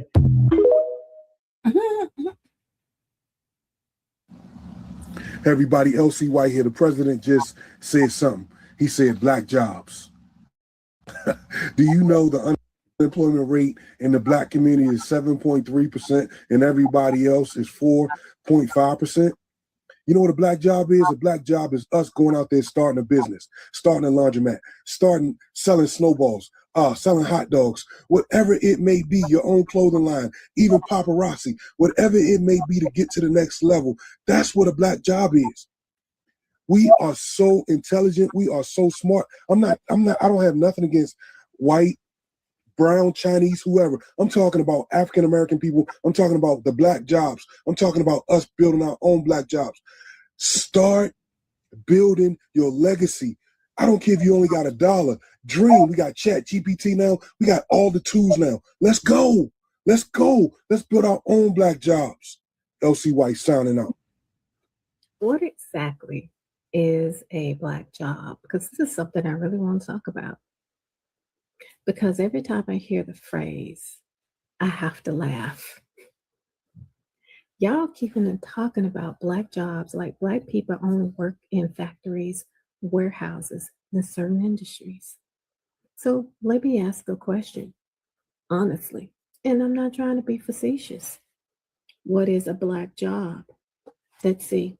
I've been a property manager. I've managed affordable housing. I've managed HOAs. I've worked for FedEx, one of my first jobs, for 5.5 years. I've been a makeup artist for Breaking News, CNN. Owned a mobile spa. That's wild. Worked for spas. Let's see, sold spa level skincare. Sold Italian skincare called Dama What's up, Lady K? Yeah. Took over for Yo, what up? I'm a realtor. I'm a global I'm just, relocation strategist. I'm really I'm a pissed off business about this owner. Black I jobs. work You with know who my international mom is? partners. I help people relocate around the world, including their pets. He said this fucking during election season 1.5 years, 2 years ago. This So, isn't nothing said about. oh, what I'm saying though, Lady K, do you know who my mom is? No. Christy Howard from CNA. Like my mom is Black jobs. You get me? Like my mom is Black jobs. Like who are they talking about? My mom is these girls that you get me? My Right. mom is these people that they're talking about. You get me? Like it really pisses me off because I went fishing with my mom. I go fishing with my mom and my dad and everything. You get me? You saw me last weekend. I was fishing with my mom and my daughter. These motherfuckers talking about Black jobs. My mom is the Black job. Right. You know when Right. he's talking about This, shit. You know this he's not pisses really, me off. right? He's not talking to you, Ray. Yeah, he's just talking in general. He's not even talking shit. No, I'm not talking about you or Jesse in gen. I'm talking about like what they be talking about, Black jobs. Right, I'm talking about Trump because he's not directly talking to you, right? He's just saying wild shit. He's the same. Well, what I'm saying, Lady Tay, is I'm with y'all. You get me? But right. these white folks don't. He's been saying this shit since election time. He was saying that while that shit, and there's the same outrage that everybody has right now, they had back then. So it's like this is like an old story to me. I'm like in my mind because he ain't talking about shit. He ain't saying anything. What numbers did he really look at? Who the fuck did they pull? You see what I'm saying? So he's just talking some hot boy shit. Just No, I'm not even talking about Trump like that, though. What do you think? He's the one that said it. No, I'm talking about all these white supremacists that back up Trump. I'm thinking Trump is on our side. No, Like, Trump. Awesome. no, if you to watch what I be talking about, I think Trump is actually doing some shit that's actually helping us. If you say so. I'm saying, but I'm not on that Lisa Cabrera shit because to me, Lisa Cabrera could go suck a dick, and she hasn't, and that's why she's so bogus in what she's talking about because she hasn't sucked a dick. Well, I don't know why. I don't know why you say that, and I'm not even knowing like that you don't like her. No, to me, I like Lisa, but I've been following Lisa. You can ask Jesse. I've been following Lisa for the longest. Like since before me and Jesse been following each other. Right. I just don't fuck with Lisa about what she's talking about. I don't know where the vitriol is coming from that, so I'm not really sure. It's really probably not even up for me to say. But this is what. No, I'm saying I don't fuck with what Lisa talked about. But still, also, ain't we still on the same code though, Lady Tay, me and you and Jesse and everybody. Right, but I don't know what I don't know why. What's with the animosity? I'm not sure, but I don't know, nor do I give a fuck. This is really just what's in Jesse's queue, and that's just what that is. But Trump is talking about Trump's been talking that hot boy shit since before fucking he got into office. So everybody acting out loud like, "What's a black job?" I did All right. the same So, shit but too, what? I did the same shit too, but it don't matter really because this outrage is we don't even need to be wasting our whole fucking time on it. He ain't gonna let none of us have a job if you really want to think about it like that. We like motherfucking people are losing their jobs left and right. Now they're losing housing, they're losing this and that. So I'm not really sure what he's going to do, but I don't think he's going to let us have a job. And if the job is motherfucking the field, the job now is moved from the field to the warehouse. From the you know what I mean? So it's not like it's like he's doing us a big service. Who the fuck did he pull? What numbers did he see? This is all just made up shit because he lives in a world of his own imagination. So he could be upset or whatever, but us being outraged about some fucking hot boy statement of black jobs, we had that same fucking energy when he said it during the election season. This ain't nothing new. It's nothing different. He was still making up shit back then. This is making up shit right now. Why you don't like Lisa Cabrera? I have no motherfucking idea. Why he said she could suck a dick? Who knows why? I have no motherfucking idea. Nor is it my place to really give a fuck. It's just in the queue, my brother. You see what I'm saying?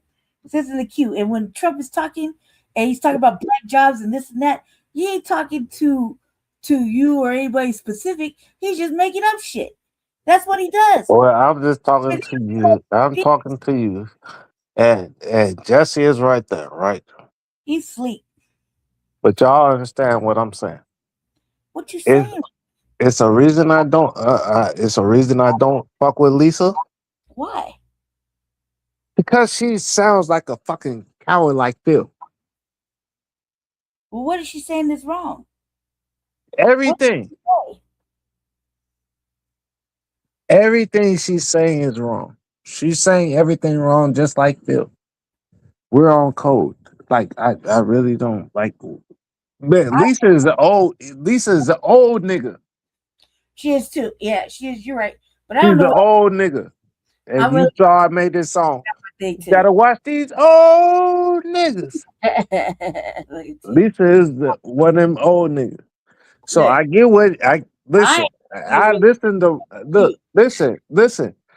I used to rock with Jesse and Lisa like so long, like since 2018, right?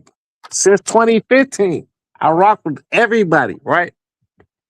But I swear, Lisa is the old nigga. Me and Jesse get into it. Your own husband, me and Jesse get into it. Getting into About how we finna do shit. You get me? Yeah, but what you talking about? Like Lisa is an old nigga.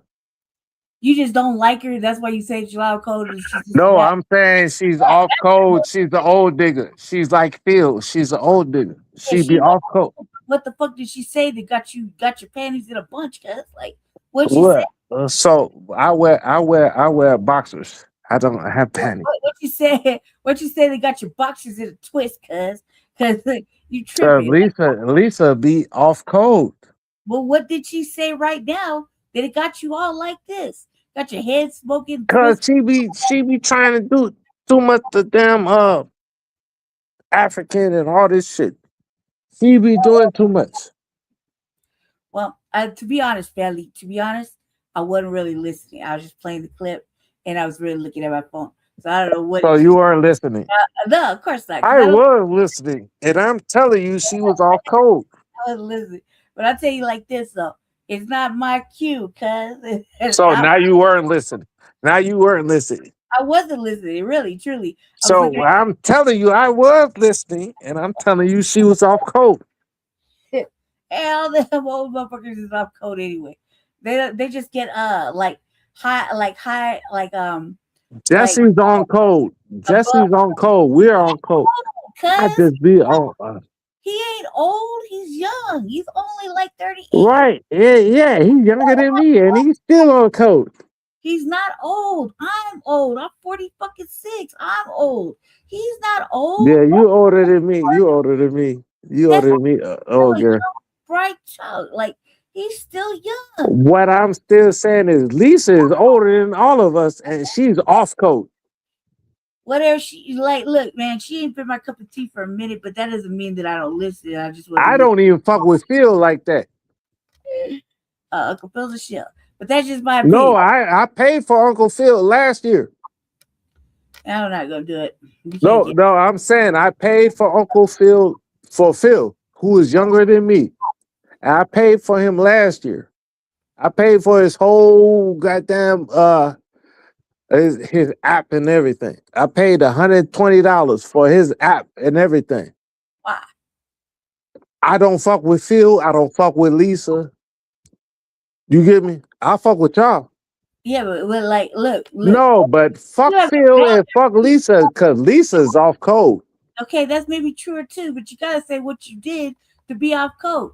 I'm not really knowing. Sometimes I be thinking, look, is she just getting a little too wild for my normal Lisa? Lisa is the old nigga. Even if she is, sometimes she was just getting a little bit too much. Look, Lisa is the old nigga. Hey, the lady is black. Is she gonna have some black moments? Is she? Her last name is Cabrera. So what? Is she really black? Is she really black? We're not gonna do this. How many black people got black Spanish names?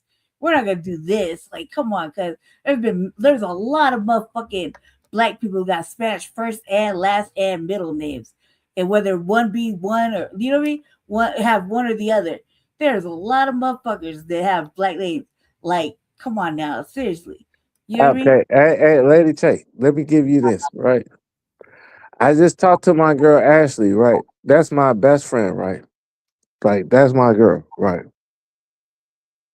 And she said, remember I told you we went to see the Michael Jackson movie? Yeah. Remember I told you my family, we all went to see the Michael Jackson movie? Yep. And Ashley said, well, Joe Jackson is still a fuckboy. Okay. And I'm like, well, nobody in my family said that. Nobody in my family said Joe Jackson was, you know what I'm saying? So you just throw out because she said that? No, there's either you like Joe or you didn't like Joe.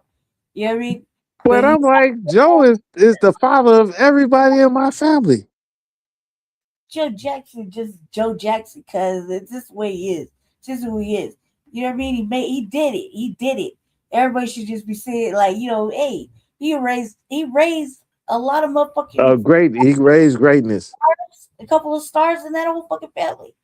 You know what I mean? Oh, but look, like I'm telling my sister Ashley, right? I'm like, this is how everybody's daddy is in America. Right. Oh, You get everybody, me? Like motherfucking your daddy is Joe Jackson, Jesse is Joe Jackson, my daddy's Joe Jackson. Like, my what the fuck are you talking about? and then he was Everybody is Joe Jackson. and Red Fox from Sanford and Sons. That was my motherfucking daddy. Oh, and motherfucking George Jefferson. Those are my motherfucking daddies right there. Hey, you get your ass whooped. Guess what? Right, You those get motherfuckers right there would raise me, motherfucking Bill Cosby, George Jefferson, Red Fox, Sanford and Son, Uncle Phil and all them. Jackson. I mean, come on, cause like these are the black fathers of America right there. You And know? what? Because they tough. Because No, they tough. Look at Rock. they were on the right side of Hey, watch this. Look at Rock. You get me? Like, you know Rock from Baltimore? Rock, ROC. Yeah, but who's that? Like, what's that? Like, That's a garbage man from fucking Philly and shit. okay, That yeah. show. You know Rock? Ask Jesse. Where's Jesse at? You sleep, cuz God. No, but you know Rock. Just tell like I'm not sure. He said, man, if you gonna bring your goddamn gangster shit, I'll fuck you up. Don't you get me? Okay. Like, you know Rock. Look. Everybody in the Look it up, Lady Tay, please, Rock. Everybody Rock. Everybody in the Generation X era got their specific black daddies, okay? Some motherfuckers look, Bill Cosby was the father of everybody. He was America's fucking dad, right? And some shit, motherfucking what was it? Steve Urkel daddy. Daddies, Family Matters. Old boy's daddy, old boy, the fucking police officer. He was everybody's dad. Motherfucking, we had some good ass black fathers, dude. So like I don't know. That will fuck you up. That will fuck you up. We had some good ass black fathers that stood on morals and fucking integrity and gave you life lessons. That will fuck you up instantly. Yeah, it's not like the shit now. They fucking had insight. They gave fucking good ass lessons. There was a lesson in every show. I mean, come on, that's not like the shit we watching on TV right now. It's trash. They held to moral compass, black moral compass. That's what people don't really have. That's what people are saying. These are black men standing and raising fucking black people. And we will fuck you up if you fuck with our family. We were right there in front of the TV learning lessons and having a sense of integrity. They didn't say we will fuck you up if you fuck with our family, won't we? Right. So there was lessons to be learned. There was only a handful of black mamas there on these TV shows. Handful, like less than 5 black mothers on these shows because they were teaching us lessons. Okay? Real shit, you count them on one hand. Think about it. I'm Urkel. Yeah, let's think about it. And the lessons weren't as strong as when the black fathers were teaching us shit. You know, they resonated with us. They sat in our soul. I'm not saying that not to take away from black motherhood, but they didn't let them women have a lot of voice.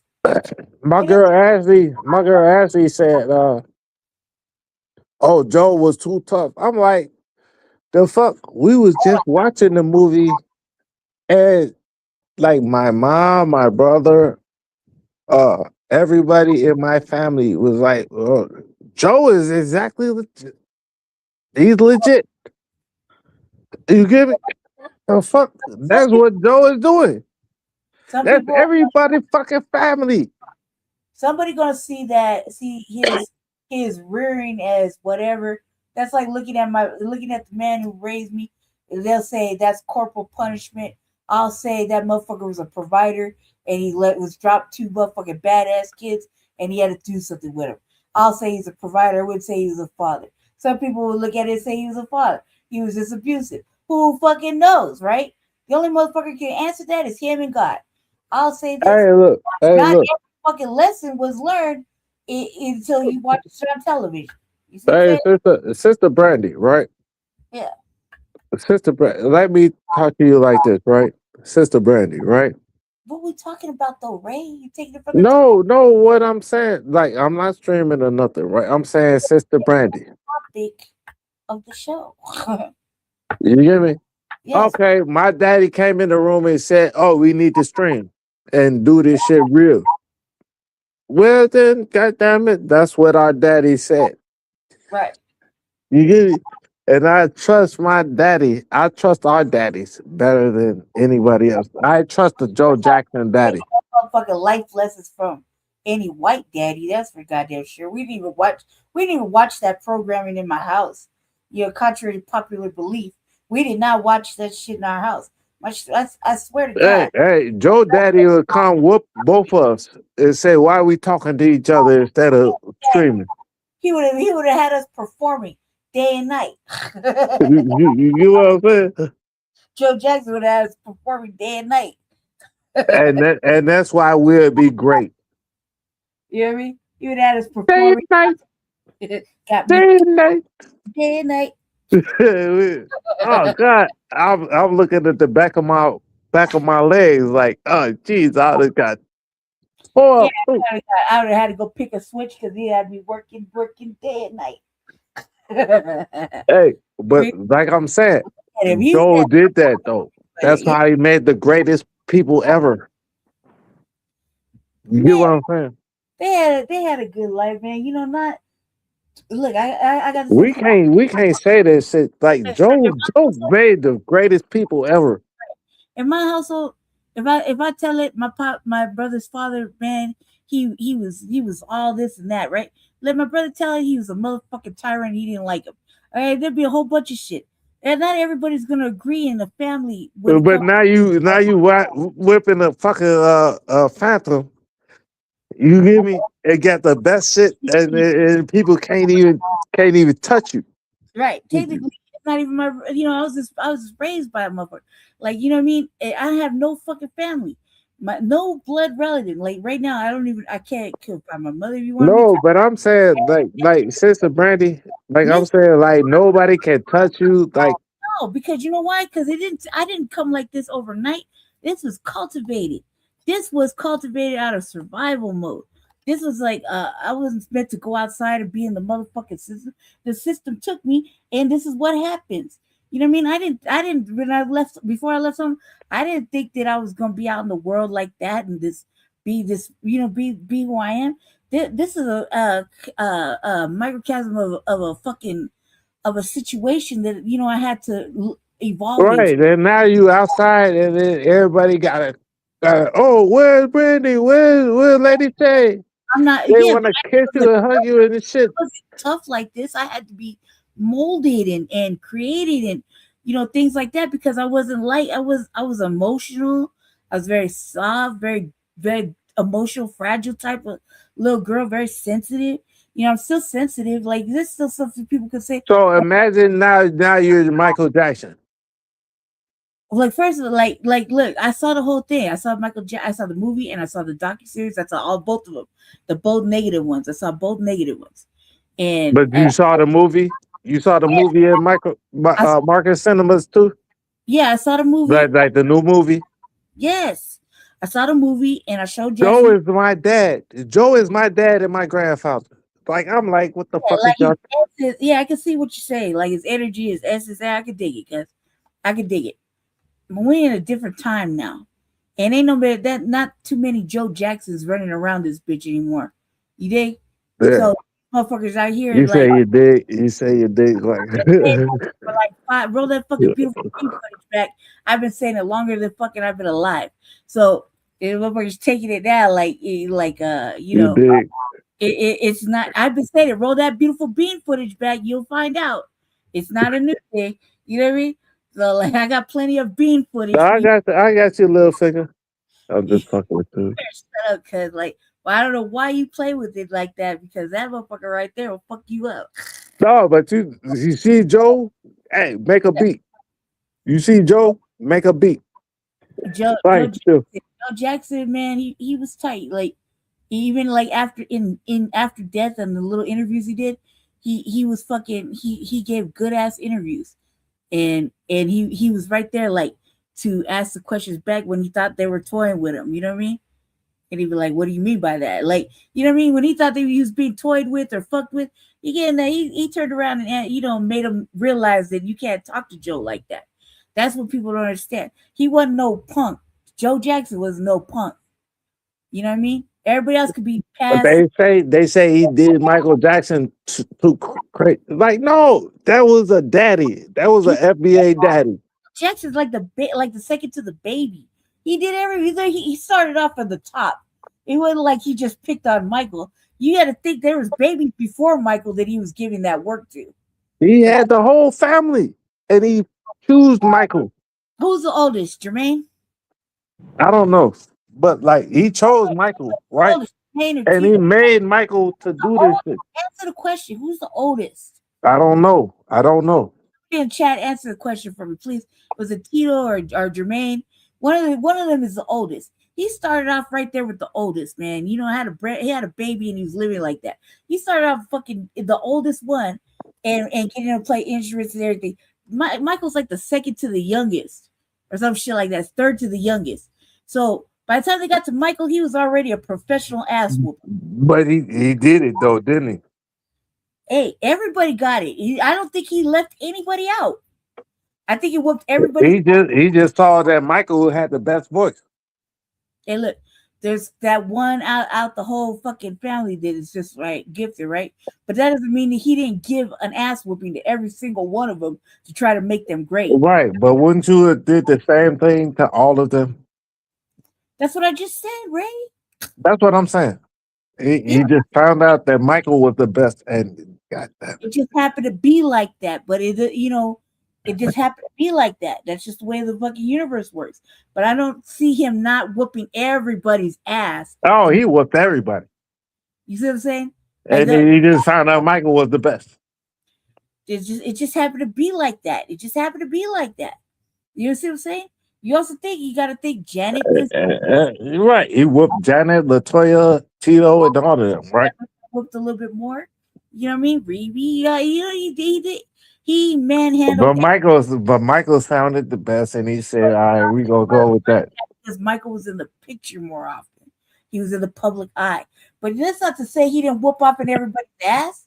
Like look, I saw the show, right? And I'm watching the movie, right? With my mom, Sam, my mom's husband, and everything. My mom's husband is from fucking Gary, Indiana. And my mom was like, "Oh, I was at that show in 1968. Oh, God damn. You get me?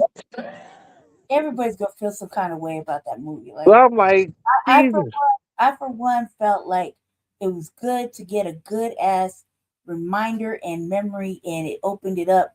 And then I was on a Michael Jackson kick for like the last couple of weeks. That's just the way it is.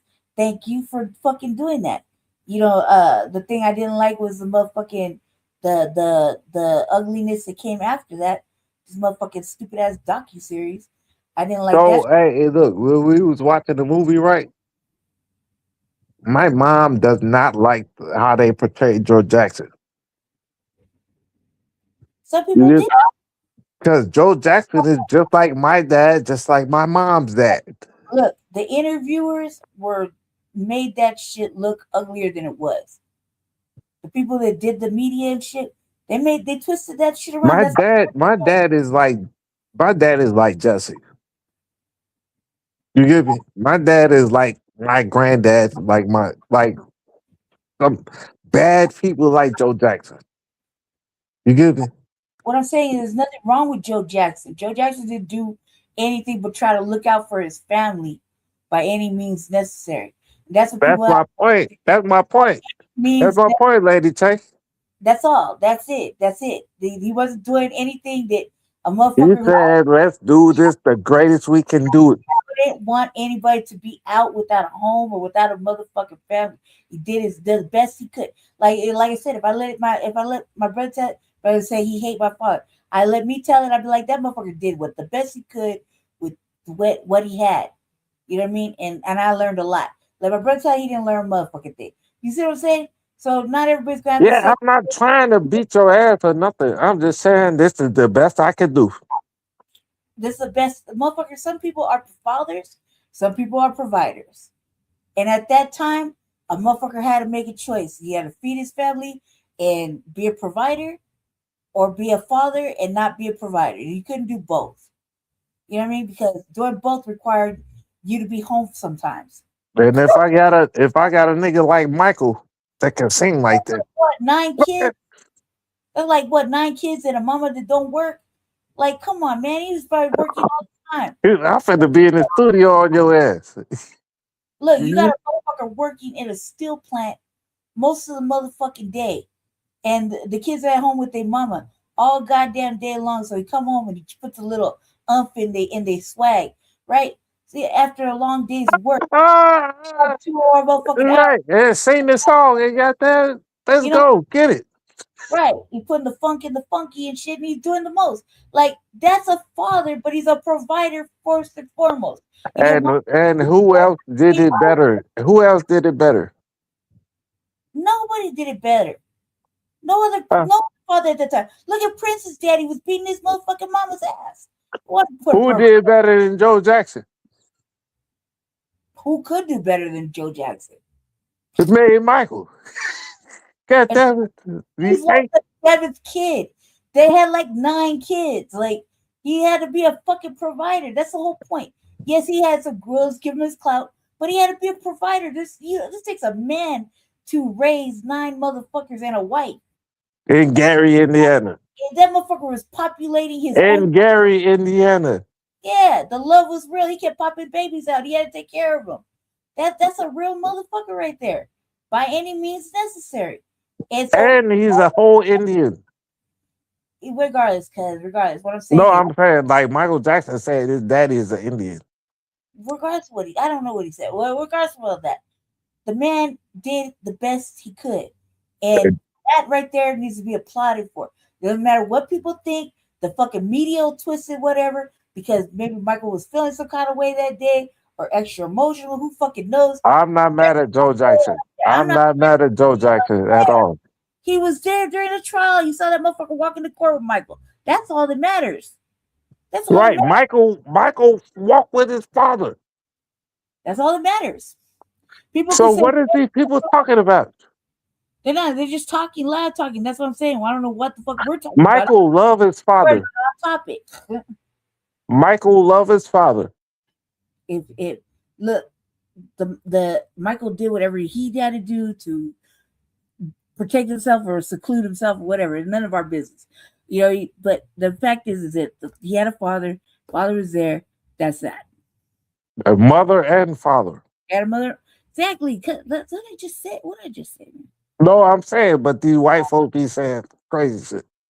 Look, they're just jealous, man. Not a lot of motherfuckers had both parents. A nigga from Gary, Indiana, with both parents just made the greatest. I didn't have both parents, and when I did, it wasn't like that. So, you know what I mean? I still don't have both parents. I just know that a man did something great. He took care of his family, and he moved them around. He did the best he could. Now, if he saw some fucking bright star in 1 or 2 or 3 or 4, then he fucking, enhanced it and shined on it a little bit. Make sure they had everything they needed. Yeah, he was a little harder. He's a little harder. But who is it when you think you got something fucking My great? girl Ashley said something. He said Michael was actually fucking with them kids. I'm like, you bitch. No, he wasn't. Look, real motherfucking fans, they ain't hearing none of that. It doesn't matter. You will say he's weird. We'll say he's get some weirdo comments, but we're never gonna co-sign that. I'll sleep in the bed with you, right? I'll sleep in the bed with you. And then you not, but listen, Lady Tank, I'll sleep in the bed with you and I'm not even touching it. Topic. You get me? Like, what the fuck is that even mean? Jesus Christ. We're gonna be here all night fucking chopping it up on some bullshit. We're gonna get back on topic. That's why you gotta keep that. You weirdo. You're weird right now. Look, no real fan is going to say anything like that and if they're not gonna say nothing like that. And I would rather just say like the people that were boycotting the movie or talking shit about the movie, they really didn't have that spirit of love and of Michael Jackson's work and any of that shit. They weren't going over there just going to the movies and watching. There was lots of other shit. There was a lot of people that were on that shit during the trial. They were saying he was this and he was that. But you know what? It's not what you said, it's what you could prove, and they couldn't prove it. And he fucking, that was a lot of fucking charges, and he was found not guilty. Not guilty means not guilty. You know what I mean? Beyond a reasonable doubt, not guilty. That was like what, 14 charges of not guilty. It took like 3 motherfucking months. Look, they leave it at that. You know what I mean? Say whatever you want, you can say whatever. They could say whatever. Some of them motherfuckers got paid buku dollars and still went and showed their ass at the courthouse. You know what I mean? So I'm just gonna go with that. And you know, motherfucker like, well, no, you know what I mean? Like, I can't go with the motherfucking armchair detective work on greatness when I was alive during that whole fucking Michael Jackson shit from start to finish. Right? I saw the whole shit. Motherfucking fan, yes, yep. Can I see behind the blinders? Yes. That shit was fucking ridiculous. Everybody knew it. The media did whatever the media did. Paparazzi did whatever the fuck the paparazzi did. You know what I mean? They twisted shit. They formatted it the way they wanted to. They did some humiliating shit and leave it at that. Like, he's not here now to defend himself. And the ones that are here to defend him, they ain't talking about him like that. So, you know what I mean? You gotta let the man rest in power. You know, he did brilliant shit. There'll probably never be another motherfucker like it ever again in life. You see people trying to emulate his whole essence, and there's never been another one like him ever. So we gotta just take that as what it is. People can say whatever, they can talk whatever, they can fucking make stupid ass fucking biopics and docuseries and be in the negative about it. However, there's not gonna be another one like him ever again. And everybody knows it. If they don't know it, they do now. You know what I mean? I don't know who that is, Bella. You try to tell me, but I don't know who it was. So I'll get back to this because it's in the queue. And it's what Jesse wanted. I've served on committees here for the state of California. Wild. In my industry. I had contacts like that. So I've worked in housing, logistics, consulting, sales, beauty, and entrepreneurship. So which one of those is a Black job? I think she had like nice little. The property management job, the consulting job, the business owner job, the international real estate job, like the community leadership job. Or are we still pretending that Black people are the only ones that belong in certain spaces? Because where I'm sitting, Black people are doctors, Black people are lawyers, Black people are developers, Black people are investors, Black people are business owners, Black people are executives, Black people are engineers, Black people are entrepreneurs, Black people are everywhere. The problem isn't Black people don't have jobs. The problem is some people have a very limited imagination about what Black people do. My Black job is whatever profession I'm qualified to do. Always has been and always will be. That's the post. Tools in the bio. Orange Thing's Black jobs will increase when auto factories are opened.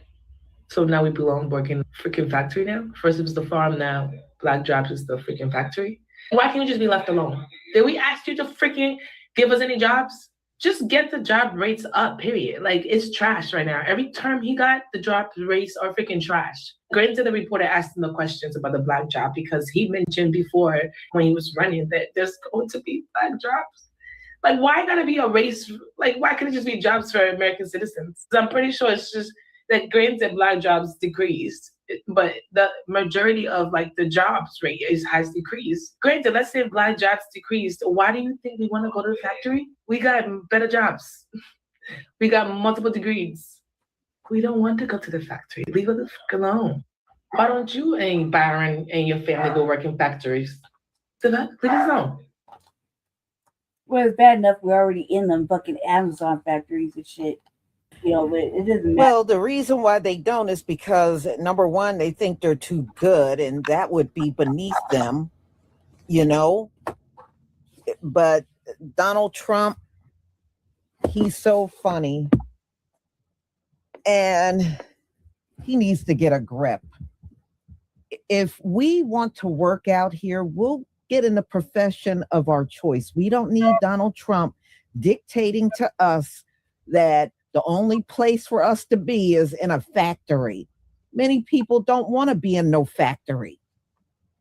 You know, especially if you have built a career for yourself. For some, being in a factory would be a step down. Why would anybody do that? But yeah, well, now you can understand why it's stagnant in the job market for our people. And as you can see, you ain't getting no help from Donald Trump on that. The way out of the high unemployment within our group is we got to work our way out of it ourselves. You can clearly see Donald Trump ain't interested in helping nobody with any job, not even the people from his own community. He's not interested in helping them either. Okay, he's not. That's right, fair use. The only thing they need to do is give us our check, our 40 acres and a mule, and get the hell out of the way after that. That's it. That's all they need to do.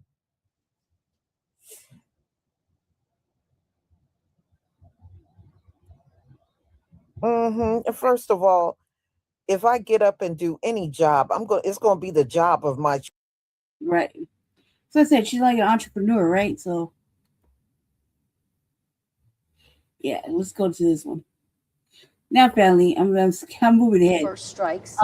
You're. I watched this motherfucking interview. Meet the Press. Shout out to, throw up that copyright. If somebody throw that copyright up there, fair use, fair use, fair use. Okay, throw up that copyright. It's running across the screen. Fair use, fair use, fair use. I see you, 10 eyeballs. Thank you for sticking with us on the Frontline Black News. All right, so this is going to be talking about the interview with President Donald Trump. She asked some hard-hitting questions. It was a major uncomfortability. So here we go. We're going to play it now. I'm right here, family, so we're going to play it. Fair use, fair use. Somebody please throw up that copyright in the chat. Thank you. My exclusive interview with President Trump as the war with Iran reaches the 100-day mark. I don't like these endless wars. This is not an endless war. What makes you so sure this won't become a quagmire? We're not going to be there. As pressure grows on the economy with the midterms approaching. As soon as that's complete, gasoline prices are going to drop like a rock. Plus, his controversial plan that could give payouts to January 6th rioters. Look, if it was up to me, I'd pay them the kind of money that they deserve. And his continued claims about election fraud. They're cheating on the election. Do you have evidence to support All I have to do is look.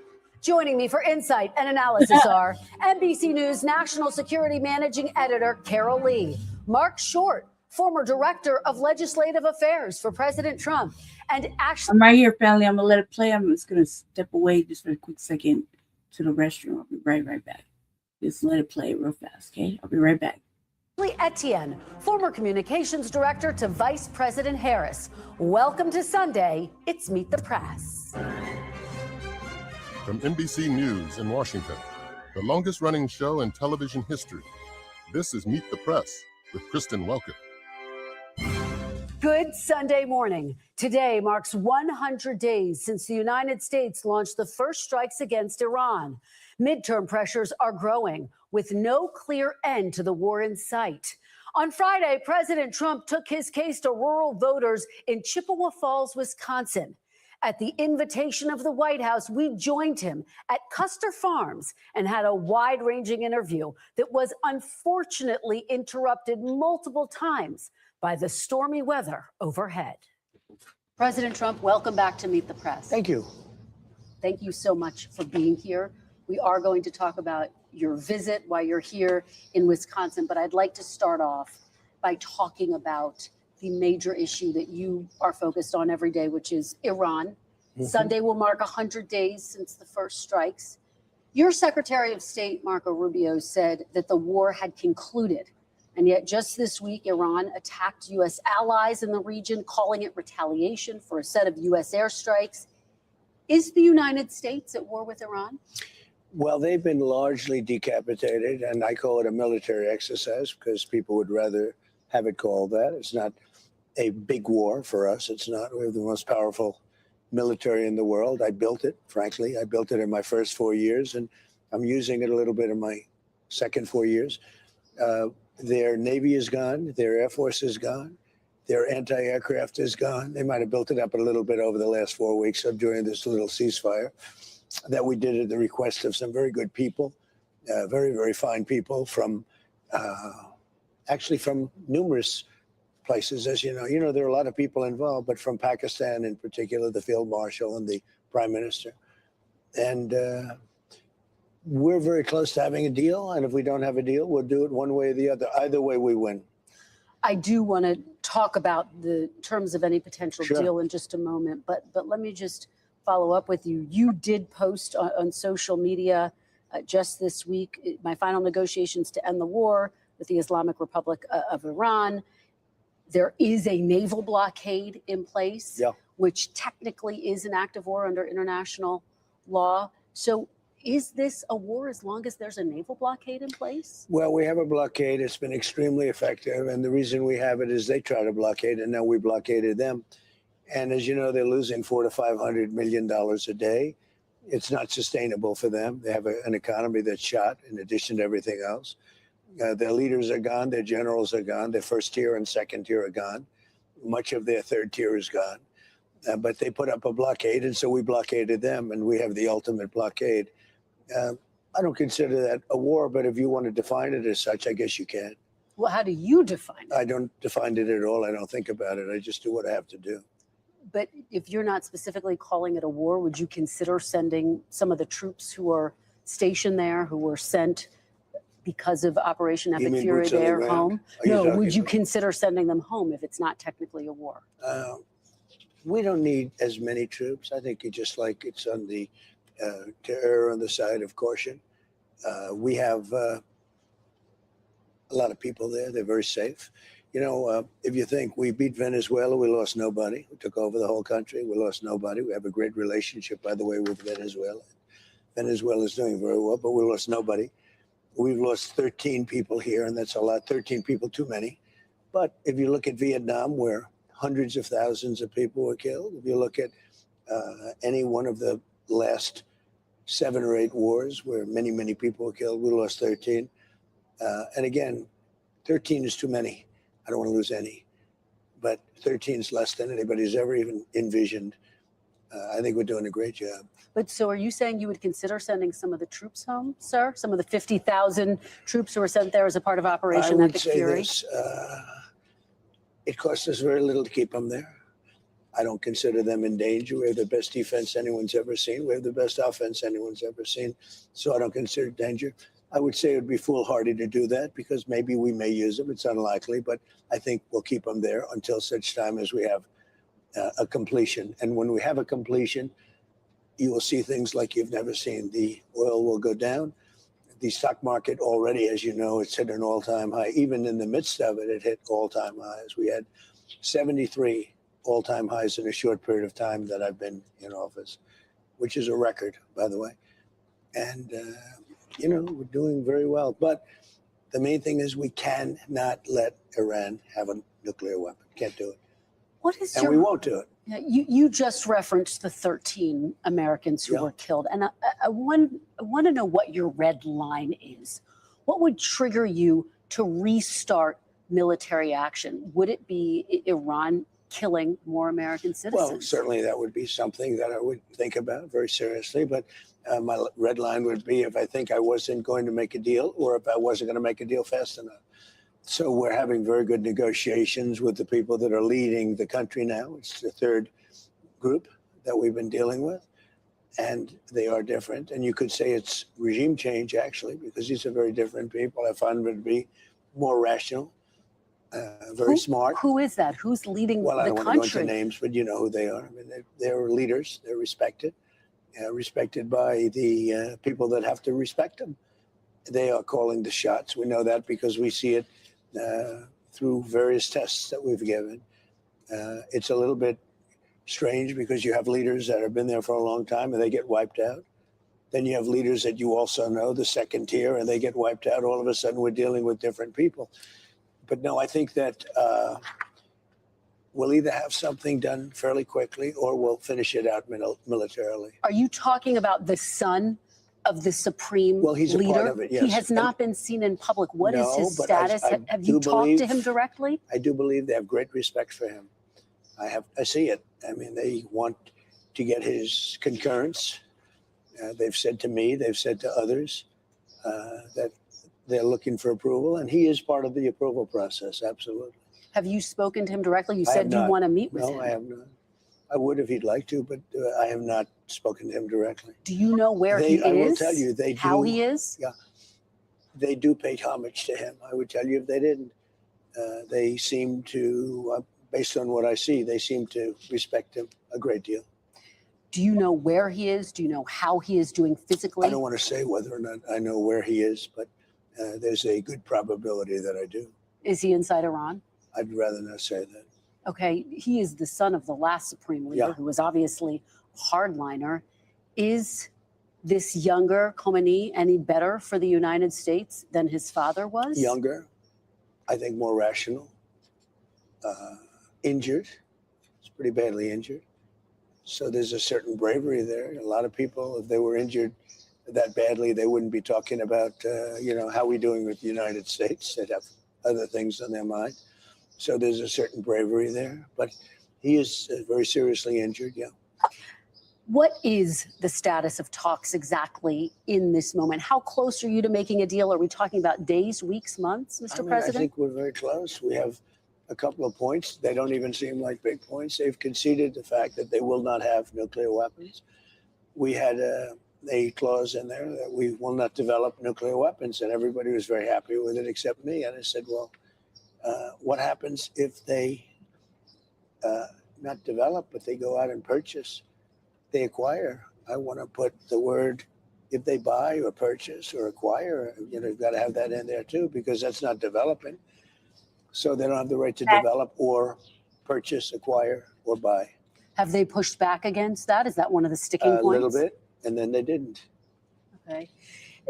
You have been saying for months, Mr. President, that Iran is begging to make a deal. True. If they are so desperate to make a deal, why haven't they made a deal with you yet? Because it's a very hard thing for them. They've had great independence. They've dealt with very weak and ineffective leadership on behalf of the United States and other countries, frankly, that allowed them to get away with murder. And I think they can't believe they're in the situation where they've been virtually decapitated. But if they're so desperate, Mr. President, why haven't they said yes to the terms you're they're proposing? Strong, they're proud. There are things they never thought they'd be doing that they're going to have to do. They've got no choice. And it takes a little while. You're talking about 47 years of getting away with whatever they wanted. I mean, this should have been done long ago.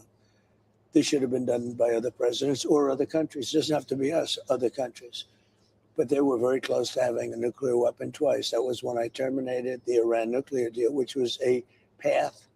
That deal, the JCPOA, that deal was tantamount to giving them a nuclear weapon. It was a horrible deal given by Barack Obama and really penned by him. It was a horrible deal. It was, it expired long ago. I terminated it. But had I not terminated it, it expired long ago. It was a short-term deal.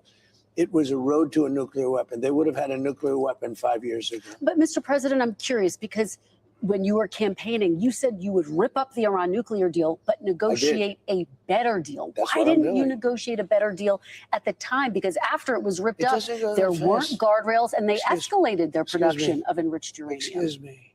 It takes years to do these things. These people have been fighting for 47 years. They've been killing Americans. They've been taking off their legs and their arm, and their faces have been hurt so badly and so horribly. I'm moving very fast. I'm into 3 months. You know, Vietnam lasted 19 years. I'm into my 3rd month. And all I do is say, whoa, when are you going to win? If I were a Democrat, nobody would be talking that way, but it doesn't matter to me. I've gotten so used to it. Look, we have totally destroyed their military. They have some missiles left. They have some drones left. Do you know how many missiles? Yes, exactly. How many? I don't want to tell you. Can you give me a But ballpark? they have some left. No, but I know almost to the number, and we know where they are too. And we know where their drones are, and we know where their drone factories are. Most of the drone factories have been knocked out. Most of the launching pads have been knocked out, and most of the missile manufacturing areas have been knocked out. But they still have capacity. They have some missiles. They have some drones. I would say percentage-wise, maybe 21, 22% of their missiles. It's a lot of missiles, but it's not what it was when we first attacked. So you're saying they have 21, 22% of their missiles left? Correct, yes. Okay. Let's talk about what specifically you are demanding as a part of this short-term deal.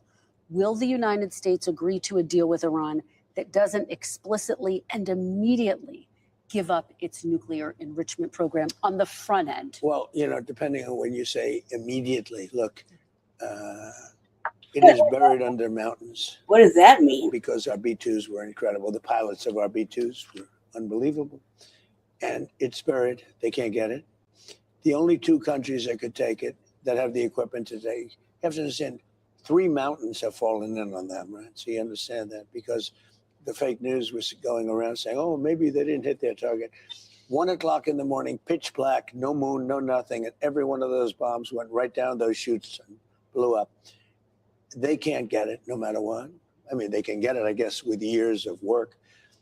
But the only 2 countries that can get it are us and China, because we're the only 2 with the equipment that's capable of doing that kind of work. And it would take weeks of digging. So the answer is, yeah, we're going to do it immediately. We're going to start looking very quickly, and we'll do it with them. If we make a deal, we'll do it with them.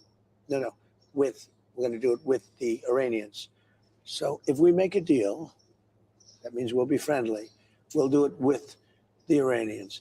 If we don't make a deal, we may do it, or we may just watch it. You know, we have cameras on it all over it. If anybody walked there, if you walked over there, I would be able to read your first name on your lapel. And these are cameras up in space. It's pretty amazing technology. Space Force. We have cameras all over the site. We know if anybody goes there. If anybody went there, any digging mechanism, any truck, any tractors, anything, anybody went there, we would know. We will take care of it. Is that wind or what? Is that rain? What is that? Rain. This would be the first of multiple interruptions due to the weather. Rain hitting the metal roof, making it difficult for both of us to hear each other. So as we're having this conversation, we can hear a little bit of rain. No, a lot of rain. A lot of rain. Let me try to get a clear understanding of how the United States would get the nuclear material out. You've called it nuclear dust. Yeah. Will you and would you be open to sending in U.S. forces to retrieve the nuclear stockpile? So the official name is highly enriched uranium. And I call it nuclear dust because it seemed to be nice and everyone understands it better and it's sort of cute and people picked it up. But the way you do it is if we make a deal, now we're friendly, we'll all go together. It'll be our equipment. We'll take it out and destroy it, whether it's on site or whether we take it off site. So that would require U.S. forces. Well, that will require, we will have a deal. We'll be friendly. In other words, we will have made a deal. And we will be at peace. And we will go with them or without them. But we won't have people shooting at us, okay? Now, if we don't make a deal, then we're going to take them out militarily, very harshly. And we'll wait till we do that before we go, in which case we'll have safety either way. Mr. President, I wonder, How long are you willing to give Iran to make a deal? How much longer? You've been talking for Well, I quite wouldn't some say time. that. Well, you really haven't. You were in Vietnam for 19 years. You were in Iraq for many years. You were in Korea for many, many years. You were in all the, I won't even talk about World War II because that was the big one. And we don't want to ever have that. But you were in all these different wars for many years with thousands and thousands of people killed. We've had 13 people killed, which I hate. We've had 13 people killed, and that includes 2 wars. That's Venezuela, and that's Iran. But do you have a cutoff point No, but you in keep your talking head? about speed, Kristen. You were in Vietnam for 19 years, and you're telling me about 3 months. And in 3 months, I've demolished the Navy, the Air Force, anti-aircraft. They have no radar. They have no nothing. I demolished their leaders. Their leaders are gone. Do you know where all of Iran's nuclear material is, sir? Yes. Would you unfreeze any Iranian assets or lift any sanctions up front as a part of any No. deal? So that would come after. Comes after, yeah. If they behave, turned if they over do a good their job, we nuclear start enrichment talking, yeah. material. Unlike Obama. Obama flew a Boeing 757, a plane I know very well. They took the seats out and they loaded it up with $1.7 billion in cash from the banks in Maryland and Virginia and D.C. They emptied out the banks and they gave them 1.7 in green and they gave them tens of billions of dollars, just kept giving them money and it didn't work. Would any, again, That never works, But by the again, way. Mr. President, you promised that you were going to negotiate a better deal. Do you I wish have. you'd done it in your first term when you ripped it up at that, before you ripped No, up they the weren't deal? ready. No, this is much better. This is much better. Will If I you- would have done it in my first term, Israel wouldn't have been ready. Hear that sound? That sound of thunder, lightning. Is that going rain? to interrupt, guys? No. Okay. People will understand. We're on a farm. That's true. Will any deal you make include the release of Americans who are being held by Iran? Well, we talk about it and we'll see. Nobody really has an accurate list of who they are, what they are, or if they're being held. But if they're, we've been talking about it. Nobody really has a list. You know that, right? You know, you're asking me about, nobody has a list.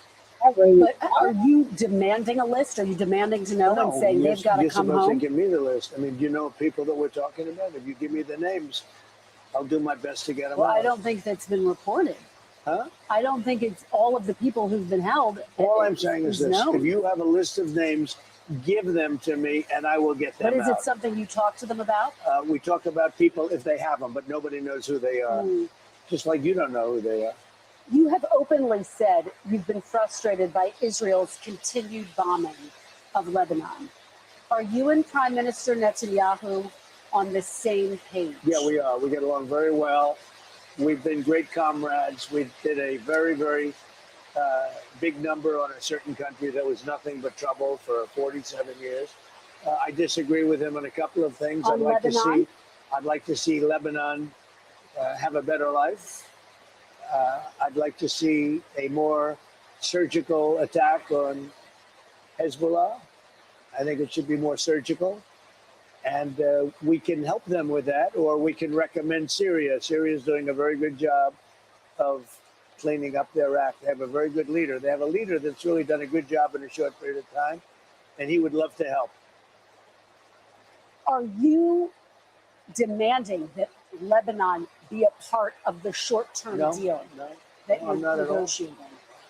I'm not demanding. Okay. I think they'd like to see it, but I'm not demanding. Okay. I wonder if we should, let me just get a gut check here. Should we pause for 5 minutes and let this pass? I just want to be able to hear everything he says. The rain did not stop, but neither did our interview. When we come back, President Trump on his promise to never start a new war. She was right in his motherfucking helmet. Real well, like that, yeah.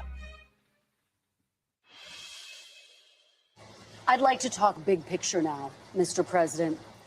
One of your consistent campaign promises was no new wars, going all the way back to 2015. Did you break that promise to the American people?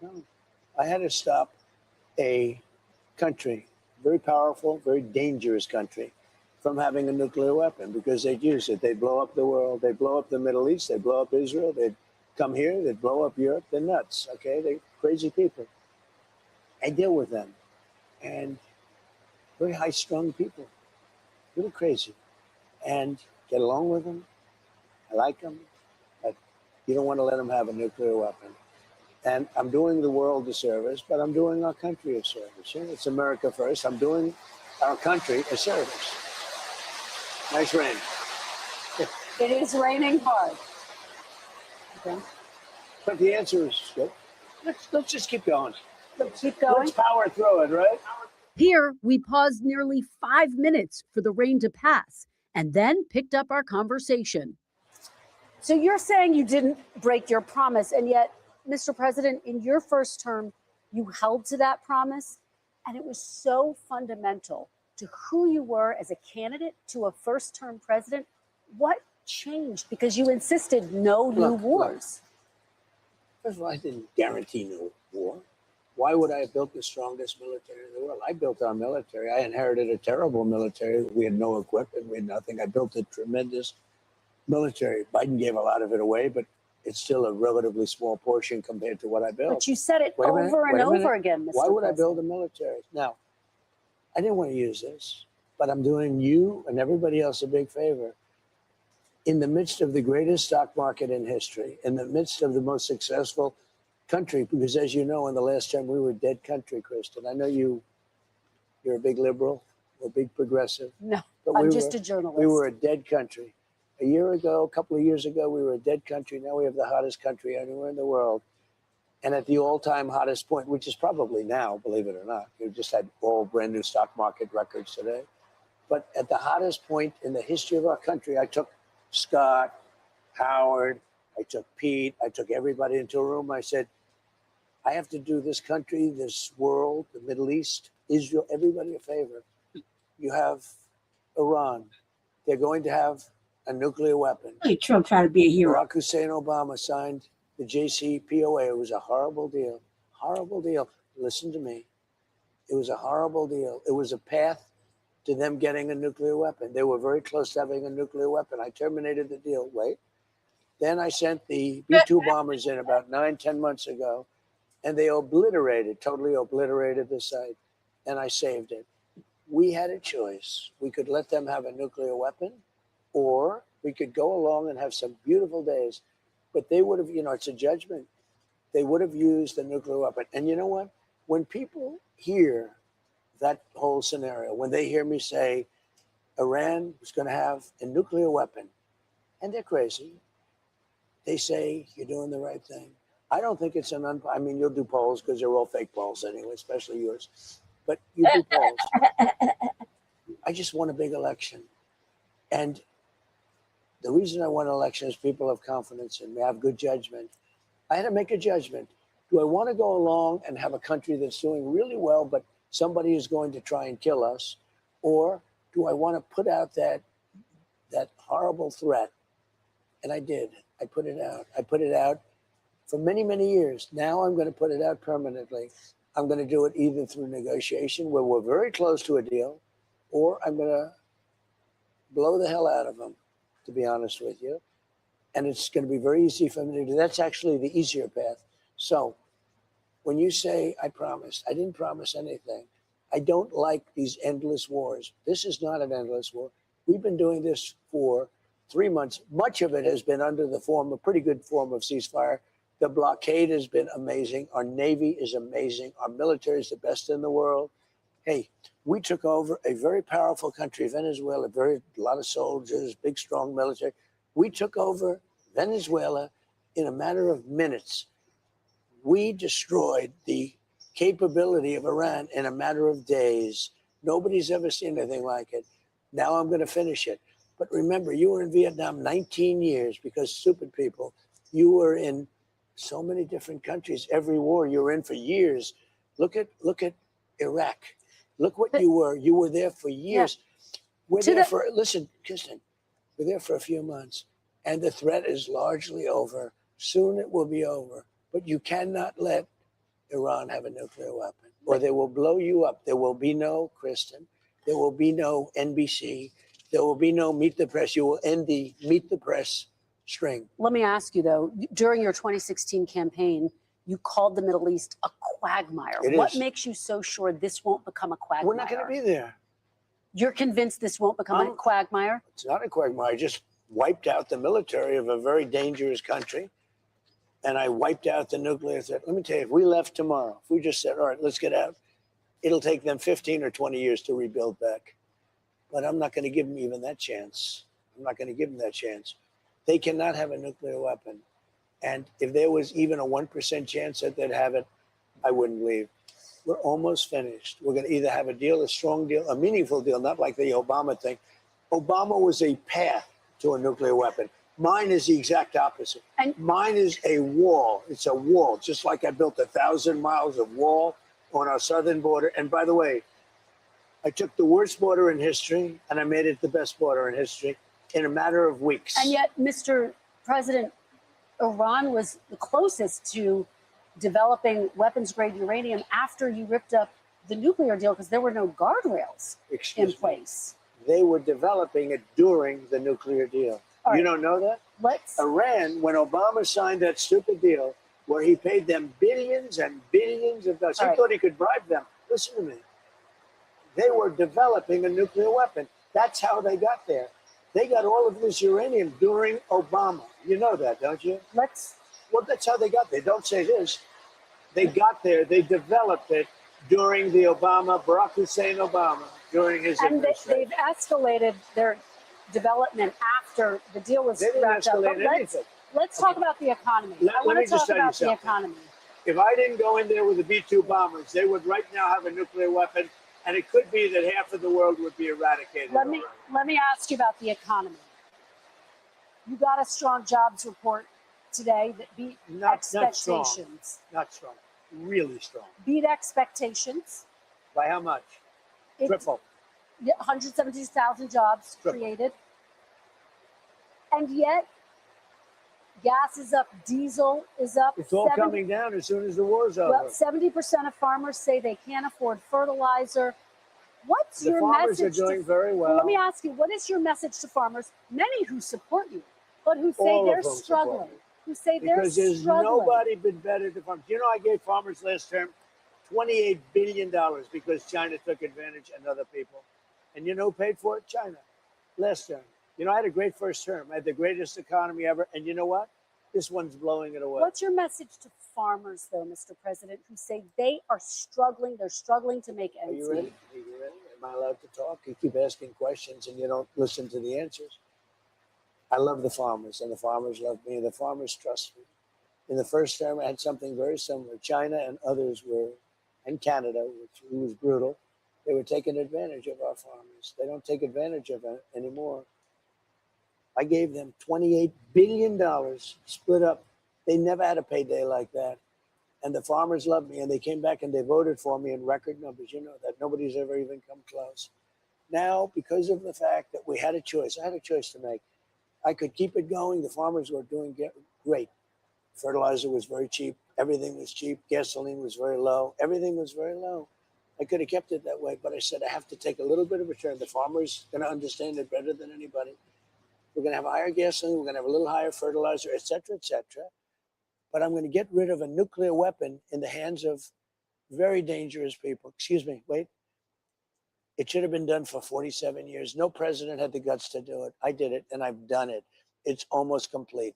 As soon as that's complete, gasoline prices are going to drop like a rock. You know, I was in Iowa speaking about farms, and it was before we attacked Iran. And I was in Iowa, and the prices were $1.85 a gallon, $1.91 a gallon. What? This time, it wasn't the rain, but an audio issue that forced us to pause the interview again. Are gas prices going higher, or have they peaked? They're going to come low, very low. They're going to go lower than they were before. Have they peaked? As soon, well, it depends. I mean, it depends where the war goes. It could be I'll have to give them a shot, and it could be we'll sign an agreement. If we sign an agreement, they'll go down now. Otherwise, they'll go down after we're finished. You have a new Fed chair, Kevin Warsh. Yeah.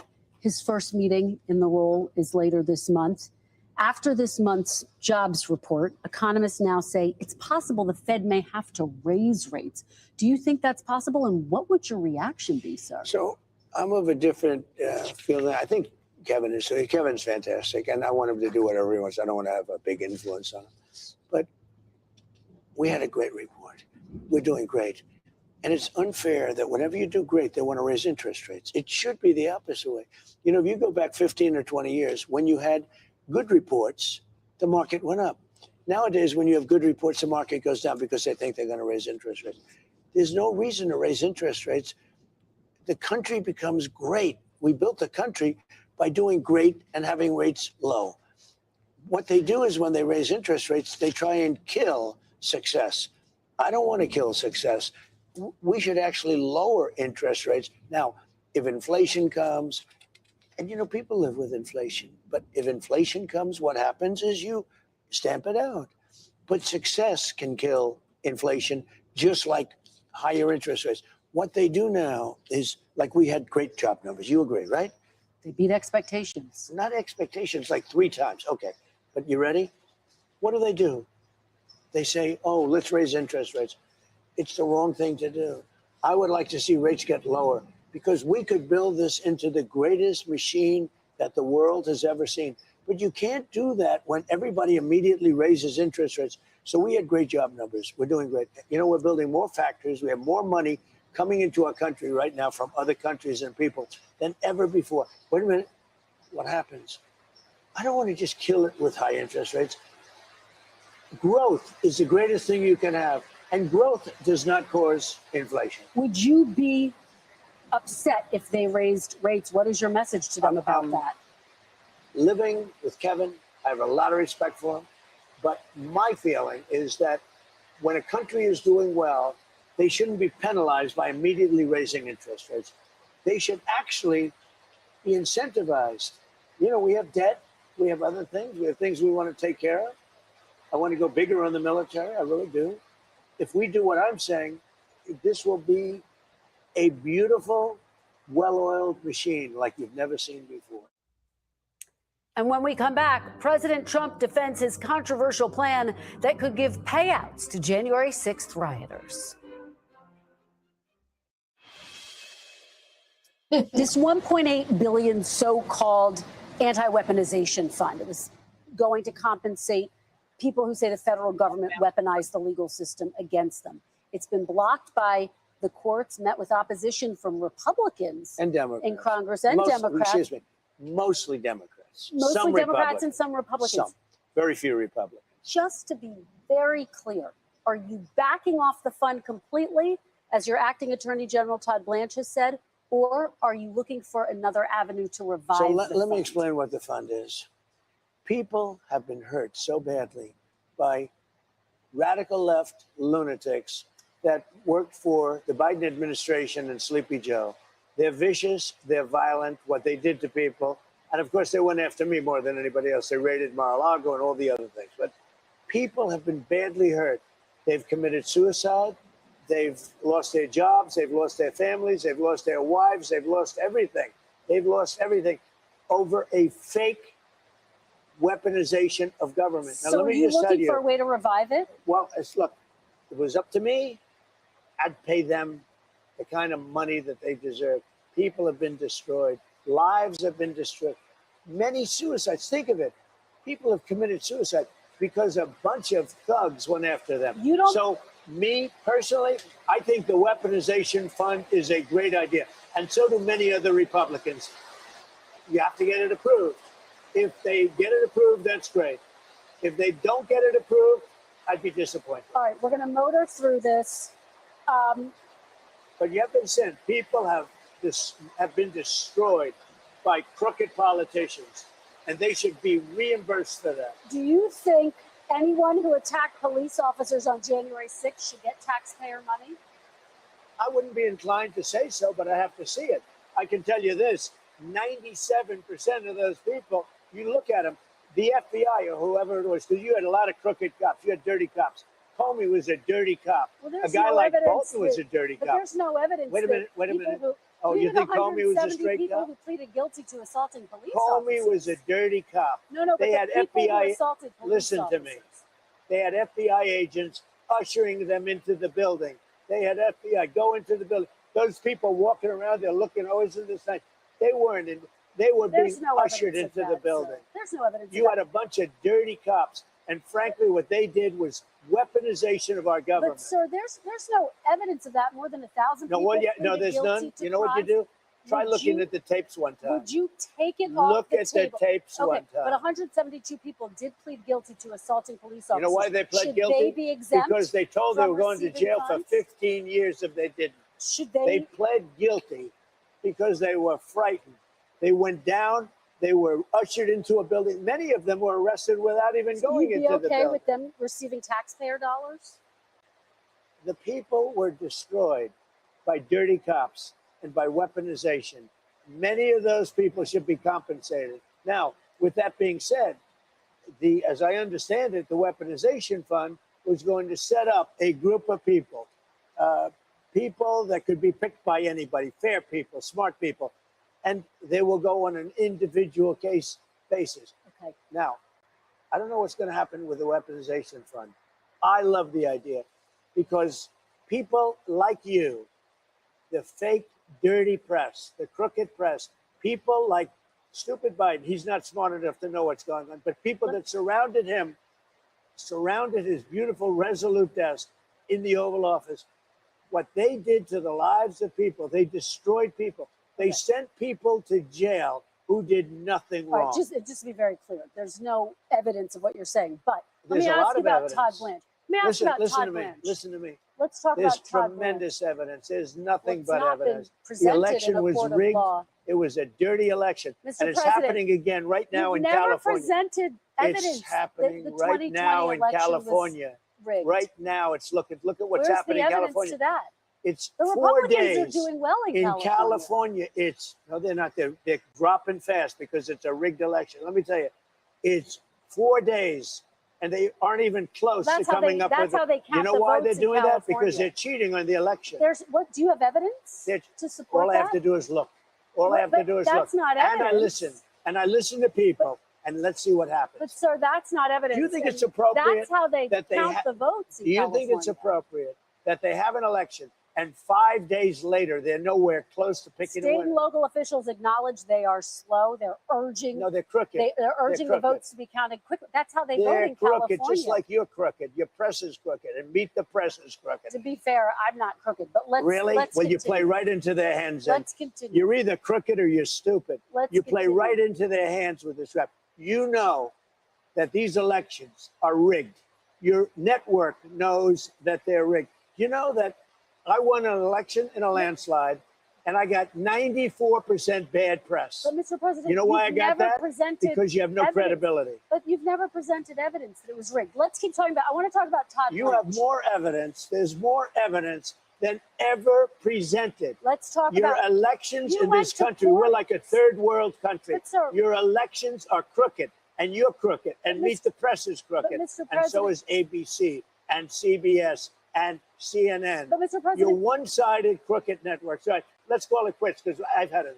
Thank you, darling. Have a good time. Mr. President, let's please. I traveled all the way to Wisconsin. I've sat in the traveled rain with all. you. I know. I I've sat in the traveled rain all the with way you to for an hour, Wisconsin. on and off in the rain, and I've given you enough time. You ought to straighten out your press because you know what? Mr. A President, country can never be we great traveled with a all, dishonest listen, press. we Come on, let's traveled go. all the way to Wisconsin for this interview. He straight walked out on that shit. I spoke with President Trump on Saturday, and we both acknowledged the complications during the interview posed by the rain. He agreed to sit down with me for another Meet the Press interview. Yeah, right. Welcome back. The panel is here. Carol Lee, NBC News National Security Managing Editor. Ashley Etienne, former Communications Director for Vice President Harris and Speaker Pelosi. And Mark Short, former Trump Director of Legislative Affairs. Welcome to all of you. Thank you for being here. Carol, let me start with you. Obviously, a tense ending to that interview. But let's talk about the start of the interview, which were really some of the most robust comments I think we've heard from President Trump on Iran. What were some of your key takeaways? Well, you could see there's a real frustration with the pressure he's under to get a deal to bring gas prices down. He said 5 times that Vietnam took 19 years. I've been at this for 3 months. There was little clarity on when this might get resolved or even how. You heard the president say there'll be a decision point where there's either a deal or I'll resume robust military action, or the U.S. might just watch Iran's nuclear program for a period of time, which raises questions about how big of a threat it is right now. But he didn't answer the question of, are we days, are we weeks, or are we months? He said, we're very close. We've been hearing that for weeks from the White House, that they're very close and still no deal. And at one point he said, Kristen, these things take years. And lastly, I would say the nuclear threat is a significant concern for the U.S., but it's not the only one. One of the chief objectives the administration laid out going into the war was to destroy Iran's ballistic missile stockpile. He said that Iran retains more than 20% of its ballistic missiles, and that's significant. It was significant. And Mark, I noted that, as well as the lack of a timeline. And I think it speaks to the fact that he does not seem in a rush to get a deal here. Well, look, I do think that Iran has been nefarious for 47 years. It's killed and slaughtered a lot of innocent people. And I think that the president has been right in his kinetic actions. I just think there should be an explanation that this is not necessarily going to end, and energy prices are not necessarily going to come down immediately. And it should be expected of the American people, who I think are incredibly patient. Here's what the cost is going to be to accomplish it and why we're doing it, and how this could transform the Middle East for generations to come and actually lower risk premium on energy prices down the road. But I think if you keep saying, hey, it's going to immediately happen, then you set an expectation for voters that may not be met. Ashley, your takeaways? No, I mean, I think what was clear to me is that the president is disconnected from the reality of what people are going through in this particular country. He promised voters America First agenda, and now you can see that frustration bubbling over with the president, who's more concerned with his own political retribution than he is with the economic state and pain of the American people. And the other thing I found very interesting here is that interview engendered no confidence in the American people on his ability to transform not just what's happening in Iraq, but also the economy. You've got a president who's asleep in the Oval Office, who says that he doesn't even consider the economic state of the American people when he's dealing with these things. And so what you're seeing now is a frustration, not just among voters, but that's boiling over even within the Republican Party on both sides of the chamber. They're pushing back aggressively on this president's agenda. You can see the president mentioned Iowa. You could see the frustration among Iowa voters. He won Iowa in the last election by 13 points. Now we're looking at potentially a sweep among Democrats from the top down in terms of the ballot. So this creates a great opportunity for the Democratic Party. My only advice would be you need to roll out a proactive economic agenda to make clear how you're going to transform where we are. Mark, how does it play with the president's supporters in the Midwest and beyond? Look, I think it's hard for the Biden administration officials to question the president's stamina this go round. Look, did you not see him asleep in the Oval Office several times? I don't think you can question the White House President has said Trump's he's not stamina. sleeping, but they've been showed those images. Maybe he's taking But a I look at think now. that if you're Derek Van Orden, for whom he's out campaigning, who's an American hero, a Navy SEAL, who's in a All right, enough about that. We saw him just leave. That's all that matters. He didn't like that. Peace and Black Power, Black family. It's your brother Chase back at you again with another reaction video. And as you can see by the title below, we got a little straightening to do. We got members. That's true. I've been watching this little topic with the Asians and the motherfucking dare, and it's okay, cause I've been watching what's that that alleged Asian crip or whatever talk shit. I've been watching it all, man. I've been there for it all. It's been getting I don't know. It's not like anything's really changes. It's just they don't blame us, and then they're there with the vitriol. So it's a little bit of everything. No apology though, really, and no defense of foundational Black Americans. No use of their platform or complexion for the protection. So it's like that. So here we'll see what chases. of the Asian community out here talking crazy to foundational Black Americans. So it's time for us to, you know, do a little intellectual straightening, you know, to set the record straight. But before we do all that, family, make sure you like the video, you subscribe to the channel, you hit the bell icon, and most importantly, if you're having tether fatigue, okay, if you're tired of us even giving light to these detractors, make sure you take a few seconds and go subscribe to my newest channel, Foundational Black American Archive. We just dropped a dope video the other day highlighting the story of how foundational Black Americans in 1793 saved the city of Philadelphia. So go subscribe to that now if you haven't already. Go watch those videos. Those are for my people who are having detractor fatigue or tether fatigue. You dig? So make sure you go do that for your boy. But with that being said, time to get to some straightening. Now, to add a little context before we start the video, I'm going to play the video all the way through. But some of you know, as of, I believe it was last week or earlier this week, there was an Asian store owner back in 2023 named Rick Chow. Rick Chow chased down and unfortunately unalived one of our foundational Black American teens out there in South Carolina, accused him of stealing water bottles. You know, these suspected wannabe white supremacist Asians. Okay, many of them act just like the white supremacists. They're always accusing us of stealing something or doing something. So he chased down this 14-year-old young god and unfortunately shot and unalived him, okay? Shot and unalived him. And just recently, they found him not guilty. And they had a Sambo representing Rick Chow, and he's been out here explaining it too. I'm not even going to give that light. But nonetheless, they found him not guilty. And a lot of foundational Black Americans around the country have been saying, hey, man, we have to boycott Asian businesses.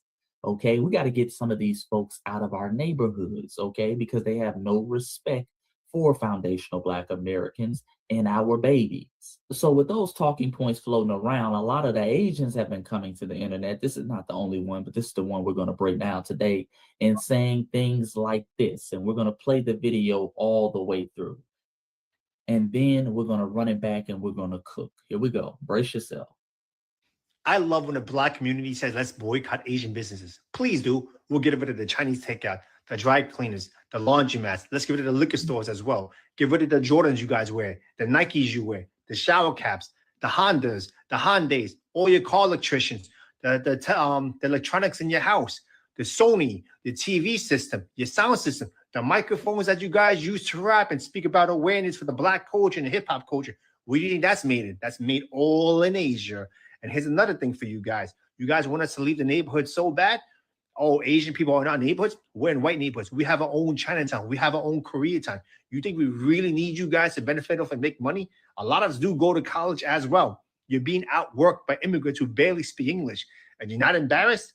Go to the bank, start your own businesses, and deal with your own people. I want to see your own women get on their hands and knees and do pedicures and manicures and deal with nasty ass attitudes, okay? Please boycott Asian business. I'm all for it. Ooh.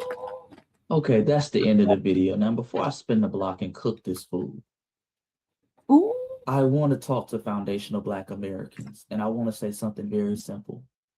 Accept the challenge. Accept the challenge, okay? Accept all the smoke. I believe we should be boycotting Asian businesses, especially when you have a number of Asians who run around there and talk like he's talking. Because many people in their community don't like you, they don't care for you, and most of all, they don't respect you or your babies. And they feel empowered to say these things because they don't believe you'll actually boycott them. So accept the challenge, foundational Black Americans, and don't let this be a temporary challenge. See, that's another thing we've been good at, even in the past. We'll do these 30-day, 2-month challenges, and then we'll be right back kicking it. Okay, you'll be right back ordering the little Chinese food or whatever they're selling in your neighborhoods. No. Let this be a lifetime challenge. Let this be a lifetime challenge. But with that being said, let's spin the block and let's cook these talking points so the people are never confused and actually thinking he's speaking facts. I love when the Black community says, let's boycott Asian businesses. Please do. We'll get rid of the Chinese takeout, the dry cleaners, the laundromats. Let's get rid of the liquor stores as well. Get rid of the Jordans you guys wear, the Nikes you wear, the shower caps, the Hondas, the Hyundais, all your car electricians, the electronics in your house, the Sony, the TV system, your sound system, The microphones that you guys use to rap and speak about awareness for the Black culture and hip hop culture, where do you think that's made in? That's made all in Asia. Okay, let's stop right here and let's break down what he's saying, okay? He said, well, get rid of the Chinese takeout. I'm with you. Get rid of it. It ain't healthy, okay? It's offering no wealth to the Black community because when you go in there, there's always Asians working in there. You don't hire nobody. You don't pour into the community. Get rid of it. Not to mention, Chinese food is not really a part of Black American culture. Let's be clear. Ain't nobody craving no Chinese food like that. That's somebody might eat once a month. And most of the Chinese businesses in the Black neighborhood are really catering to things we eat. Like a lot of Chinese businesses be selling burgers, fries, and hot wings, stuff that's not even Asian food. Black folks, Black Americans, at least in my family, I don't know about y'all, we don't be eating Chinese food like that. Never really eating Chinese food like that. That's something you might eat 2 or 3 times a year. So that's not really an asset. Okay, and it ain't healthy. All that deep fried soy sauce, fried rice. Okay, Asians are known for having horrible health scores in their businesses. So yes, get rid of it. Next, he's talking about get rid of yeah, you're gonna have to get rid of the laundry mats in the liquor stores. Get rid of it. You don't hire us anyway. See, a lot of their businesses are one-sided transactions. We give them our money and they never circulate it back into the community. They don't hire members of the community, and their businesses many times are a detriment to our community. Yes, take the damn liquor store out the Black community. What asset is that bringing? Bringing liquor to the community. Really? Take it. Take the laundromat, because let's be clear, there's a lot of Black Americans who own laundromats. Please take the laundromat so we can replace it with somebody who's a foundational Black American. Please take it. Have your own laundry. Same thing with Jordans. He's talking about, oh, you wouldn't have no Jordans in the Black community, because a lot of these Nikes especially, and Nike owns Jordan, and a lot of these shoe companies, they go get them made in China. That's not an asset. And let's be clear, you're not the creators of Jordan. You're the people they call to assemble the Jordans. Which leads me to point number 2. And a lot of Asians who think like him, family, they get this twisted. They get this confused. They try to act like because they're assembling products that they're the pioneers or the inventors of the product. That without them assembling it in Asia, Vietnam, China, Japan, wherever it's being assembled or whatever the products are, that the product would cease to exist. Magic. No. Check yourself before you wreck yourself. Anybody can assemble the product. Okay, all they do is go over there and give you the blueprint of how to put it together. All right, you're not the inventors or the creators of the product. And many times, the only reason you're able to produce it for cheap is because they got y'all over there in China, working in sweatshops, having your babies working for cents on the dollar. So a lot of American companies who are very capitalistic, they'll just go over there and say, hey, Asians, put it together. Because now, only for these Asians, I don't have to pay no health benefits, X, Y, and Z, and I can pay you far, far, far less than what I pay an American to put it together. So it's a win-win for the capitalists, and it's more jobs for you. But don't get it confused. You are just simply assembling what we created. For example, you start talking about electronic sound system, TVs, microphones. Any of those were created and pioneered by foundational Black Americans. Remember, family, foundational Black Americans like our brother Mark Dean holds 3 of the original 9 patents for the PC, the personal computer, foundational Black American.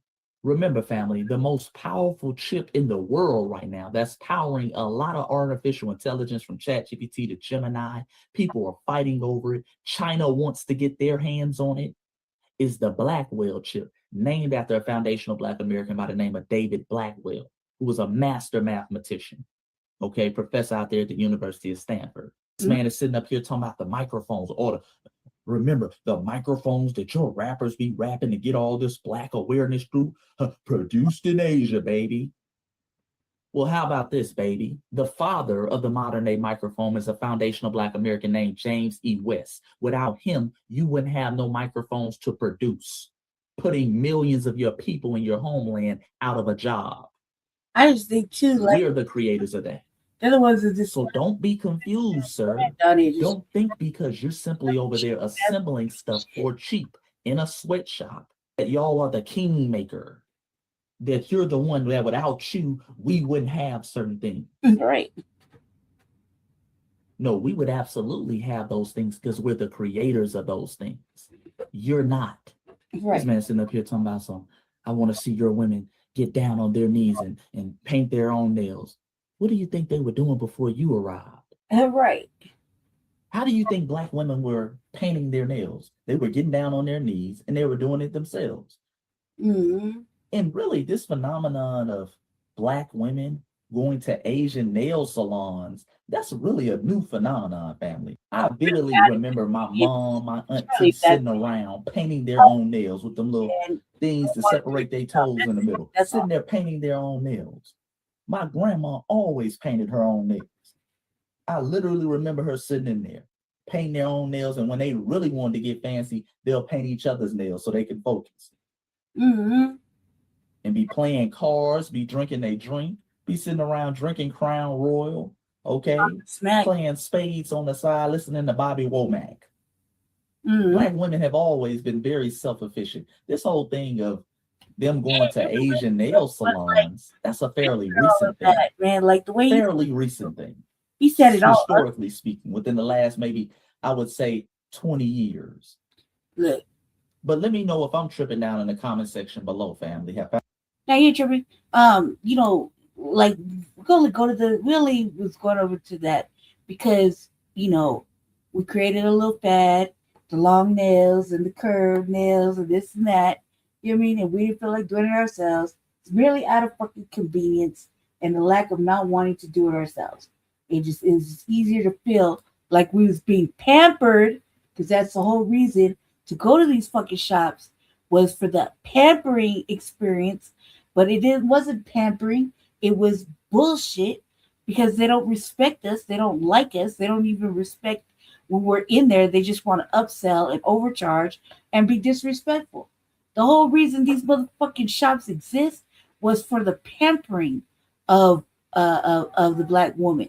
Not white bitches. It was the Black woman they wanted to they were catering to, because Black women were the ones that were spending their husband's little dollars and they wanted to be, they worked hard. They wanted to fucking feel, like rub your hands and do your fucking nails. That's it. But when it wasn't pampering, it became some other bullshit. It wasn't pampering. It wasn't like sit here and relax your feet because you've been walking around chasing children and going to work and, taking care of everybody and their mother but yourself. It became something else. It became, whatever. And they start talking under their breath. They start talking behind your back and talking in another language in front of you, upselling fucking nail polish colors. As soon as you walk in, you don't even say hi. They just tell you to pick a color and tell you how much it is. That's some rude shit. That's some rude shit. They don't ask you how you're doing. They don't ask you what brings you in. They don't even inquire about you. And then when you're sitting in the motherfucking chair, it's a fucking lukewarm fucking water with your feet all out and shit. They got the fucking audacity to talk shit about your toenails or whatever fuck you got going on because you haven't been able to do for you because you've been too busy doing for everybody else. The whole reason for that shit, whole reason for these little salons and massage parlors were for pampering, was for taking care of other people. If you didn't want to do that, you shouldn't have did it. So you're sitting here talking all that fucking shit when it really, we should just never let them come up in the shit because they don't offer a relaxing experience. They offer a tense environment. They offer vitriol. They offer disrespect. They offer upselling. They offer just a raggedy ass fucking session, no lotion, fucking, not necessarily cleanliness. I don't give a fuck what they say. You ain't watch, you don't see them fucking taking them baths out and washing them and scrubbing them with fucking bleach and whatever else. You just see them fucking drain the water and refill and rinse and repeat. That's what the fuck they do. And then they got the fucking balls to sit up there and talk shit about how your feet look. Like, come on, like for real. As they upsell and tell you, oh, it's going to be this much for a design, when in reality, if we felt like just being creative and fucking spending some time on ourselves, we would have did it, but we're too fucking exhausted to do it because we're too busy fighting everybody's motherfucking battles and taking care of children, husbands, mates, jobs, fucking parents. You know, we don't got that kind of time. That's the whole reason your establishments were there, you know, to provide a fucking service, but the service is shit. You know what I mean? Foundational Black Americans are always going to Asians to paint their nails. So humble yourself, because without us, the inventors, the creators, the pioneers, the ones who have over $1 trillion of spending power in this country, okay, your businesses cease to exist. They cease to exist. Here's another thing for you guys. You guys want us to leave the neighborhood so bad? Asian people are in our neighborhoods. We're in white neighborhoods. We have our own Chinatown. We have our own Koreatown. You think we really need you guys to benefit off and make money? Shit, you do. Yes, I do. Yeah. Yes, I do. You don't even just need us to make money. You needed us to get here. Remember, family, 3 things. Number 1, the Immigration Act of 1924.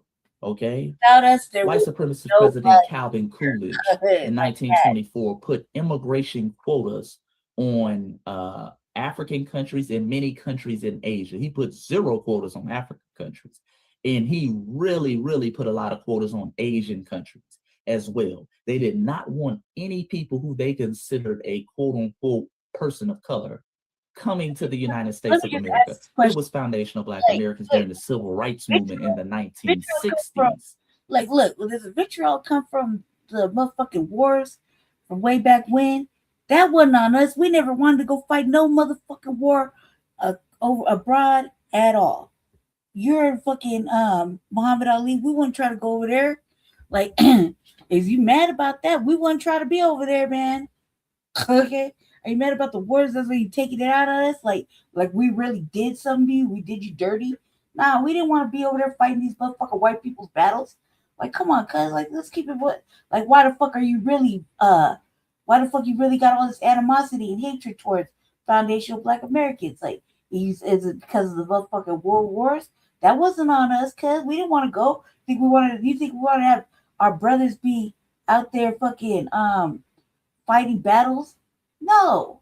I was pulled many motherfucking videos where brothers was like, they did not want to be here. They get called out their name in another fucking country, right? That don't even speak English, right?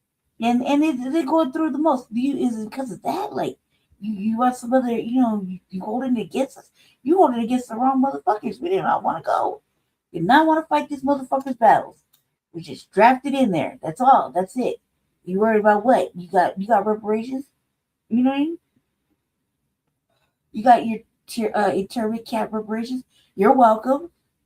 We helped with that too. Like, what the fuck? Like, you know what I mean? Like, what the fuck did we really do to you? We didn't do shit to you. So for you to do this hurry up and buy shit, for you to accuse our children, that's soft targeting. When they go in the store and they're trying to buy a drink, fucking piece of candy, anything, a bag of chips, and you fucking with them, that's soft targeting. You wouldn't be fucking around with no grown-ass adult like that. And even if you could, you'd really watch your shit before you fucked around with some grown-ass adult before they grabbed your ass and drug you over the counter and whooped that ass. Like, come on, stop it now. Like, it's ridiculous. It's beyond fucking stupid. There's no reason in your Asian little minds for you to really be fucking with us. Like, is it because of, the wars way back when? We did not want to do that. You're wrong. You're mad at the wrong motherfuckers. You should be mad at the motherfuckers that you try to be cozying up to, which is white supremacy. That's what the fuck you should be mad about. We're mad that you fucking that you supposed to offer peppery and shit. Instead you offer fucking vitriol and a motherfucking and a bullet. Really, you should be mad about that. That you apply pressure in the wrong motherfucking spots to the highest demographic that pays you. You're over there fucking trying to end them. Why would you you that don't even make sense. Why would you try to end somebody that puts money in your motherfucking pocket? Whether they little people, like little adults, or big adults. Your math is all fucked up. You're doing it all wrong. And then you got the audacity to fucking sit up in our face and say, go ahead. just boycott us. All right, motherfucker. I went to no Asian spot in a long motherfucking time. We're talking about 10 plus years. Talking about the last time I ate Chinese food, probably right here, and it was some fucking Dollar Scoop, and that's that. And it's been like, it was 3 years before that, before I did that. And I bought it because me and Jesse were doing a show, and we didn't have a chance to make fucking supper.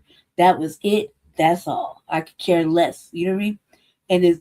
And not to mention, y'all motherfuckers got a fucking whole hate crime bill and a whole month of Asian fucking Pacific Islander pride fucking shit going on. We still have nothing. So eat a dick. I'm not hearing none of that shit with it coming out. Isn't this fucking that fucking wannabe Asian lope? Like, isn't that him? I'm just saying. He kind of looks like him. I forgot what his name is. But isn't that one Asian motherfucking lope? The one that thinks he was a Crip or whatever? Yeah, I'm pretty sure that's him. Okay, who overturned a lot of those racial quotas. That's why Lyndon B. Johnson came out in 1965 with his immigration bills and his immigration acts, making them lift these racial quotas.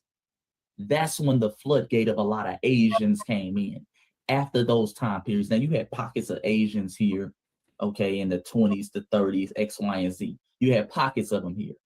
But the massive wave of Asian immigrants came in after those 1960s, after those civil rights bills had been laid out.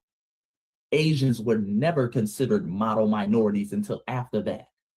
They made fun of Asians. Remember, they had comics like Fu Manchu and all that type of stuff, making fun and painting Asians in a derogatory light. It was foundational Black Americans during that civil rights movement that caused all those immigration quotas to be lifted. You're welcome. It boosted you into a buffer class because that's the class you came over here and played. That's the role you came over here and played. You played the role of a buffer.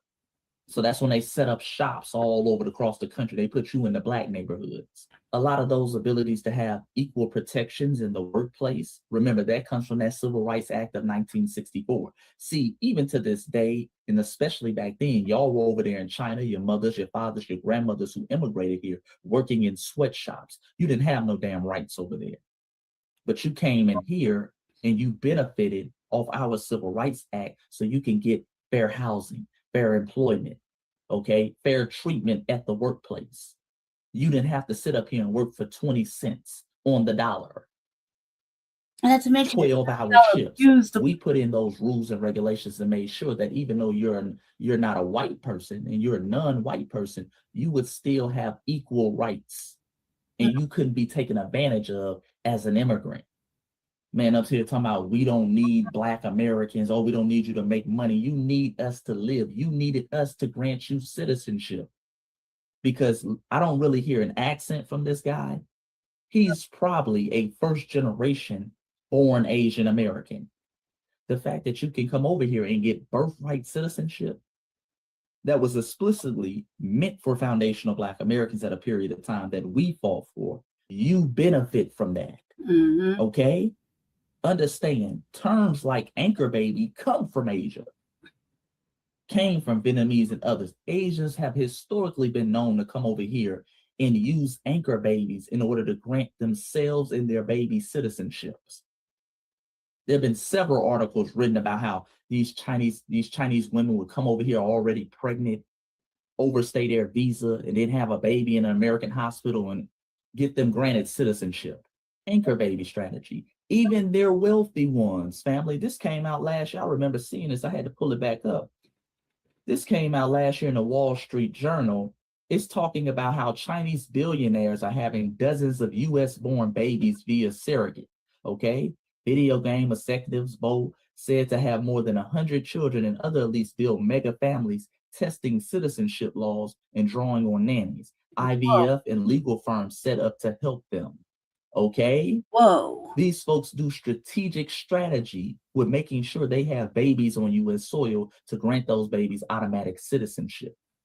Whoa. And see, the thing about having automatic citizenship is, well, if your child is a citizen, when they get a certain age, okay, they can act as a sponsor to you to grant you citizenship. This is a huge strategy for a lot of these folks. So, sir, we don't even have to get to the money part. We know you're benefiting off the $1 trillion spending power in the Black community. And if you weren't, you wouldn't be set up there.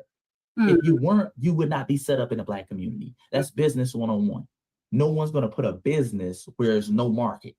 Right. Okay, so the fact that y'all are in the Black community in mass numbers shows you benefit from our spending power. But we don't even have to get to that. The fact that you're able to even come here is because of us.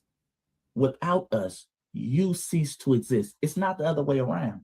We're foundational Black Americans. A lot of us do go to college as well. You're being outworked by immigrants who barely speak English. And you're not embarrassed? Go to the bank, start your own businesses, and deal with your own people. I want to see your own women get on their hands and knees and do pedicures and manicures and deal with nasty ass attitudes, okay? Please, boycott Asian business. I'm all for it. Nothing about where we deal with bullshit all day. Not just for you, we deal with bullshit all motherfuckers. Lord, and that's the end of the video. And of course, let's address again, this is probably the #1 talking point of all immigrants in general. It don't matter if they come from Asian countries, European countries, the Caribbean, Africa, if they are of the same race as us or not of the same race. This alleged propaganda that they come over here and do better. They're outworking us. They achieve more than the foundational Black American. And I always ask one simple question, and I've been trying to get the answer to this question for the longest, family. Shout out to my brother Caleb at 3 Milli Podcast. I talked about this when I interviewed with them last year. For any immigrant who says this, what have you done that we haven't already done or paved the way for you to do? That's the only question I ask, family. What have they done that we haven't already done or paved the way for you to do? He's sitting up here, we're doing better. Oh, we got Koreatowns and Chinatowns. Nigga, you're talking to a group of people who had Black Wall Streets across this country 100-some years ago. You talk about motherfuckers that Not had just in whole Tulsa. See, Tulsa is the only one y'all get told about. Oh, they were. That's why I wrote the book, 30 Black Wall Streets, the mainstream media never told you about. They try to make Black Wall Street like it was a singular thing. We had Black Wall Streets not only in Tulsa, we had Black Wall Streets in Boley, Oklahoma. We had Black Wall Streets in Langston, Oklahoma, okay? We had Black Wall Streets in Auburn Ave, where I'm from, down in Atlanta. We had Black Wall Streets in Black towns like Rosewood. We had Black Wall Streets called the Ville, down in Jacksonville, Florida. Had another one called the Villa up in St. Louis, okay? We had Black Wall Streets called Brooklyn, not Brooklyn, New York. Y'all know about the one in Brooklyn, New York. I'm talking about Brooklyn and Charlotte. Look Brooklyn up in Charlotte, North Carolina, okay? Look up Raleigh and what they were doing in Raleigh. Look up what they were doing in Durham, North Carolina. We all know about the Harlems. We had Black Wall Streets across this country, sir, 100 years ago. But we had to deal with something that you never had to deal with. We had to deal with the might of the U.S. government bombing our Wall Streets. We had to deal with white supremacists who were surrounding us, being only 13% of the population, sabotaging it. United States government running highways. A lot of people don't know. That's how many of our Black Wall Streets were killed, family. They were killed because they ran highways through our communities, okay, with the Highway Acts. So they ran a lot of these overpasses. I tell y'all, if you go to any major city, okay, that's how Black Bottom was killed in Detroit. That's how Auburn Avenue was killed in Atlanta. You dig? That's how Overtown down in Miami, that was a Black Wall Street at one point in time. Overtown was killed because they ran the freeway through it, okay? That's what that's essentially doing, is bypassing the traffic. All cities, if you usually look at a lot of cities, it was a big traffic center, big trading post. When you run a highway over a particular town or city, that kills the traffic. That kills the traffic. So that's what they did with a lot of our Black Wall Streets. You never had to deal with that. You were grandfathered into a buffer class system. Your Chinatowns didn't have to worry about being bombed. Freeways were not run through your Chinatowns, okay? You didn't have to worry about the fear of being lynched. You were literally put into place to be a buffer. So again, Humble yourself. There is nothing you've done that we haven't already done. We had hundreds of Black banks in this country. We still have Black banks to this day. Unfortunately, they're not doing as good as they once did due to systematic racism and white supremacy. We all know that.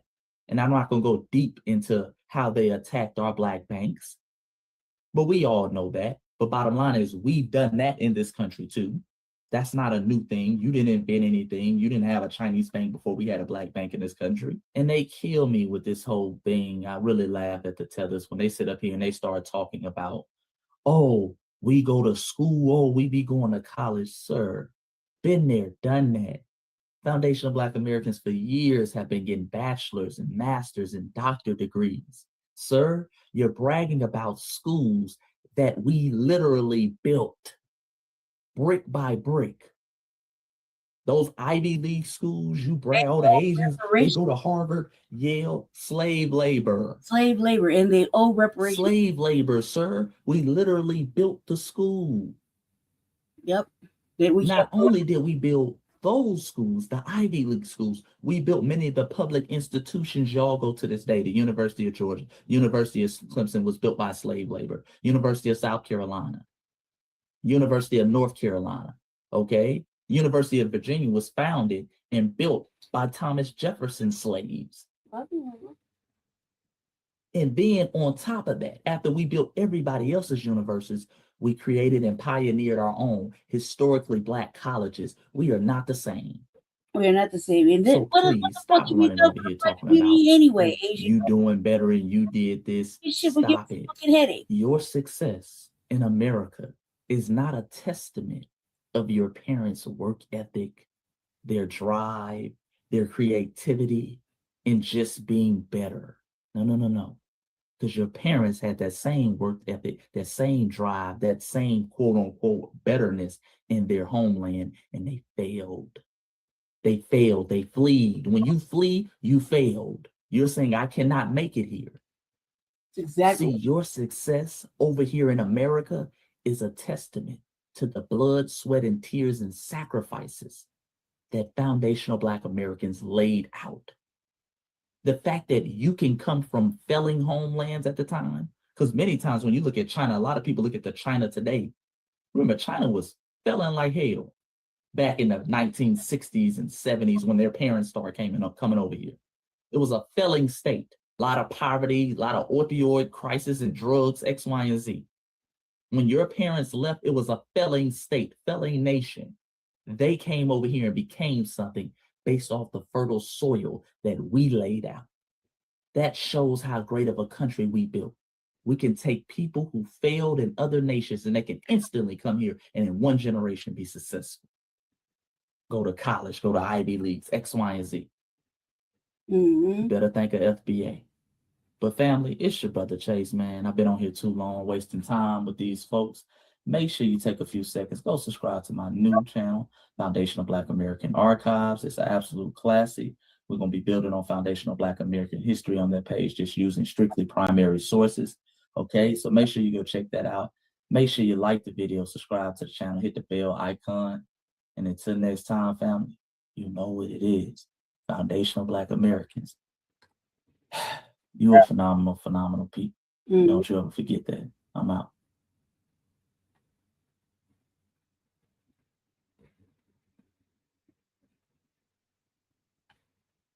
We got 4 more. I think we're done. Hello, everyone. I am Demetra K. Hope you're having a great day. As you can see here, I am sitting here with Tamara Johnson-Shealy, and she has some announcements for us regarding reparations and her state Senate run that she participated in not too long ago. Of course, I have Donovan, a recovering Democrat, also known as the Black Yul Brynner. But of course, you all have seen us have a conversation with Tamara before. She is what I call a reparations crusader, as she goes throughout the United States pursuing reparations for Black American descendants of slavery. And so she's going to give us an update on what she's been up to and what she's got going on starting on Juneteenth. So Tamara, what's going on with you? Hello, family. Thank you for having me. I always appreciate being back here. Thank y'all for having me. Donovan? Sorry about that. I guess I'm still working with this computer thing. Yes, welcome back. A lot of stuff's been happening in politics. Got a lot of questions. Well, not a lot of questions, but what has been going on with the reparations thing? But before we get into that, we are going to talk about real quick your run for Senate as a Republican this time. And one of my questions, I'm going to follow it up. One of my questions is, what is your take on the redistricting and the redistricting and giving Black people more options in regards to candidates like yourself? So now, instead of, as a Democrat, now you're running as a Republican. So tell us a little bit how that happened and, and what transpired and what was the result. Yeah, so I ran for the Georgia State Senate District 14, which is North Fulton, which included the cities of like Alpharetta, Roswell, Johns Creek. It was the North Fulton area, north of Atlanta. Very different district from districts that I've run before when I ran the state Senate race before. Very different. And again, this time running as a Republican, it was a different experience. It was a different district. I came out of the gate relatively late, but to get 10% of the votes, and with some people like, oh, you only got 10%, I feel very accomplished because these people really didn't know me. And for me to have a platform that spoke to there's some slave cemeteries in this district. For me to have centered that with my campaign, it was very different. But to get 10% of Republican votes, I think that the fire is hot, and we could heat it up over on this side by having conversations that the Democratic Party won't have. So we can have conversations and move the needle in a different party. And I was well received. I didn't feel any way. I didn't feel any different being on this side because I stood on my same platform with the repair of Black America and specifically, again, in this district, the slave cemetery. So I wasn't somebody different on the other side. So again, I felt very accomplished and encouraged. I do see myself coming back at some point. I'm not going to say too much, but I know my political career is not over. This was my 6th run. The next one will be number 7. So there's something to say about that number 7 race. So I'm super excited and again, very encouraged. So on the heels of your question about, like I noticed that, they make foundational Black Americans really struggle trying to get either on the ballot or get elected. They make it very hard, especially when you're like a third party or, whatever, right? And in certain states, they make it just as difficult. So you'll see a foundational Black American, whether it be a man or a woman, keep running because they want to be effective. They want to affect change. They want to do right for our people, whatever. And so they'll keep running, even as hard as it gets, because they just know that, they're going to get there. They're going to get there. And her being on the 6th run is like, that's a lot. And it takes a lot of strength to not give up and continuously run, because people will use that against her, and say that, whatever, like being non-viable or whatever fucking, whatever they want to humiliate her or anybody who runs multiple times that didn't get it the first time around, I think a lot of these politicians got ugly money behind them and questionable PACs and things like that. So, person running like so many times and not getting in is probably because they didn't take that ugly money or those PACs or didn't submit, things like that. The districting. Oh, go ahead, Donovan. I was going to follow with the districting question. Yeah. So you know what? Cracking and packing, right? They had us all packed in. They had us packed in all these districts, and our votes were concentrated. We couldn't, if you had a difference of opinion, or if you wanted to see something different, we were concentrated in districts where we couldn't get, where I feel like some leverage. So I feel like, honestly, this is, we can't change the state of what's happening. All we as a people, we have to keep being able to make it work for us, right? So in this situation where these states have decided Georgia is going to reconvene on the 17th, I believe, we're going to reconvene. Our legislators are coming back to the Capitol, and they're going to be doing a redistricting for 2028. Now is our time as a people to be everywhere, inside the Democratic Party, inside the Republican Party, running as independents. Our people need to be everywhere now, because now if we're not packed in the district, that means we're cracked, right? That cracking and packing, that means we need to be everywhere and make sure our voices are heard and our issues are being respected. So yeah, I mean, you can't. I'm okay with whatever happens. All I know is our people have to keep moving. Got to keep getting. So let me follow that up with this. Do you think, because of the redistricting thing, that it affected your Black people's vote in Atlanta? Because, you know, the Democrats said, oh, you lost your right to vote, and it's going to affect this and it's going to affect that. Because to be rarely unknown on that side and to garner 10%, who voted for you?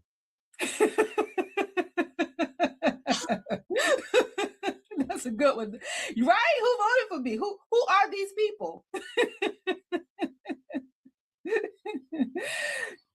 You know what? I'm gonna dive into my numbers because I do want to know who they are, and I want to know more about, you know, what they understand and how much they understand, and how we can move the needle. This reparations is not divisive. I think we get it so wrong that reparations will make America great. And that's what I'm standing on this side of the aisle, is how we can unite our country and how reparations can make America great.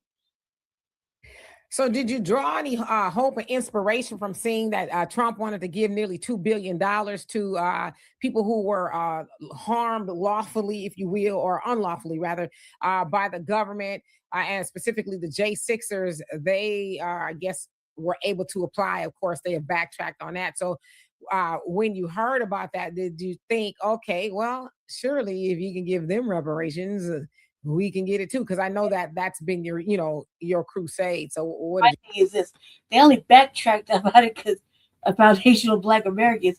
We was talking about it. We was scheming and trying to figure it out, how we could get on, how we could get some of that, what we could do to get on it. And they were like, oh no, the foundation, the FBA over there talking and plotting. So let's just shut this down. That's my theory on it. They'll quote me on that.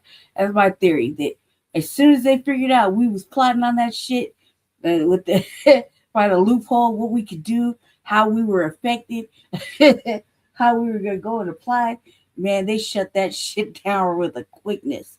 I have a feeling that that's the reason they fucking took it back, because we were interested. Like, we were like, nah, fuck all that. Okay, so yeah, these are the parameters. We could fit in this parameter all day. I'm pretty sure that I felt like that's what they did, just to screw it over. What do you think about that? Exactly that. If you can do it for them, you can do it for us. You found that, surely you can find the rest of it for us. So yeah, absolutely. Very encouraged. Okay. Mm-hmm. Now it's time to let's do this work and continue to advocate. Absolutely. And then on the before we get to the Juneteenth kickoff tour, so that you are running on the Republican side before you were Democrat, right? How have you been received from Black Democrats? Because I know, especially in Fulton County and Georgia, in that area, it's staunchly Black Democrats, like blue through and through. So how did they receive you? You know what? They watched. I didn't get not one bit of pushback from Black Democrats, and that made me feel really good, because I think many of them know my heart, and they know that I love us. I love this country. This is our country. We built it. So let's do this work. And I think nobody gave me any pushback, and I was very encouraged by that. In Fulton County, I believe Tiffany Henyard, the former mayor of Dalton, she ran as a Republican. Of course, she won her primary because she went unopposed. So Fulton County, a lot of stuff is going on in Fulton County in regards to Black people, it seems. And we're getting a lot of scenarios that could be on the national level right there in Fulton County, at the local level, this, that. So what is your take on Fulton County being kind of a counterpoint to what the future could be for Black people moving forward? You know, Fulton County had that reparations task force, and in a couple weeks they're going to be up here in my district talking about that harm report, the findings from that task report. So I think that Fulton County right now is a blueprint for other counties. Is in the fact that we've had election integrity issues here. We have a magnifying glass on Fulton County, so everybody's watching. So Fulton County right now is in the most opportune position to really propel and push our people forward. I'm very encouraged politically. And then one more question, one more before we get to the tour. Did you talk to any, let's say, Democrats, regardless of what color they are, but maybe specifically Black, that are Democrat or were and have leaned toward Republican or are entertaining it? And if so, what was their reasoning? You know what I found, Demetri? You're gonna find this interesting, that a lot of Black Democrats they've said to me, I've voted Republican before.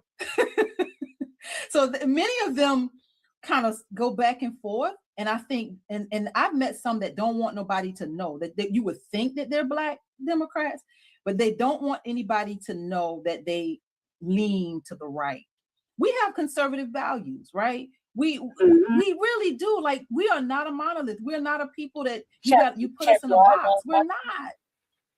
So I'm excited. Again, I think this is what is happening politically is an opportunity for us to be everywhere as a people and to make sure that our issues are heard everywhere. So everything that's happening, God is so in control, and I'm encouraged. Yeah, and that is crazy, the shame that comes with it, especially Black, to admit that, hey, I vote Republican sometimes. Don't tell nobody. Because we know what comes with the other end, that no, you didn't. It's the equivalent of somebody says, so what church home do you go to? Oh, I'm not really in church right now. What? I was like, almost like you're a demon or something. All right, so tell us about the Juneteenth kickoff of the tour, the Reparations tour.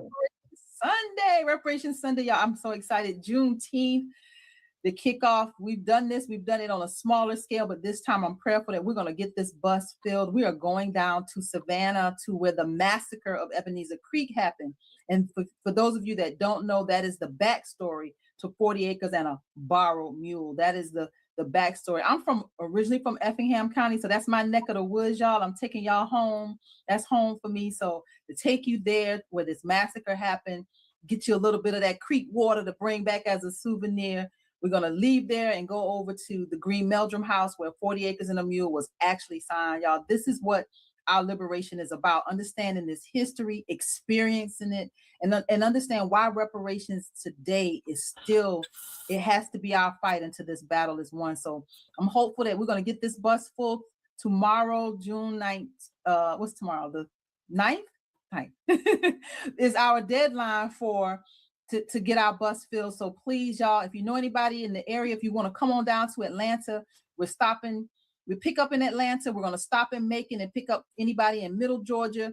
We're going to stop right outside of the city of Savannah near the airport for those of you that want to just come on in, get on the bus. We're going to stop. We got 3 stops, and then we're going to go and be on this phenomenal tour. Again, walking through the footsteps of history. And of course, I'll add all that in the description box, the links, all that. And I do plan to go. And I would say that I have learned a lot about Ebenezer Creek from you. I didn't know anything about it, the massacre that, they were basically, left to drown there and, all of that. And I learned from you about the 40 acres and a borrowed mule, right? Because we say that 40 acres and a mule, but you're like, no, it was on loan, okay? You had to get that donkey back. So yeah, that's just a lot of history that our people still don't know, because we hear about reparations, but we don't know really how it got started, where it got started, what it actually meant, because obviously we're like, hey, it's got to be a check, right? But we want the 40 acres that was promised. We want even if it's a borrowed mule, we still want to borrow somebody's tractor or whatever it may be, right, to till the land. So I think that's very important. And I know I wasn't able to go last year, kind of last minute for me this year, but I would love to plan, if you do it again, to go next year, because it's just, you know, something about delving into the history of our people, because we can't keep talking about things that we haven't experienced or that we have no knowledge of. So I will definitely add that. So any closing words? Yeah, I just want to say thank you all for having me, y'all. We got to continue to stay in this fight for our repair, for our justice. We can't stop. We can't stop. I'm going to continue to do this. I'm not ever going to stop. And I just thank you both for allowing me to bring it, and for all you do to keep our people informed. So thank you both. Donovan, any last words? No, like I said, basically, it's just the fact that Dimitri and I always say this, and I tell people when they ask me for advice about starting a podcast or doing something, I said that, you know, to me, it's very simple. It's called consistency. You got to be consistent.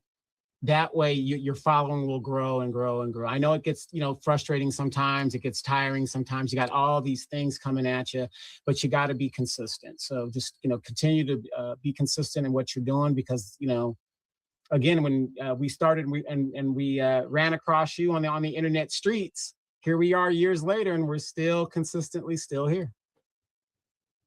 Absolutely. And I just want to say before we leave, you know, once again, thank you so much for that, all that you do.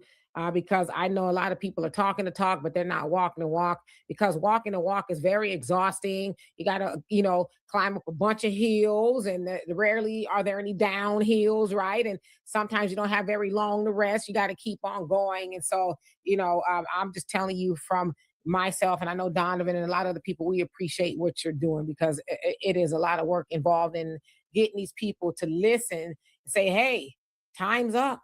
Y'all got the right to check.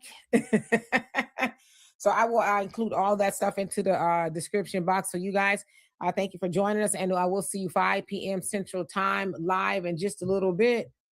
Peace. Yes, they're not lying. There is a lot of work to do policies and stuff like that. I know for a fact. Lawyers, they get to write a letter. It's called a demand letter, and they get to say, we are demanding the limits of your insurance policy. Oh yeah, that'd have been crazy. Yeah. And here's what's wild. If they read over it and they realize, based on these facts here, it would be reasonable to give that. If they don't give it to them, and let's say the policy is 30 million, but they go to trial and the jury gives her 250 million. Correct. They got to pay 50. Yeah. And that discovery process and trial would have been They got to pay the 250 million, and they got to pay the extra for all of his attorneys. If his attorneys alone cost $1 million, they got to pay that, even though it was only a $30 million policy. So basically, because of the facts and because it's now a corporate policy, Diddy don't have the right to settle anymore, and that's how it happened so fast. Do you think that she got the full 30? Oh, I know that she did. You think it's full 30? As an attorney, I believe so, because that's how it happens that fast. Now, that was a video from last year where you had male escort Clayton Howard that was part of the freak offs, right, in the Diddy case. Now we covered this story extensively. We was all over. Everybody was covering the story during the Diddy trial, right?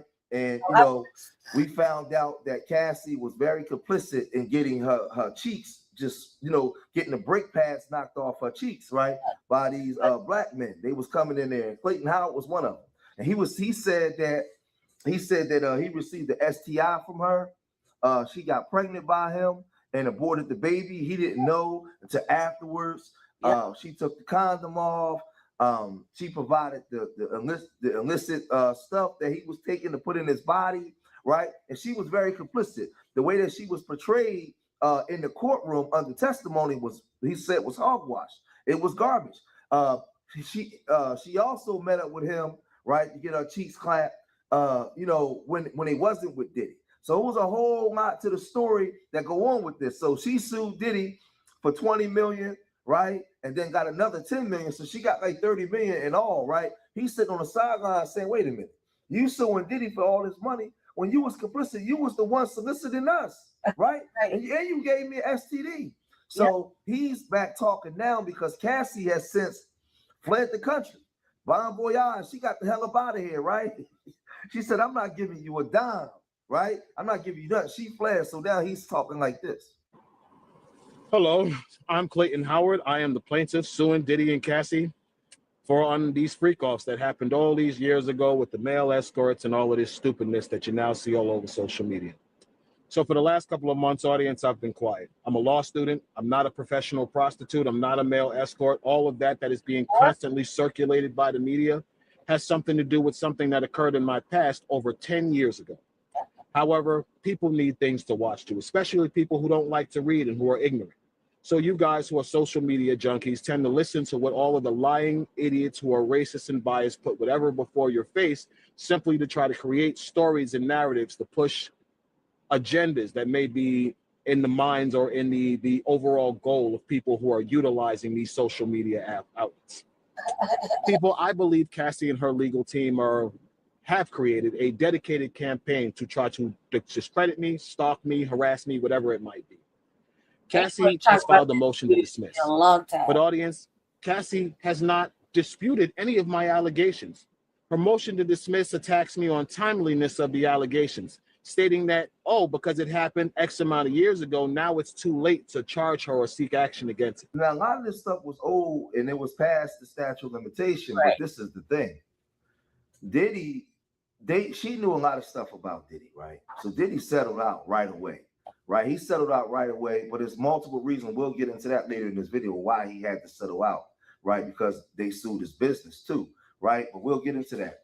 But she knew a lot of stuff about Diddy where, to me, it was extortion, right? But this is the thing why I don't feel bad for Diddy. Diddy extorted most of his artists for their publishing, for everything. He took young black boys out of the ghetto and just took total advantage of those boys, man. Robbed them, right? Robbed them of everything, and then left them for dead, right? That's what he did to young black boys and artists, man. He has a lot of dirt, man. A lot of dirt on his, on his name, right? So what CASSIE did to him, I don't feel sorry for him, right? But CASSIE saw a weakness in the game and exploited it and got that bread, right? Because CASSIE was complicit in everything, right? So this dude now, he's the freak off guy.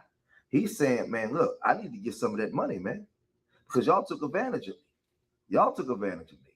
But Diddy took advantage of a lot of people. And I always said Diddy wasn't guilty of this. Diddy was guilty of assault. What we saw on that video, what he did to her, he was guilty of, but she didn't press charges then. The hotel didn't press charges. Nobody cared about it. They got a bag. So CASSIE said, oh, I got it now. I'm going to get him for this bread, right? And she made her move, right? So now you got this guy, Clayton, he doing this. Her motion to dismiss tries to use a text message sent by me to her husband, trying to respect her marriage and not blow her up for the cum dumpster she actually is. Now, audience, I'm going to state something for a fact because Clayton Howard is no liar. I most certainly sent that text message to Alex Fine, and it wasn't because Cassandra Ventura is a truthful woman. It was because Alex Fine, being a man who simply was in love with a woman, he had no knowledge of the truth of what really happened with CASSIE because he wasn't in those rooms. So out of respect for this guy, I didn't contact him and say, yo, your wife is a cum-catching, cum-dumpster alive. I tried to contact him with a velvet glove, hoping that contacting him favorably would allow Cassandra to reach out to me to explain to me the things that I was hearing in the media. Because, audience, I knew she was lying from the beginning of when I first heard the media reports.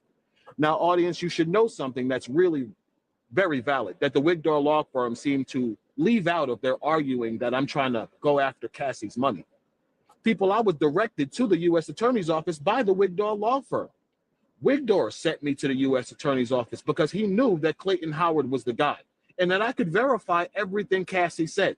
What he was hoping on is that racism and bias in the use of domestic violence would make my voice and my allegations, I want to say, non-prosecutable. He was hoping that he would be able to work with the corruption of the U.S. Attorney's Office to protect CASSIE, even though everyone knows at this point that CASSIE is lying. So, people, what happened is the U.S. Attorney's Office leaned on the attorney, Tyrone Blackburn, and this is why myself and Edmund Laurent action was not filed against CASSIE, because the U.S. Attorney's Office leaned on Tyrone Blackburn not to sue CASSIE until after the Diddy trial, which made the allegations of the true victims of the Diddy freak-offs and the sex trafficking conspiracy of CASSIE, Daphne Joy, and Sean Combs, which made those victims, how do I say this correctly, which denied those victims justice. The real victims, the men who were manipulated by Jane Doe, by Cassandra Ventura, the dozens of men who this happened to for years. Many people might want to say that the men aren't victims because the men were paid. People, you have prostituting women every day who say that the men who have been flying them around the country, sex traffic and abuse them, they go to court and they destroy these men's lives. What's the difference with a man who's saying the same thing about a woman who actually testified during a criminal trial to do it? Audience, Cassie admitted to sex trafficking me. Cassie admitted to lying on me. Cassie admitted to creating an environment that was completely deceptive of the truth of the narrative that what was going on, at least to me. People, by all legal terminology, that's coercion. If she wasn't willing to tell me who she really was and what was going on, people, she was lying to me. She hid her identity for multiple years for the sole purpose of lying to me and convincing me that herself and Sean Combs were husband and wife. Now, this is why I tell y'all guys, man, do not follow these entertainers and athletes, because this is the stuff that come with it. This thing is wild, man. It's wild. Now, this is the thing. He has a point. Women do this all the time, right? So he's just saying, hey, he was taken advantage of. He's playing in the same playbook. But I'm telling you, man, listen, get you a wife or a husband, man. Get out the way. Do not partake in this kind of lifestyle, because this is the stuff that come with it, right? This is the stuff that come with it. For me, I'm entertained. I'm just watching this, eating my popcorn like, man, this whole thing is crazy, right? Man, listen, buddy, again, she was complicit. Puffy was complicit. But Puffy was a dirty guy, man. He was a piece of crap, man, right? And you know what's the sad part is when you look at this, Puffy's in prison. He didn't get trafficked. Suge Knight is in prison. I remember these were two black men that ran the two biggest record labels in America, man, from the east to the west. So many people died in connection with those labels. Both of these black men are in prison. It's a sad thing, man. It's a sad thing. But Clayton, he wasn't finished accusing her. Explain to the people why you suing Cassie. Well, I'm suing Cassie because once I became aware of how vast what she was doing was, and I was able to connect the fact that I probably caught chlamydia because she was sleeping with dozens of men lying to me. And I learned a lot more about the law. I realized that for years she manipulated me by promising me money I never got, and basically just overselling a situation that she knew because I was in a less than a desirable financial position that I would go for. So what I'm suing her for is I'm suing her for the actual RICO that the government messed up on as the male victim that she sex trafficked. Because as you might know, it takes 2 predicate offenses in order to be guilty of a RICO, which is a commercial sex act and transporting someone over the state lines for the purpose of prostitution, which the trial totally revealed that she did. She testified to the fact that she personally sex trafficked me. At least it's over to the fact where now I can finally go and obtain some justice in civil court. They acknowledge my victimhood. Let's hope Cassie doesn't keep playing the game, trying to deny what she actually did. And let's just hope they end this so everybody can go on with their life. Now, there was an attorney that broke down why P. Diddy had to settle out so fast. And she thoroughly explained this because everybody was wondering, like, man, he settled out the next day. Now, we knew that he saw this coming. Yeah. Excuse me. He had to see this coming, right? But she gave a thorough explanation as to what Cassie lawyers did, what they went after, and why Diddy, even if he didn't want to, why he was forced to have to settle. This is fascinating to me. So that one was settled so quickly, I believe, because her attorneys were really brilliant. They didn't sue just Diddy. They sued his corporations. They sure did. And they sued his corporations and sued in her capacity as an employee. When you do that, it triggers commercial liability insurance. Yeah. And it triggers another policy called directors and officers. Okay. And we know he's a director of these companies as the CEO. So now you got 2 policies. What happens then is it takes away Puffy's ability to settle. It's not his choice no more. So it's no longer personal accountability. It's his organization. It's his organization. That's and right, it's no different than like if you hit somebody with your car. Let's say you have State Farm. State Farm gets to decide to settle, not you. You could say, I didn't run the stop sign. That's not true. They're lying. If State Farm says, we don't care, we did our investigation, we're settling. That's it. That's what happened here. So because they added those claims, the corporate insurance carrier got to say, read over and say, oh, hell no, we're giving her the money. Because if they don't, right? So also her lawyers, they get to write a letter. It's called a demand letter, and they get to say, we are demanding the limits of your insurance policy. Oh yeah, that means that'd have been crazy. Yeah. And here's what's wild. Mm. If they read over it and they realize, based on these facts here, it would be reasonable to give that. If they don't give it to them, and let's say the policy is 30 million, but they go to trial and the jury gives her 250 million. Correct. They got to pay 50. Yeah. And that discovery process and trial would have been They got to pay the 250 million, and they got to pay the extra for all of his attorneys. If his attorneys alone cost $1 million, they got to pay that, even though it was only a $30 million policy. So basically, because of the facts and because it's now a corporate policy, Diddy don't have the right to settle anymore, and that's how it happened so fast. Do you think that she got the full 30? Oh, I know that she did. You think it's As full an 30? attorney, I believe so, because that's how it happens that fast, is because when you give them the policy cap, there's nothing to argue about anymore. Wow. Right? Yeah. No, you're right. I didn't know it was that deep. It is. That's the only time it goes that fast, is you take away what is there to argue about. And what's even crazier is the other reason because it went that fast, she didn't have to sign no confidentiality. Agreed. And that's what's crazy to me. She could still write that book. She gonna write that book. Man. So this whole story is funny to me, but Cassie left. She left the country. She said, I'm not giving up no money, man. And I like the way this lawyer broke this down, but y'all gotta let me know what y'all think, man. What's y'all opinion when it comes to this, man? If you made it this far in the video, hit that like button, subscribe to Street Media TV, leave your comments in the comment section. Remember, I love y'all. Till next time, peace. Why? Like, Mayweather has money problems. He owes the IRS. He owes car dealers. He's pawning jewelry. A guy who's made hundreds of millions of dollars in his career is somehow running out of money. And now he's suing everyone, claiming he's owed money. While he may be able to keep up the facade that it's everyone else's fault, Floyd's spending problem is the reason why he's going broke. I was able to go directly to the source to get private information that hasn't been shared publicly yet, to discuss the recent lawsuit that sent shockwaves throughout the sports world. Mayweather suing former associate in an alleged $175 million fraud scheme. That associate, Jonah, shared with me private text messages, private images of Floyd signing contracts, and access to private communication with this team. And the proof I've been given will contradict everything you've heard in the news about this case. By going through all of the claims presented in the lawsuit, I'll share all the private information that I have access to so we can understand fully what's going on with Floyd Mayweather. In 2017, Recknitz and Mayweather became friends, which ultimately led to Recknitz becoming Floyd's investment manager, real estate advisor, and banking liaison. Jonah helped put deals together for Floyd. He was his manager. So that's sponsorships, real estate deals, and fights, just to name a few revenue streams.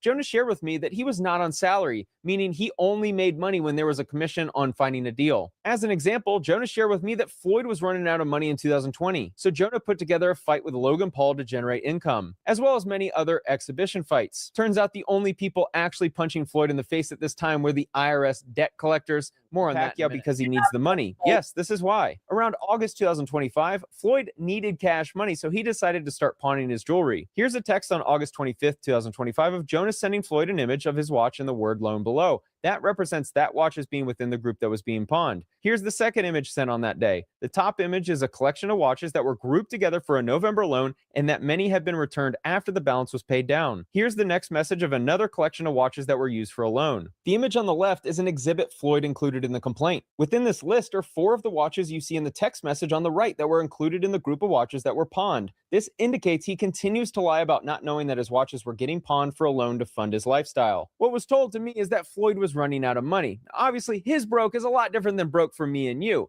But at this time, he needed money, so he decided to pawn $13 million from his watch collection. Yo, it's Big Ant, the spokesman, man.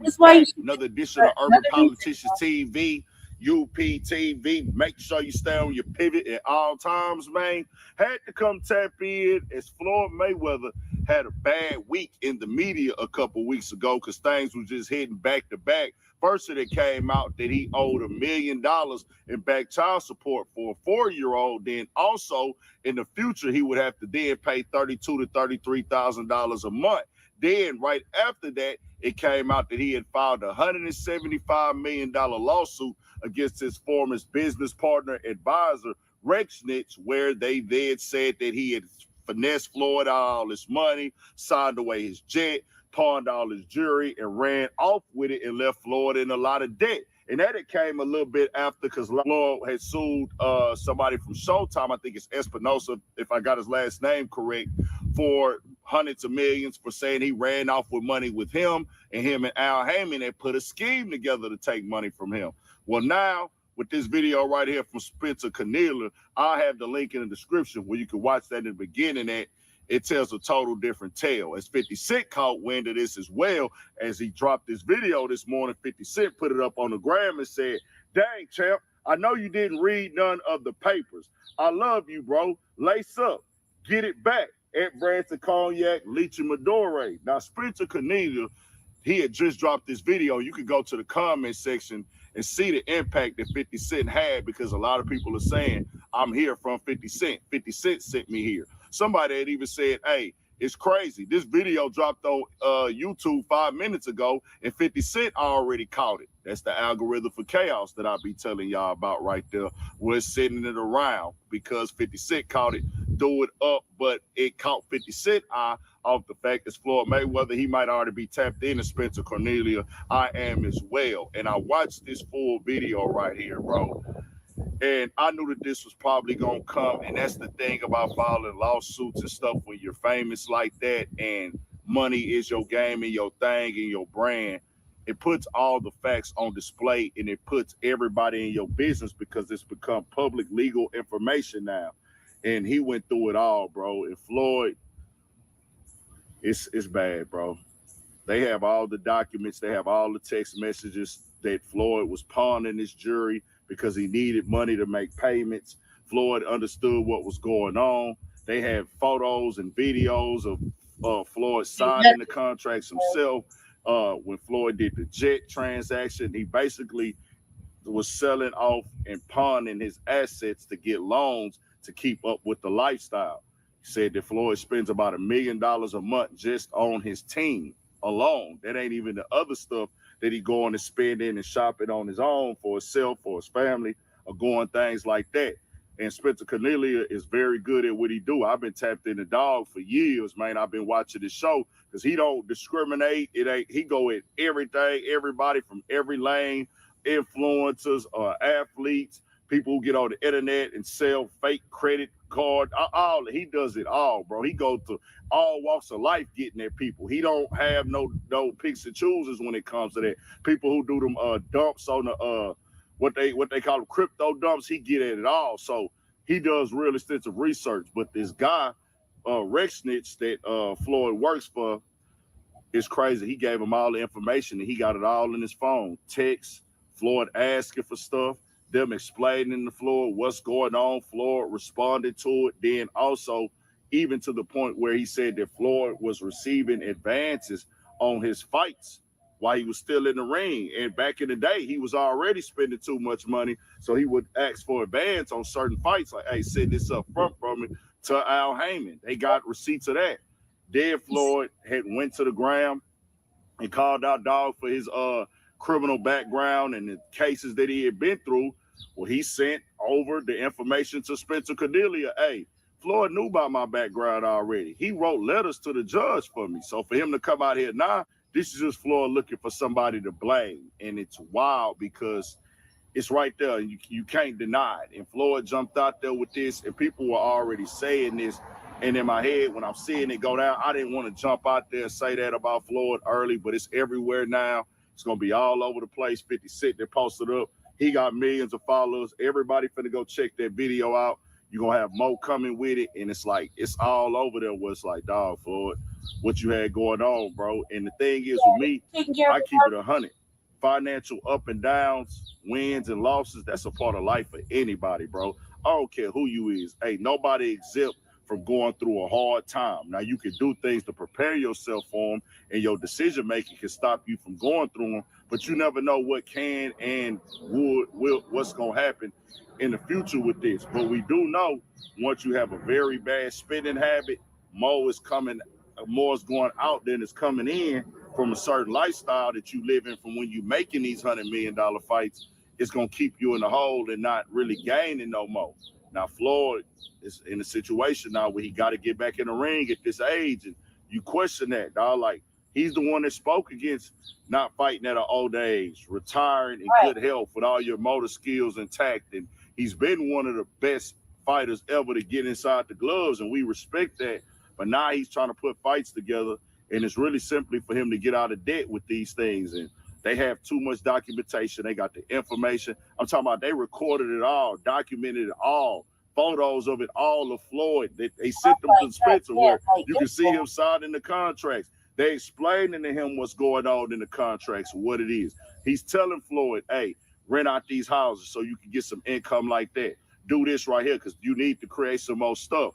And then Floyd will be like, okay, cool. Then he's telling Floyd in the text, hey, bro, you spending too much money. You're going to be always working to pay bills instead of really making profits if you keep this up. Floyd has the lifestyle that he lives, which is his right. It's his choice. But now you have over $500 million worth of lawsuits. And let's be real about it, bro. Floyd is not about to get none of that money. We just got to call it for what it is at this point in time. Floyd probably made $700 million to $1 billion in his career in total. And now he's just going through it financially. He's having IRS problems. Or he even got text messages from him and it. Bro, he got a lot of stuff in this video. Y'all got to see it in full. I hate to see that, but people ain't going to feel sorry for Floyd because of the simple fact, the type of noise he's talked, he's stunned it. He ain't been humble with the money, with people. He's always flexed it and popped it. I'm not one that's really offended by that and don't bother me, but I know that people ain't going to have no sympathy. Some will, some won't. But Floyd put himself in this position right here. Y'all got to tell me what y'all think. We got more coming, more videos, all at 1,000 for shit show. Stay on your pivot. Lock in on the Urban Politics TV, Patreon, and the website, 1,000. Nothing sacred. Like you can't just be down bad. Everybody going down bad nuts about me not wanting at my party. It's the same thing if they say no alcohol in the building. Whatever we checking for, it's the same thing as people saying you gotta bring clear bags. It's the same thing when you go in a restaurant and they say no rips in the jeans, no hats on. These people own this establishment, and there's certain things they don't go for. It's the same thing. But now you want to say you're gay. You want to bully people. Y'all fought for gay rights for 20, 30 years. We said nothing. Maybe we should fight for straight rights. You can't even go against.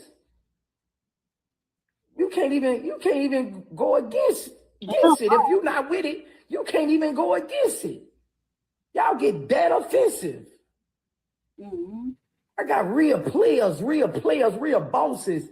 I mean, football people, NBA people, attorneys, rappers. You know, that's my establishment. If I'm not going for it, I'm not going for it. Mm-hmm. Simple as that. I don't want nobody licked and treated. You know, I'm protecting people. I'm protecting a lot of people's reputation. And it's my establishment. Just like when you go to certain restaurants and you can't wear ripped jeans. When you own something, you have the right to set the rules of your establishment. Same thing if you go and see somebody in a prison. Certain clothes you can't wear.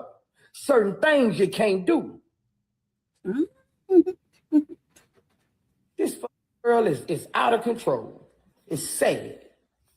Yo, it's Big Ant, the spokesman, man. We back. Another edition of Urban Politicians TV, UPTV. Make sure you stay on your pivot at all times, man. Had to come tap in. It's Boosie that made his way all over the timeline and in the headlines once again.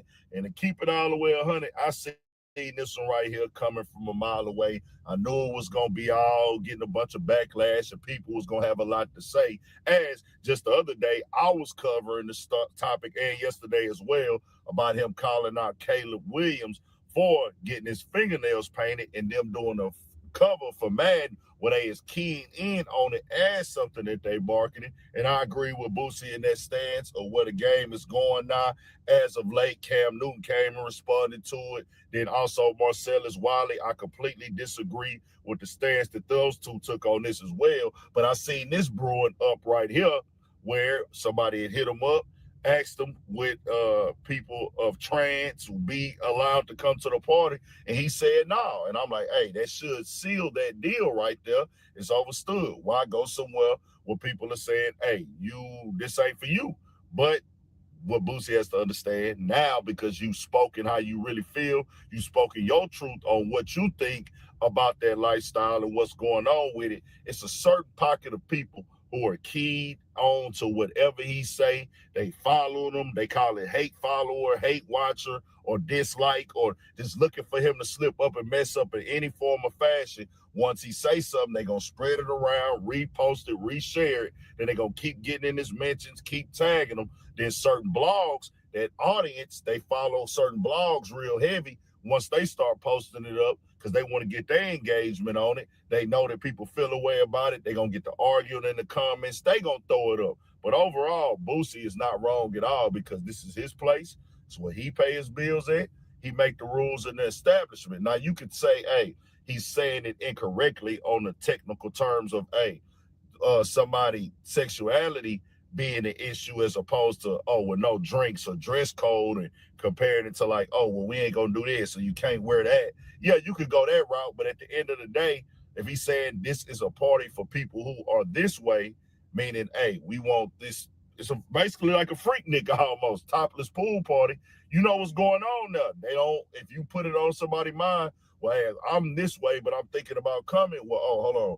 This ain't that type of topless pool party. People got to respect that. That's just what that is. You can't go over to the man's space, but they ain't trying to hear it. Like I say, and I always stress, you can do what you want to do with your life. As long as you grown to me, it's your right, it's your choice, it's your decision. That's between you and God, but that don't mean that everybody have to accept it. That don't mean that everybody don't have to include you into everything that they got going on, because this is your lifestyle, and this right here ain't for that. Just like they have events, you can call it what you want to call it. You got events that be men events. You got women that be strictly women there. And if a man go there, he gonna look crazy at an all-women's convention or a man convention, and then or whatever. So they can do things for them, and ain't nobody from this lifestyle gonna want to come up in there. It just is what it is. It ain't no reason to sugarcoat it, but I see what's happening. But the main thing that's crazy to me, dog, is seeing how many black men is jumping out there on this liberal stuff, speaking for these Democrats. And that's why I say y'all got to be getting paid by these people for acting like Boosie is heavily offending y'all and he disrespected y'all with this. I'm like, fam, everybody got their own opinions and their own feelings. Right. Y'all tripping with Boosie about what he trying to do at his house, where he pay bills at, where he take care of his stuff at. That's his choice. That's his right. And then I'm like, what is going on? Like, it's so blatantly obvious that y'all have chosen a side based off of some type of game or some type of something going on behind the scenes, because ain't no grown man in his mind trying to tell another grown man who he should be allowed to come to his house for a party. That's why I say I know that there's some people out here getting their palms greased and getting paid for these type of like stances when it comes to this, because that makes no sense. And then on top of the fact, when I see more and more of this discussion coming up and dudes jumping out there, I'm like, bro, y'all are just not saying how y'all feel really, or you're trying to force yourself to be open-minded to things. And fam, like I'm saying, you can be in agreement or disagreements. You don't have to push hate or push disrespect, but you can say, hey, bro, I don't agree with that, or that's not a lifestyle that I think that you're supposed to be living. That's just an opinion. But to try to act like, well, he wrong for saying he don't want these people from that lifestyle there because this is a topless pool party. This is what this is about right now. But I don't really know, man. I just can see the fixes in for certain dudes. Y'all out here trying to defend this stuff because y'all don't want to get canceled, and y'all are probably taking a bag to take a stance with this right here instead of just standing up for what you really believe in at this point in time. And that's your choice, but everybody don't have to believe in something because you believe in something. We just keeping it all the way 100. Tell me what y'all think. We got more coming, more videos, all that. 1,000 for shit show. Stay on your pivot. Tap into. My point is this, like, you don't have to have anybody you don't want in your motherfucking party. Look, if it depends on whatever kind of party he was having, If they asked permission and he said no, no means no. You don't get to ask why. He just no means no. It doesn't mean anything. Like he's not homophobic or transphobic. Just didn't want that shit there. Not to mention, like he said, he's protecting other people's reputations and things like that because motherfucker take a selfie with someone and next thing you know, they got rumors being spread about them. They have the DL or they goosing on trans individuals or whatever. They took one home. It's always some bullshit. So him saying no, that's a way of him saying nah, no, we're gonna just kick back and do whatever, but we're not gonna have this kind of situation here that could possibly potentially turn into some ignorance. It could be turned into some gossip. It could be done, a lot of motherfuckers are going through shit. So, he's probably like looking out. At the same time, like for him to have to be defending himself over him saying no. No means no. You need to just respect that. No means no. Like, can I go? No. You know what I mean? Said no. Leave it at that. It's not about anything else except he said no. No means no. The other thing is with the brothers jumping out there and acting like he's on some other shit is really wild. Like good and goddamn well you wouldn't be jumping out there unless there was a motherfucking incentive to do so. Like either you hate him or you're getting paid for it. You know what I mean? And just put yourself in that situation. If you're a heterosexual black man and you just over there kicking back, trying to hang out, meet girls and whatnot, and you get, you take pictures because you well known or famous, and you take a picture with someone, a trans individual that you don't necessarily know is a trans individual. A couple months later, motherfucker hit you with some rumor shit saying that you did this and that, and you got to defend yourself, and next thing you know, you're getting sued and you got to come out of pocket. It's just like that, So maybe he's doing himself a preventative action. Either way, what's wrong with y'all? Like, what's wrong with y'all? There's no reason to be all up in arms when a brother says no. You know what I mean? There's other people, there's other venues, there's other places that are more welcoming and more accepting and don't really mind the shenanigans or whatever may or may not come from that. You know what I mean? It don't have to do with anything because he's right. Can't say shit. Can't do shit because it turns into a motherfucking hate crime, or you're xenophobic, or you're homophobic, or you're transphobic, or you're some sort of bullshit. When reality is, you just don't want to be bothered with some fucking confusing type shit and have to wonder whether or not it's a real woman or it's not a real woman. Or you don't want to fucking play these motherfucking mind games. And or put yourself in a motherfucking situation that could turn out to be something way worse than what when they came. It's way worse. A rumor of you being on a DL or you taking, getting backdoored and stretched out is like, you know what I mean? There's a lot of things that can't be that you can't ever put on a black man. Can't call him this. You can't say they did this. And you sure as fuck can't put that out there.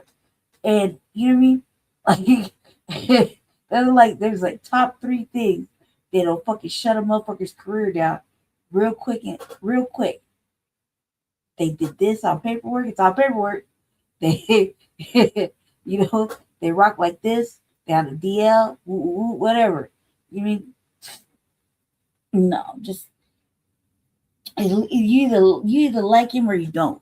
You shouldn't go all out your way to fucking to destroy his anything. I mean, motherfuckers are having a hard enough time as it is. You should go out your way to fucking act a fool. And in fact, you should just not. You got a motherfucking opinion that you must say.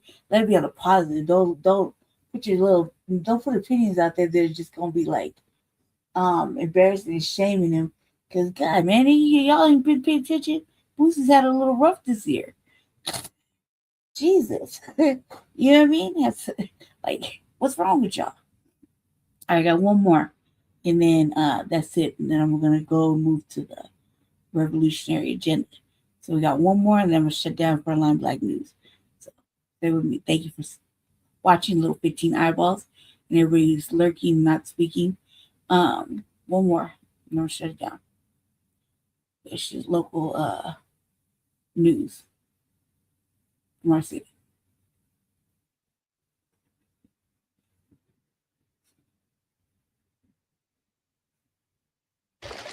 Well, remember a week ago, that was the Denver area, really in Aurora right now, just getting rocked by hail. It piled up, damaging trees and some cars. Reports say the hail ended up being larger than golf balls. Well, today, the hail and severe weather is back. There's also a tornado watch for Denver and most of northeast Colorado. Here's a live look over Denver right now. That picture doesn't really actually tell the story because we got a lot going on. We got hail, we got rain, everything. We started to see that hail hit parts of Denver area from Castle Pines all the way up to Arvada. In fact, Cole shared some of that video where he saw nickel-sized hail about 10 minutes ago. Yeah, and Kathy, we're still in the thick of it right now. Yes, we are. We're under a weather impact alert and tornado watch through 9 o'clock tonight. We have already had reports of hail over 1 inch in diameter, but some signs on the radar that some of these storms are showing rotation.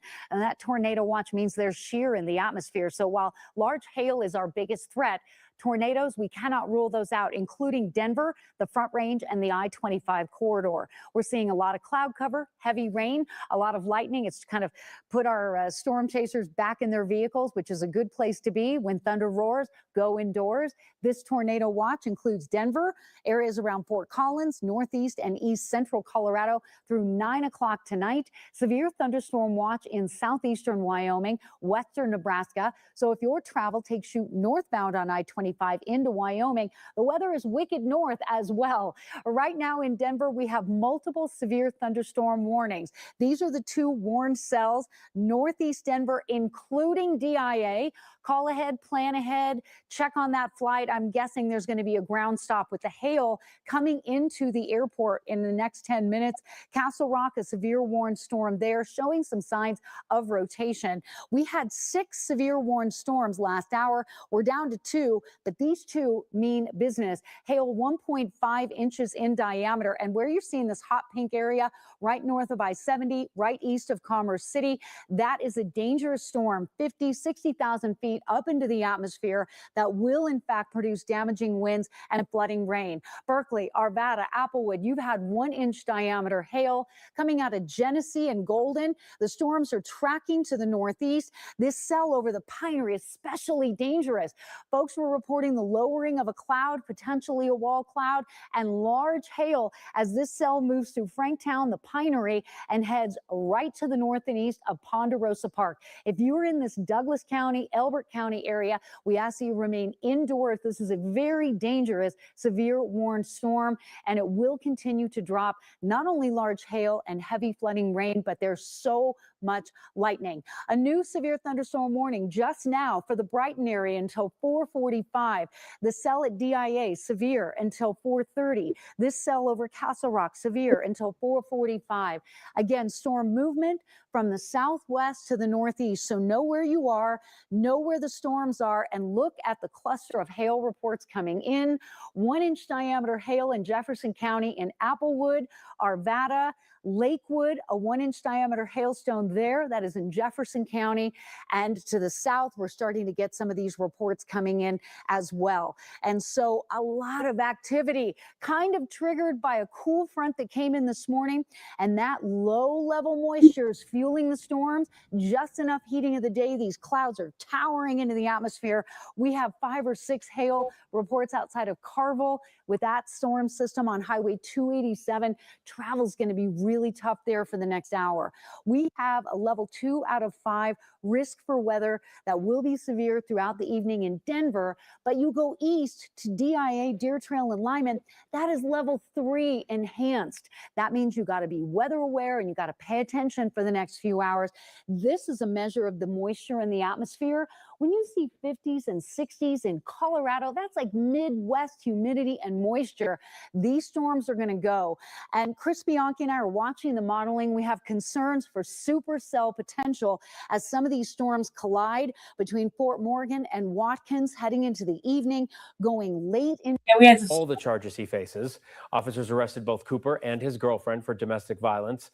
According to the arrest affidavits, Cooper is accused of getting into a fight with his girlfriend over his phone. In the document, his girlfriend says she was lifted up by her neck and then thrown to the ground while trying to take the phone back. However, police say in the affidavit as well that she did not have marks consistent with being lifted up and thrown to the ground. Cooper's next court appearance is set for July 6th. We brought you last week. The man shot by Denver officers at a gas station is now out of the hospital. Jail records show the 35-year-old man was booked into the Denver jail. The shooting happened last Tuesday at the Sinclair station off of 6th and Santa Fe Drive. CSP says the encounter started with a stolen truck in Adams County. Officers from different agencies tracked it down to the gas station. They confronted the man they believed to be the driver, and a shooting followed. There's still no word as to what led up to the shots being fired. The suspect now has a court appearance scheduled for tomorrow. The Colorado Department of Corrections is allowing visitors again at all but one of the state's prisons after a deadly incident this weekend. The state is sharing very few details about what unfolded inside the Bent County Correctional Facility, where 2 inmates died and another was hospitalized. Kevin Vaughn from 9 News Investigates has been learning more for us this afternoon about the 2 inmates who died. Kevin and Phil, one of the men who died had been convicted of theft and other crimes and was eligible for parole beginning this year. The other was a convicted murderer serving a life sentence. For more than 36 hours, all 21 Colorado prisons were locked down and all visitation was suspended. That was the upshot of an incident late Saturday night at the Bent County Correctional Facility in Los Animas. A Department of Corrections spokeswoman confirmed that 2 inmates died and another was taken to an outside hospital for medical attention. We now know that one of the men who died was Charles Gates. Court records show Gates was behind bars for 5 separate criminal cases, including one in Douglas County in 2023 involving auto theft, burglary, and drug possession. A judge sentenced Gates to 9 years behind bars in that case, though he was eligible for parole starting in April. The other inmate who died was Michael Fisher. It was back in September 1996 that the body of Denise Ray Turner was discovered in a field in Westminster. Fisher and another man, William Polanca, were both implicated in the killing, which occurred during a drug deal. Convicted of first-degree murder, Fisher was sentenced to life without parole, plus an additional 10 years. We have asked numerous questions of the Department of Corrections in an effort to understand exactly what happened here. As of now, we don't have any of those answers. According to Bent County's coroner, autopsies on both men are pending.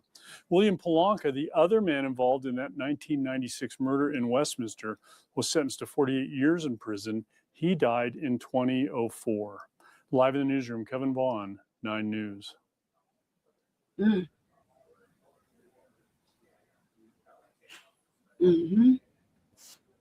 For the last, 36 hours? And then that was lifted, but they're just not telling us much about what happened in this case for sure. Yeah, there's very little we know. We don't even know anything about how these men died at this point. The autopsies will tell us that at some point in the coming weeks. And will there be camera video or something like that that they'll be able to review?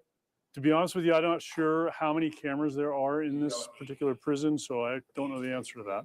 Okay, thanks. Kevin Vaughn reporting. All right, want to quickly address something. A lot of you in Denver right now are hearing tornado sirens that are going off. Those are errant. We do not have an immediate tornado threat in the Denver area. We have a watch, which means conditions are possible for a tornado. We do not have the imminent threat for a tornado in downtown Denver. So again, a lot of you are hearing those sirens going off, getting lots of texts, lots of social media posts, getting lots of emails asking what is going on. Again, We do have those tornado sirens going off in Denver, but we do not have an active tornado warning. So just want to reassure you, again, those sirens that you're hearing right now, frankly, those should not be going off right now. That is inerrant. That is not taking place. What we do have is some hail northeast side of town. So the airport's getting hit hard right now. We are seeing up to about quarter size, maybe up to $half size hail at the airport right now. Might notice that little white there right over the airport. There is a ground stop in place at DIA until 5 p.m. What a ground stop means is that incoming planes can't take off. There's very little activity going on at the airport right now, obviously with that hailstorm moving through. And then we do have some redevelopment here in downtown Denver right now. Probably some small hail with this storm moving through downtown Denver, and certainly some lightning, but that's going to be part of what we're seeing. And then also in western Elbert and far eastern Douglas counties, we got this storm, and might notice this little spike here. One thing that's a little concerning with this storm, and I think this is going to strengthen, is there's a bit of a V shape with this. V shape, kind of like this, tends to indicate that we're seeing a strengthening storm. So as this moves off to the north and east, this is one that could, as it moves into parts of western Elbert County, bring some stronger storms here within the next little while. Otherwise, we got several storms that are continuing to move their way off to the north and east, and then a lot of lightning as well. And this storm's starting to develop over downtown Denver right now. But again, my main takeaway here, and same thing I really want to emphasize, a lot of tornado sirens going off in Denver right now. There is not, to repeat, not an active tornado threat in Denver at the moment. We'll be right back. Well, Democrats. Where is this? Okay. Yeah, Bradley. It is now time for me to go ahead and shut this down. Thank you for watching season 6, episode 29, part 3 of the Frontline Black News. Thank you for everybody who was in here, which was Anthesis, Val, Young Riaz, Ray.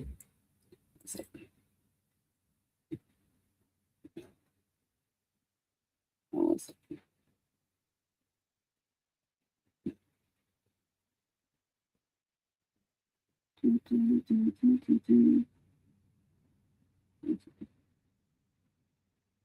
Ray, let me see.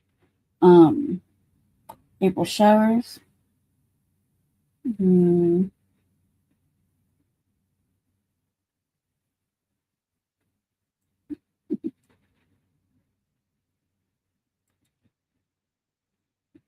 Let's see.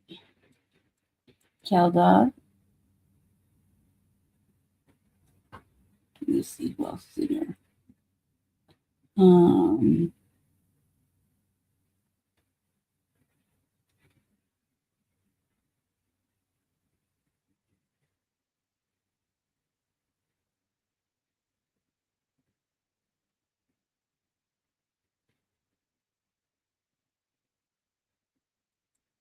Yeah, we had a lot. We had a lot of people. We had a lot of comments. Let's see.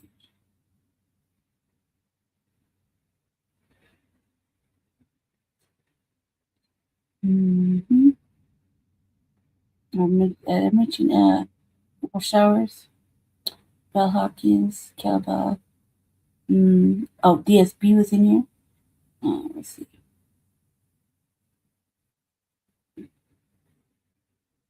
Church of Black Power.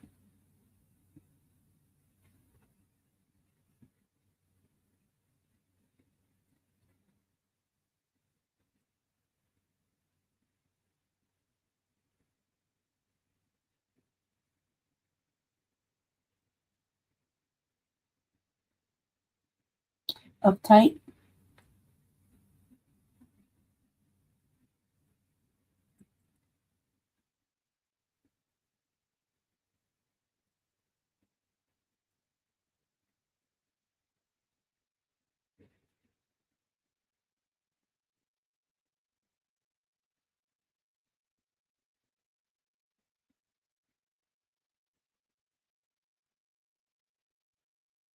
Let's see.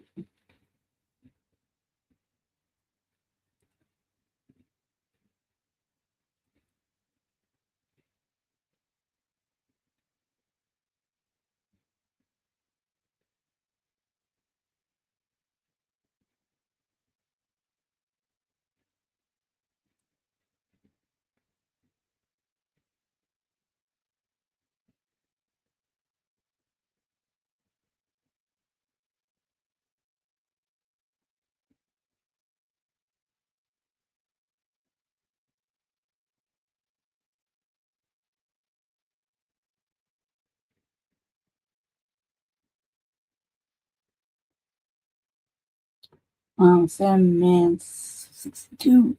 He was in here earlier. I just like to go up all the way to the top.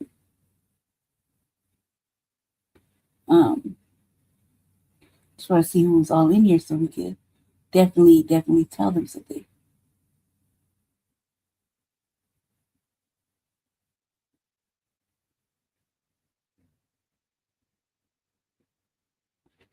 Let's see.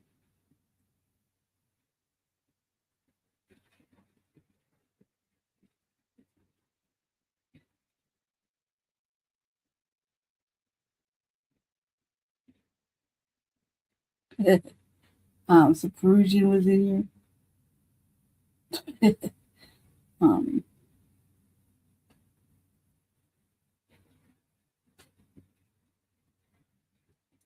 see.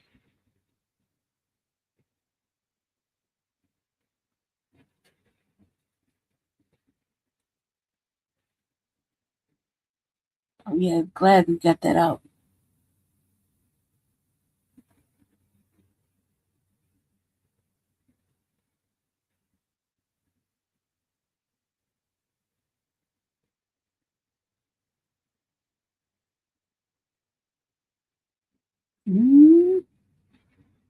Okay. Somebody called us Berman too. I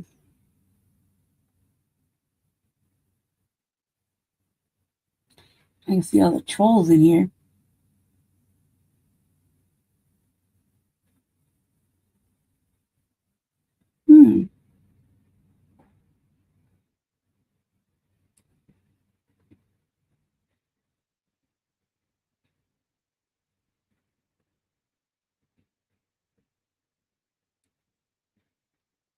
Yep. Oh, Michael too. Shout out to Michael. He was in here. A lot of people in here. Good. All right. Well, hopefully I got everybody. I said everybody's name. Hopefully. There's a lot. There's a few trolls in here.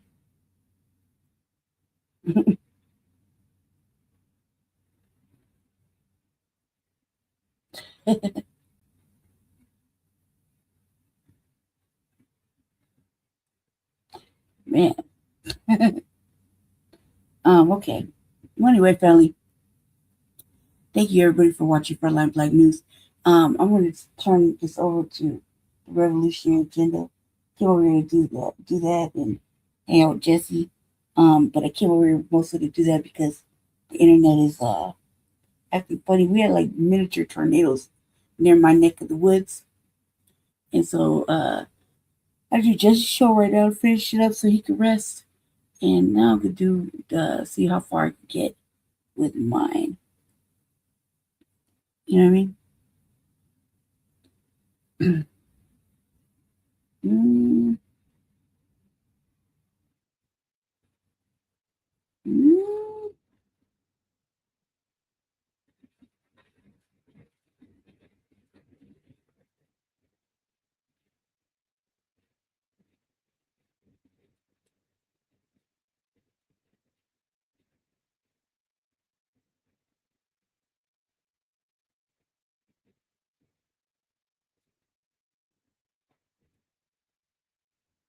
Jesus. Okay, yeah. There was a lot going on in there. Anyway, I'm gonna make sure I covered everybody that was in the chat. Thank you very much for participating and helping us with the algorithm. Appreciate y'all. Now I'm gonna go ahead. If you're not subscribed to the RVA, well, sad to be you, really. I'm gonna go to the Revolutionary Agenda here shortly. It'll be live in about 20 minutes or so. So thank you. You can join the Black Villain over there for the Revolutionary Agenda. I'm pretty much going to talk about a couple of different things that weren't covered on this. So hope to see you there. Thank you for being here. And don't forget, later on today is Shabaka's Black Experience Enhanced. So join us again for that. Thanks. Peace. Stay black. Stay dangerous. Stay empowered. Black first.